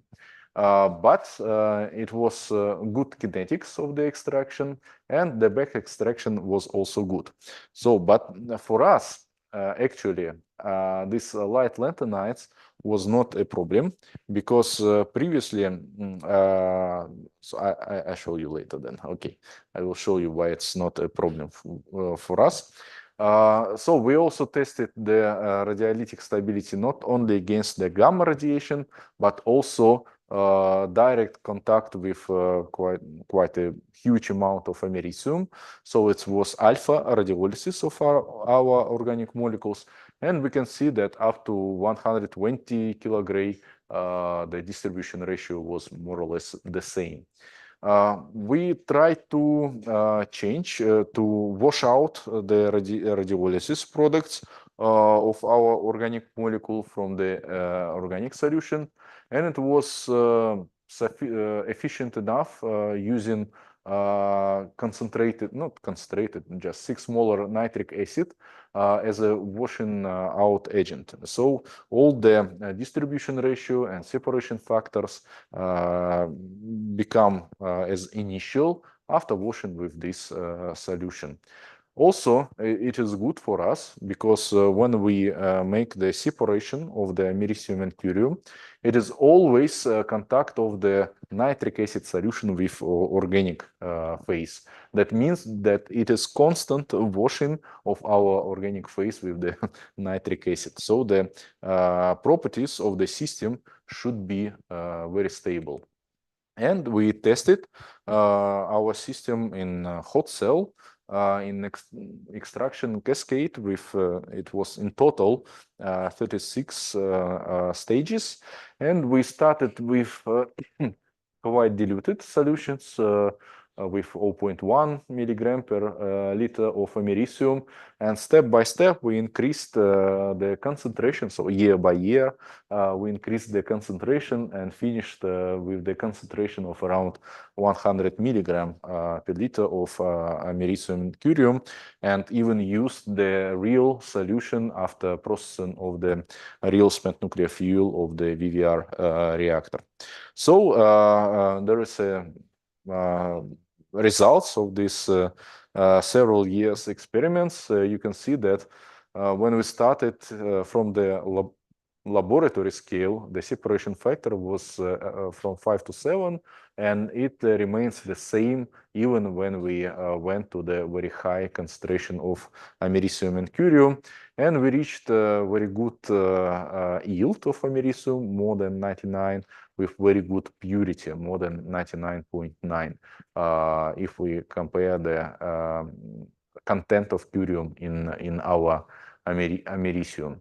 So there is another approach for separation of americium and curium and lanthanides that is called displacement chromatography. Our colleagues from the Institute of Inorganic Materials, named after Bochvara, they developed this technique, and they also tested it in hot cells with big amounts of americium. And you can see this chromatogram.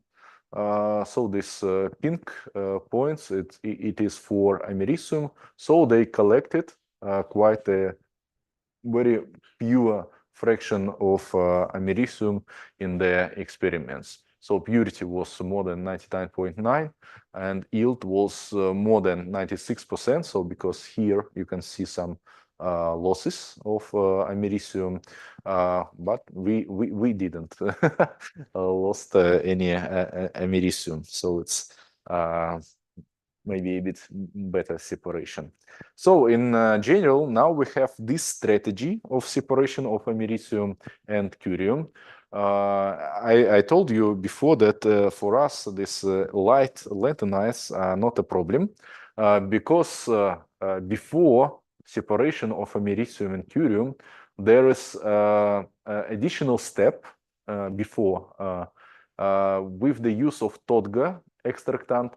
Then some of americium and curium and some of the lanthanides, this sum is extracted from the high-level waste with the TODGA.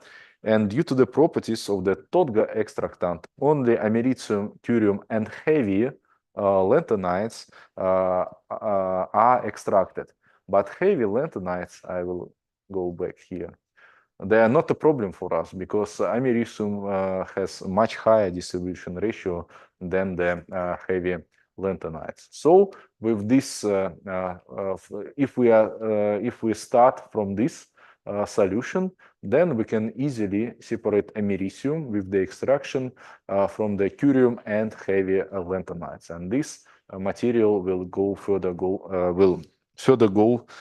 for the storage for around 80 years for decaying of curium to plutonium, and this plutonium can be used further in fast neutron reactors. Or we can use chromatography and separate all of these elements.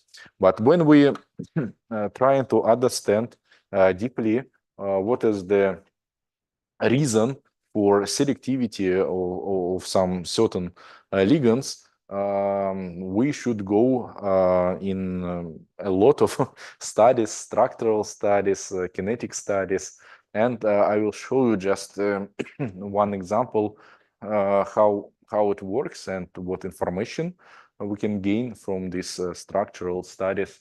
And it is example with uranium-6, and the result was really surprising for us. So what we are usually doing is determination of stoichiometry of the complexes that are extracted in organic phase. To do this, we are making a lot of spectrophotometric titrations. We estimate the ratio between uranium and the or other metal and ligand.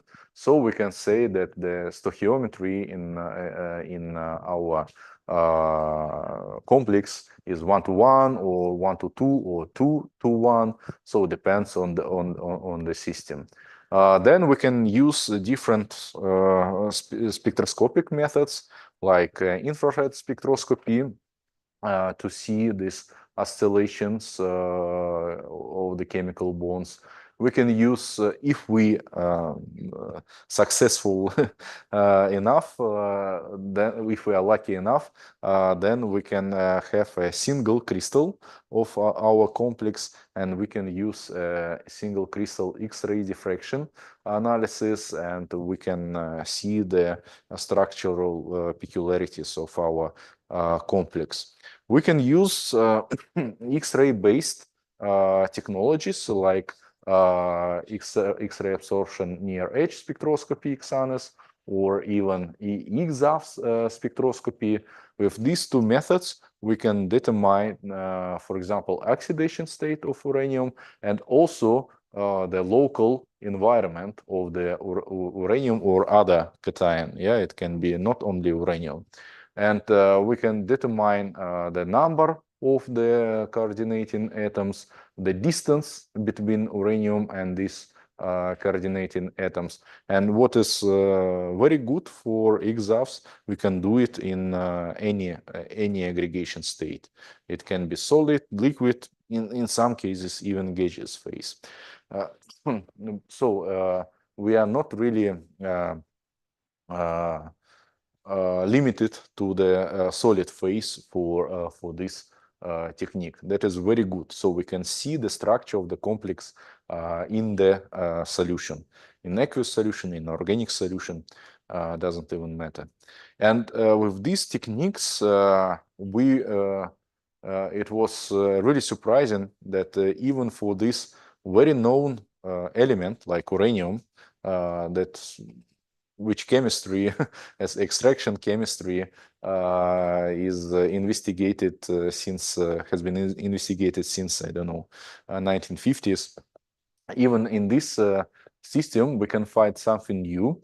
For example, we found the new mechanisms of extraction of uranium, where uranium in this complex present simultaneously in cationic form and anionic form.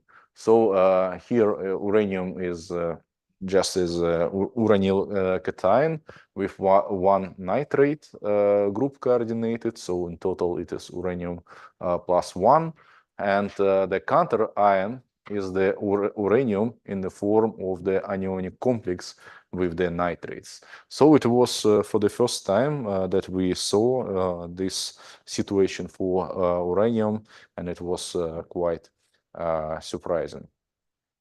Also, from high-level waste, we can separate cesium and strontium. To do this, 20-30 years ago, the cobalt decarbolide chloride was used in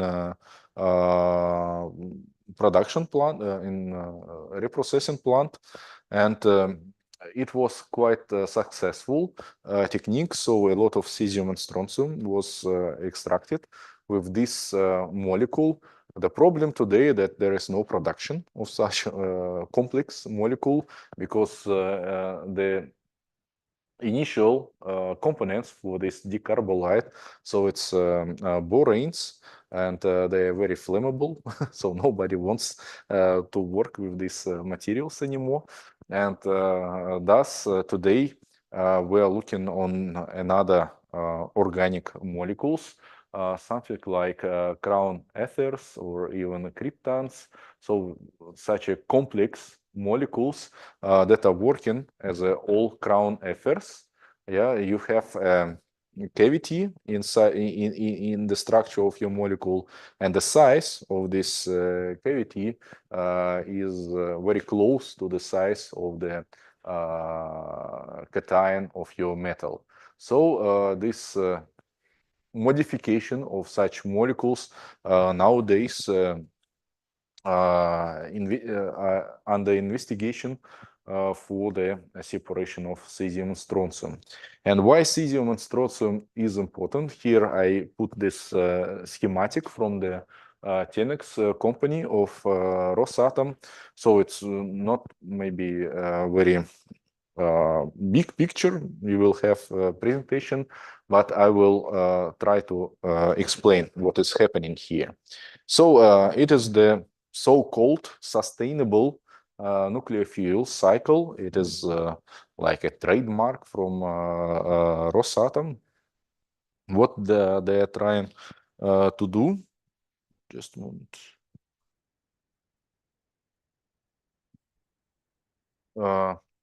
So there is a customer's territory. There is a nuclear power plant. So the nuclear fuel is working in nuclear power plant, and then the spent nuclear fuel goes for some storage for some years in special canisters. And after some certain period of time, it goes for the reprocessing in Russia. So during the reprocessing, uranium and plutonium recovered, and the fresh uranium fuel is fabricated for the customers' use. So you put back the fuel assemblies with the regenerated uranium. And if the customers want, it can be not only uranium fuel, but also MOX fuel. So it's uranium plutonium fuel, depends on the possibilities of the customers. All other actinides, minor actinides and other fissile materials, they are burned in these fast neutron reactors on the territory of Russian Federation. So in general, finally, the customers has only fuel assemblies with the reprocessed or recycled uranium. And as a B-product, there is only fraction of cesium and strontium that goes for some permanent storage on the territory of the customer. So that means that there is no need for a deep underground repository on the territory of the customer, because this cesium and strontium fraction, it is a short-lived fraction, so you need to store it only for 300 years, and then it will disappear, let's say. It will decay. All other long-lived waste, they are burned in fast neutron reactors. And again, from the Russian law, it is forbidden to take radioactive waste from other countries. But again, it is important to use the correct definitions, because here we take not the radioactive waste, we take spent nuclear fuel. There is no waste because the minor actinides, the components of the fuel, again, they are burnt in these fast neutron reactors. And this, the real waste, the short-lived fraction of cesium strontium, goes back to the customer's territory. So from all the point of view, it's not so it's legal to take the spent nuclear fuel from abroad to make this reprocessing and sending back cesium and strontium and some fuel assemblies of the recycled uranium. So this is so-called sustainable nuclear fuel cycle that was proposed several years ago. And the idea today is to develop these systems to separate pure cesium and strontium fraction, that there will be no long-lived alpha emitting radionuclides. So in general, to find these selective ligands or selective extractants for separation of radionuclides, it's a really difficult task. It requires a lot of preliminary research, experimental research, and there is actually, even if I told you that we use these calculations and other techniques, actually, there are no obvious ideas. We don't know. We still don't know which exactly modification we should make to find the best molecule. So it's always a combination of different factors. And today nobody knows how to find the very selective molecules. It's a lot of calculations, experimental work, etc. Sometimes we can use masking agents or aqueous soluble molecules to increase this selectivity, this push and pull approach. And final conclusions that yes, high-level waste is a very complex object. Again, around 50 different elements, highly acidic, highly active solutions. But still, we can separate some minor actinides, specifically americium and neptunium, to make these materials maybe, let's say, more safe, at least for future generations. Yeah. Okay. So thank you for your attention. Sorry.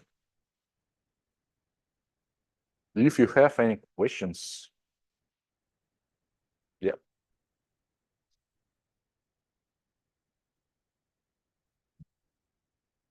On the slide 56, I understand from all these that there is a ratio of extraction. So if you see the minor actinides burning in fast reactors, what is the byproduct of this burning? I mean, this can be driven to the MOX production. Yes, part of this product also contains plutonium. Yeah, that can goes to the MOX production again for fast neutron reactors. Okay, the other thing is that about this extraction ratio that can have to be moderated, not so high. So that means that MOX also include some minor actinides, or not? Yes. Today we have this research work in Russian Federation about the so-called homogeneous burning of minor actinides in MOX fuel. So today there are few, maybe 3 or something like this, fuel rods that are made from MOX fuel containing americium and neptunium. And they are now in experimental reactor in Dimitrovgrad. So we are waiting for the results of this experiments. Okay. Yeah. I mean, this is a infinite circle, or stop there and you have some waste finally. It's a good question. We don't really know at the moment how many cycles we can do with this. So it's now it's a lot of experimental work for nuclear physicists to determine how many cycles we can do with these materials. But it is, I remember in your, let's say, one presentation in the first day that you have 3% yes, it remain as radioactive waste. That 3% includes these final, let's say, radioactive waste after the MOX burning, after some cycles. Yeah, the problem with this cycling that after several cycles, the amount of even isotopes, so plutonium-240, 242, so they are not very good for fission. So the amount of these even isotopes become too high. And from this point of view, we need to produce, we should mix this many times recycled plutonium with some fresh plutonium to make Okay. good isotopic composition. Okay. So it's a really complex task to maintain this good isotopic composition of plutonium for to use in nuclear reactors. And at the moment, again, I don't know how many cycles should be cycled for bad plutonium to be mixed with good plutonium. So it's yeah, under consideration. And one final, I have the question: what is going on with the uranium 238? It is into the MOX. It is. Yes, There yes, are yes. plenty of it into the MOX fuel. Yes, Okay. it is converted to plutonium 239, and this plutonium is used in nuclear reactors. So, Okay. yeah. Yeah. And also for fast neutron reactors, uranium 238 also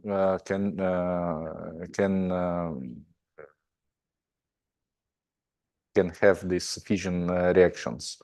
So the cross section for plutonium and for uranium 238 become more or less the same. So they both working as a fissile materials in fast neutron spectrum. But also plutonium is accumulating, so that's good. Okay, Thank you. thank you. Any more questions?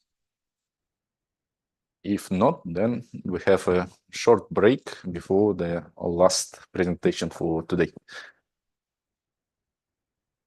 So, and as I mentioned, it will be another lecture. It's changing.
Oh,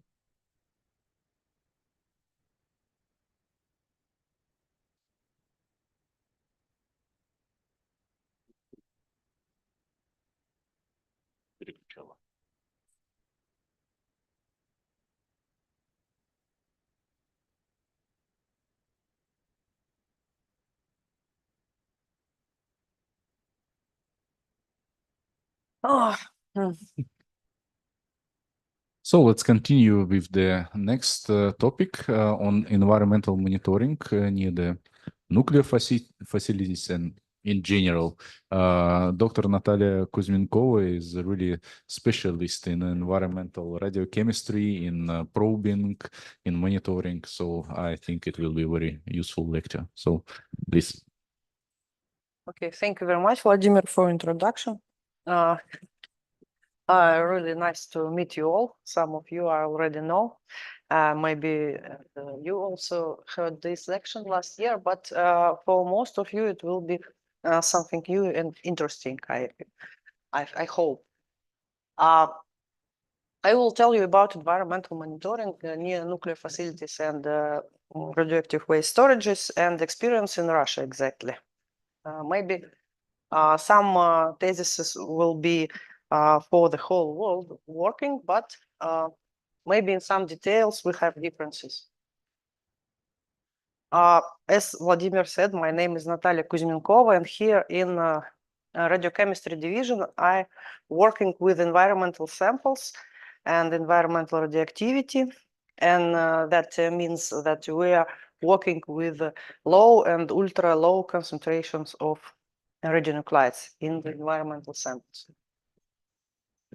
My lecture is last today, yes, so that's why I understand that you're a little bit tired maybe, but strong. Okay. Man-made radionuclides or artificial radionuclide sources in the environment. I hope everybody knows that nowadays in everything, for example, in our clothes, we can find some artificial radionuclides. If we want to analyze it, we can find cesium and strontium and sometimes americium, plutonium, as well as iodine, tritium, and carbon everywhere in the earth. And that's why it is very important to control these radionuclides in the environmental samples and exactly near the nuclear facilities. Here you can see a comparison of the amount of radionuclides released in the environment from various sources.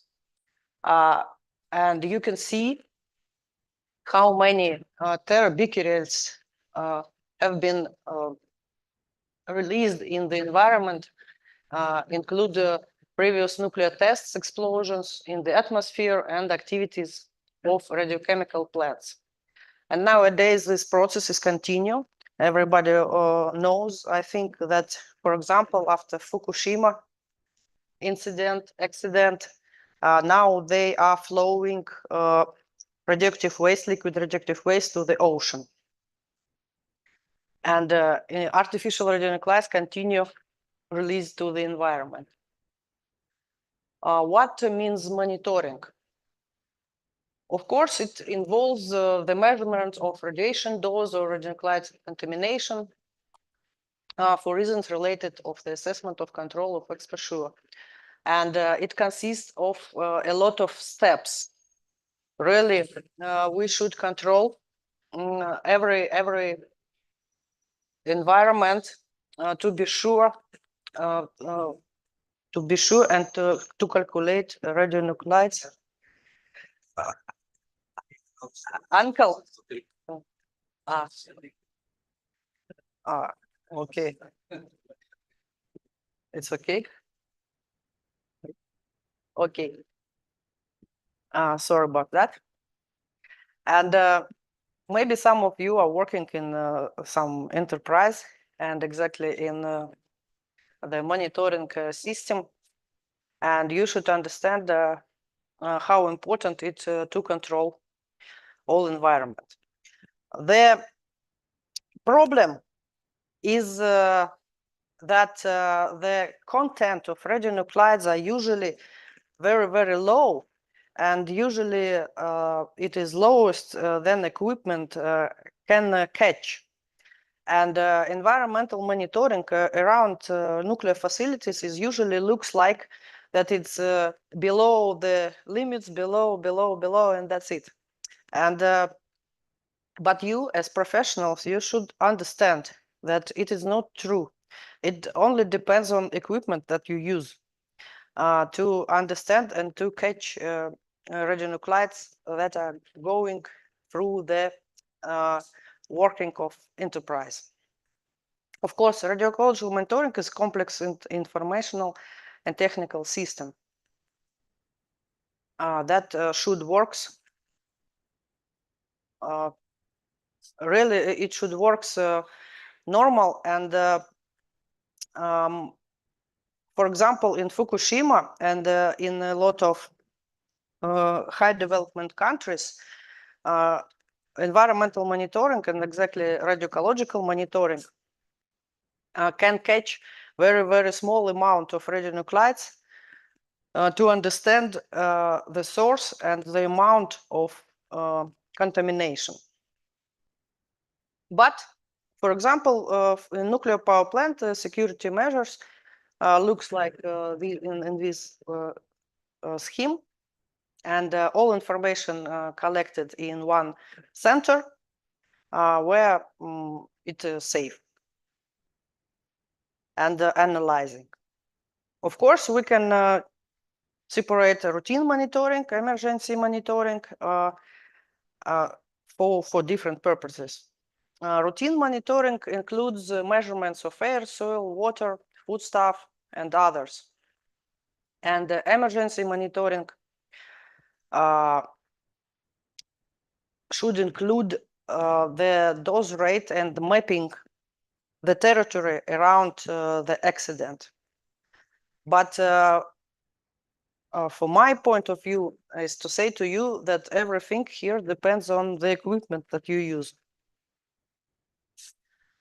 For example, why you should understand that typical required low limit of detection of gamma emitted under condition of normal operation and normal operation of reactor. And we can see that in gases and aerosols or in soil, we will have a very low concentration, but it is going every second, every day. Every nuclear power plant flows to the environment artificial and natural radionuclides. For you to understand, nuclear power plants in the world, it concentrated in Europe and United States and Japan. Other countries in the world has 1, 2, 3 nuclear power plants, and for example, in Russia, located only 10. For such big territory, we have only 10 nuclear power plants. And of course, accidents and environmental systems has high development in these 3 regions: United States, Europe, and Japan. And what I want to tell you one more time is that the most important radionuclides are noble gases, tritium, and carbon. And during normal operation of nuclear power plant, these radionuclides are always released. It only depends the quantities, and that they cannot be detected usually. And these radionuclides are markers of emergency situation. For example, North Korea are working with nuclear reactors and explode nuclear bombs and make tests of nuclear weapons And only one way how the humanity or people can understand it to find these gases or tritium or carbon in the air around that territory, and to understand exactly which weapon or which explosive had been. But for example, in Russia, we have no station with so low level that can catch so low level activities of, for example, noble gases. And this is one of the one way for rising monitoring system is to catch more and more low activities of radionuclides. Of course, you know, for example, in Sellafield or La Hague or Semipalatinsk site or Fukushima, it is not a problem to make a monitoring of environmental samples because you can find everything everywhere. But to create monitoring system around the normal operating nuclear power plant is really very interesting and hard task. For example, the contribution of noble gases in the total normalized discharge activity. Here you can see the different types of reactors. Water reactor and Вова, РБМК у нас как? РБМК reactor. And you can see during the normal operating the percent, how many noble gases, carbon and tritium are going out. Of course, another big problem is to separate environmental noble gases, carbon and tritium, and industrial, artificial carbon and tritium. For example, some radionuclides like iodine 129 can be produced in atmosphere as well as nuclear power plant or nuclear facility operating. Here you can see, for example, tritium. It can be natural and technogenic. And natural generation in atmosphere, lithosphere, and ocean. And entry into the atmosphere from outside. And also tritium producing during the routine enterprises working. And of course, during accidents and incidents and nuclear fuel cycle enterprises. This point is also very important to understand when you plan a monitoring system around nuclear facility. For example, here you can see different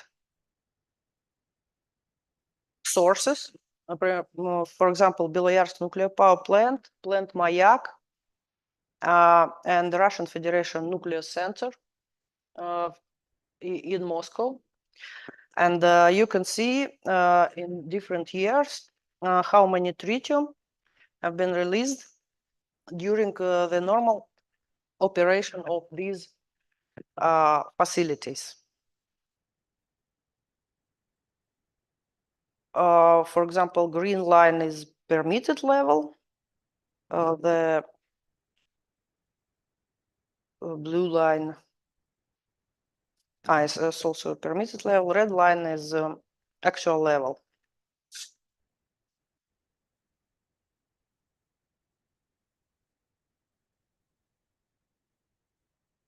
It means, I want to show this, it means that they released tritium.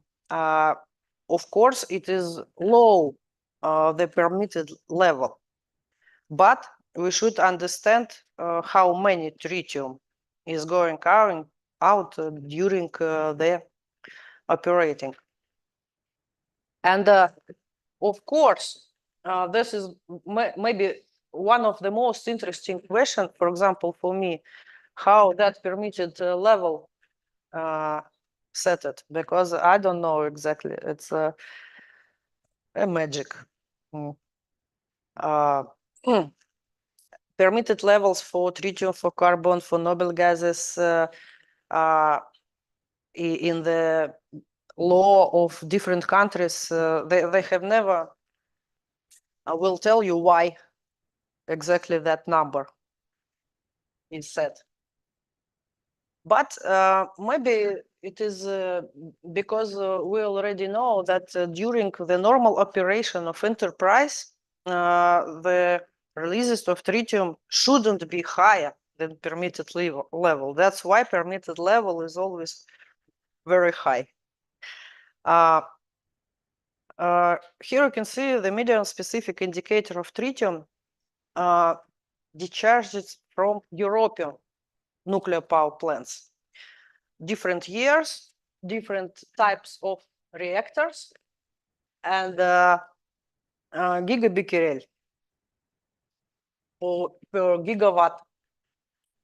And also you can see that different types of reactors released different amount of tritium. But it is going, and for example, gas-cooled reactor, you can see that it released the maximum tritium during that operation. Right? And for example, boiling water reactor released the lowest concentration of tritium. What type of reactors has China? Remember. China now.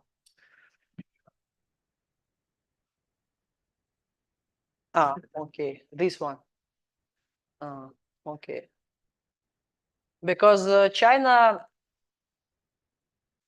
flows a lot of tritium during the operation of their nuclear power plants, and all of China nuclear power plants located near the sea, you know, and that's why a lot of tritium is going out through the normal operating of that nuclear power plants. Okay, here you can see total contribution of carbon and tritium to effective dose from various nuclear installations. Also different types of reactors and contribution of carbon and tritium. You can see that the highest contribution is for heavy water reactor.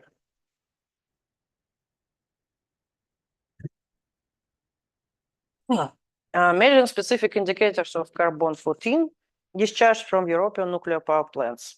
Also, carbon-14, different types of reactors, and different discharges of carbon to the environment. This is also very important information to understand to plan monitoring, because you know that carbon-14 is a very useful radionuclides for dating, for example, and everybody should understand the contribution of nuclear facilities in the total amount of carbon in the atmosphere. Conservative estimate of carbon-14 released from various sources.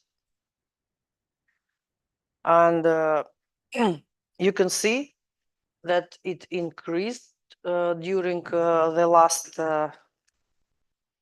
80 years. And everybody understand that in one point it will be close to the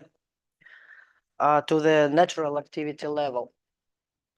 Also for tritium from nuclear power plants, and of course one day they will be equal, the amount of tritium from plant and from natural tritium.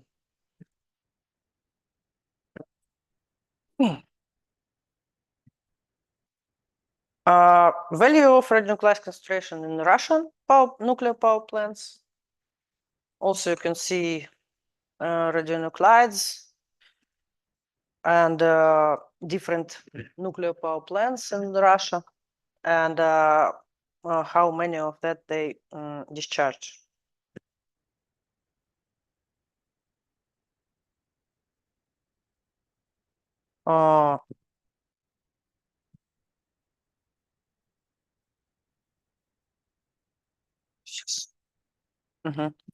But everything is very interesting, but we should understand that natural radioactivity affect higher to the environment and to the people than artificial radioactivity, except of incidents, of course. And we should understand when we are planning environmental monitoring, radioactive monitoring, that natural radioactivity should be controlled in the same power than artificial radionuclides, and maybe more. For example, here you can see a comparison of release of cesium-137 and potassium on uranium. And you can see that the natural radioactivity affects to environmental more. That's why it is very important to create monitoring system of natural radiation. For example, in Russia, we have such problem that a lot of uranium provinces that had been found and mined during Soviet period now is conservated but not safe, and people are working and living in that territories. I can show you in the map, for example, but in the south of Russia, in the East Siberia, in the some north polygons, and radon, exactly the radon and other natural radionuclides affected to the people in times more than artificial, of course. As I said, United States, Europe, and Japan, they created a really very good monitoring system. And for example, you can find digital atlas of natural radiation of Europe. This is very interesting and useful atlas. It is one of my dreams to create such atlas to Russia, but I don't know, is it possible? But I hope. And you can find, I will show you that they mapped thousands, millions of points and measured the dose rate and natural radioactivity from that point for whole Europe.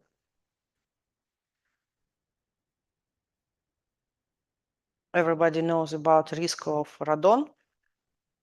And of course, it should be measured like this for the whole world, I think. Here you can see the indoor radon map for Europe. And you can find how many becquerels per cubic meter is going out in normal life. But another point of view, for example, if people are living with a high radon concentration all their lives, it can be dangerous for them to try to live in another territory without radon. But it is another situation. For example, here you can see the dose rate that have been measured for all Europe. And you can find dangerous territories and normal. It's an open atlas. Everybody can use it for life. What is usually includes environmental monitoring in Russia? Of course, as I said, natural conditions and state of radiological knowledge of territory. We should understand the gamma dose rate and to calculate and measure individual dosimetry. A content of radionuclides. As I showed you maybe last time, this is, for example, the monitoring station of Rupur nuclear power plant in Bangladesh. You know that Russia creating nuclear power plants all over the world, but not in Russia. And it is, for example, really now Russia created 39 reactors all over the world and only 4 in Russia. And here, for example, it is one nuclear power plant in Bangladesh that we are creating. And before creating any nuclear facility, you should understand the real radiological state of, and you should go to food markets and buy some food and measure different types of radionuclides, as well as carbon, tritium, and everything that you can to understand the 0 point.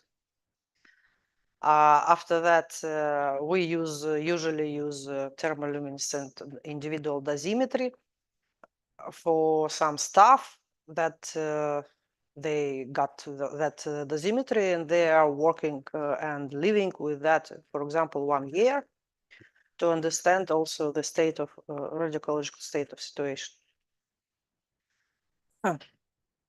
Air monitoring. It should be done before, during, and after the creating nuclear industry. We use aerosol filters and plant table and activity. We measure activity in volumes. But for example, for facility, it is important to draw the circles 1, 3, 5, 10 kilometers and 30 kilometers and collect samples. Of course, you should understand that the main parameter is the wind direction. The wind direction, but usually in the world, the wind is going from the west to east. And that's why, for example, after Fukushima, everything was gone to the Pacific Ocean. And that's why it's only one reason why Chinese creating nuclear power plants during the or near the sea, because the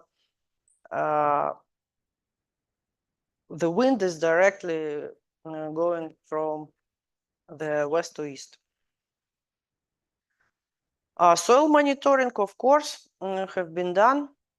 And for radionuclides, for radioactivity, for environmental radioactivity, it is important to separate horizons to organic and mineral. That is very important, because I think most of you know that radionuclide likes clay minerals and sorbed in the residual form in clay minerals. But after the accidents in the world nowadays, we have that most of radionuclides concentrated in the organic layer.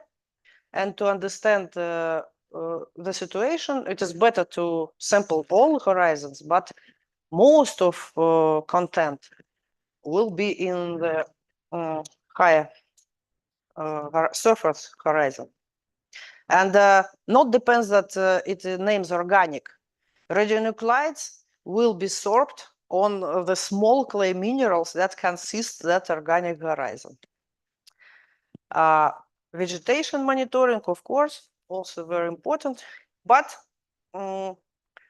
if the most radionuclides contents are in the soil, the transfer coefficient to the grass for vegetation is less than 1%. And to the vegetation is less than 1%, and to the animals is less than 1% of that percent from vegetation. That's why, as I said previously, from my point of view, the most important thing in monitoring is equipment. Accelerator, mass spectrometer, or something like that, to understand the real situation. Most of monitoring systems that I have ever seen in my life, they do not found any radionuclides, real content of radionuclides. Of course, fauna monitoring should include mammals, plankton, fish, and other things. Water sampling, for example, here is Rukur nuclear power plant, and everybody understands that we should take water before enterprise and after enterprise to understand the effect. And because water system and exactly river system is very dynamic, the water is one of the most important environmental sample that should be monitoring. First of all, of every monitoring, of course, is gamma analysis to understand gamma emitted radionuclides and then their activities. After that, you should make the beta radionuclides content, and the most interesting part is alpha emitted radionuclides. And the most interesting and the most difficult part. And for understand not some of alpha activity radionuclides, but to separate exactly isotope plutonium 238, 239, 240, 241. Yeah, you have to make a radiochemical separation of radionuclides. I think you will have a special lecture about that. Yes, volunteer. But I just want to say that there is only four approaches to separate these radionuclides. And in most of monitoring system around around nuclear power plants in Russia, it doesn't work. We do not make alpha emitted. We do not separate alpha emitted radionuclides. We just making total alpha, total beta, and that's it. But we think that it is also very important because you cannot. You should understand exactly what isotope are going away. And a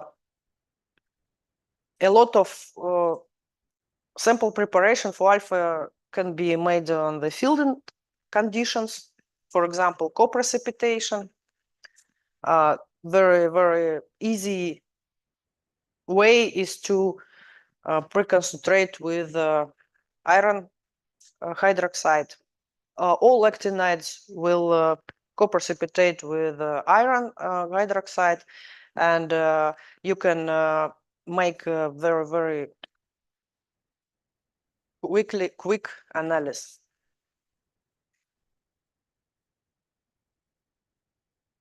And in the end of the monitoring, during the improving this system, of course, you should understand the oxidation state of radionuclides of isotopes. And you should understand, because all these conditions, pH and EH, and they are very important, and they can affect radionuclide, can change their oxidation state, and to control these radionuclides in the environment, you should understand in what oxidation state your radionuclide exists in the environment.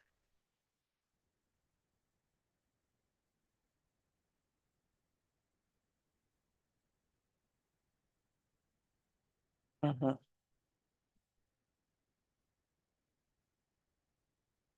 Thank you for your attention.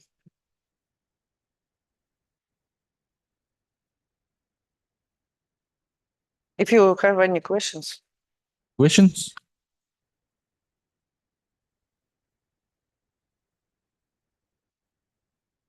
About this involvement of iron, you put you use iron in order to do what? You just take water, a bottle of water, and add some iron 3+, and you change the environment, the pH to 11, for example, 11, 12, and the precipitation exists and catch all your actinides. Okay, but And then you just flow out the water, and you see have a small. yeah, the precipitation. But why you use especially iron?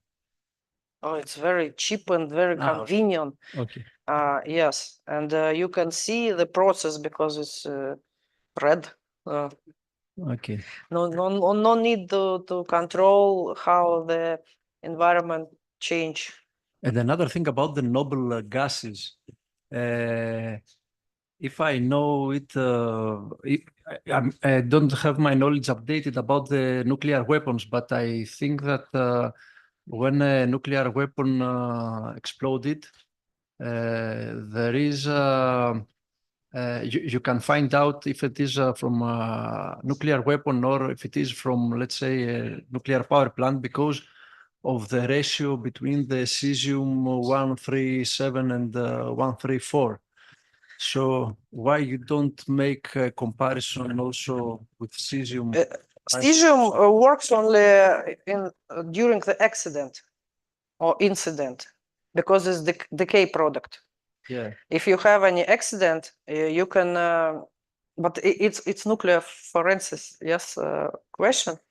But okay, during the accident, a lot of decay products are going out: cesium, strontium, iodine.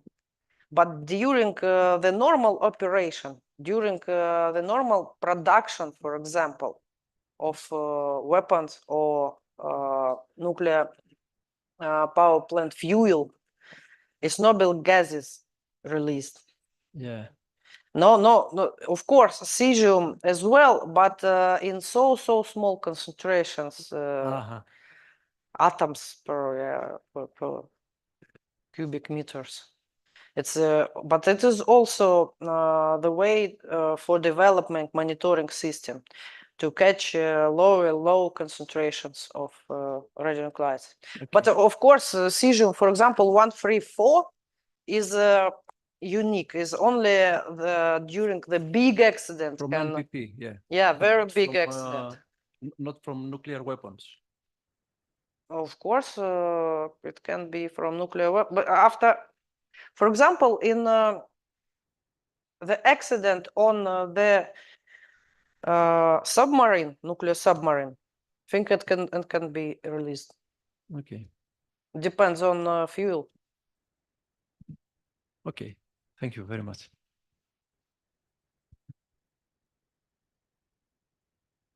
Not that. Let's thank the speaker again.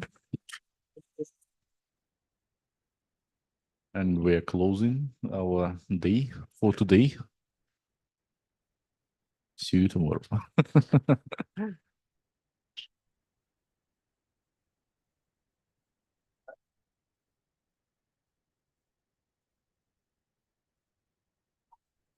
Ничего, что я пораньше? Да.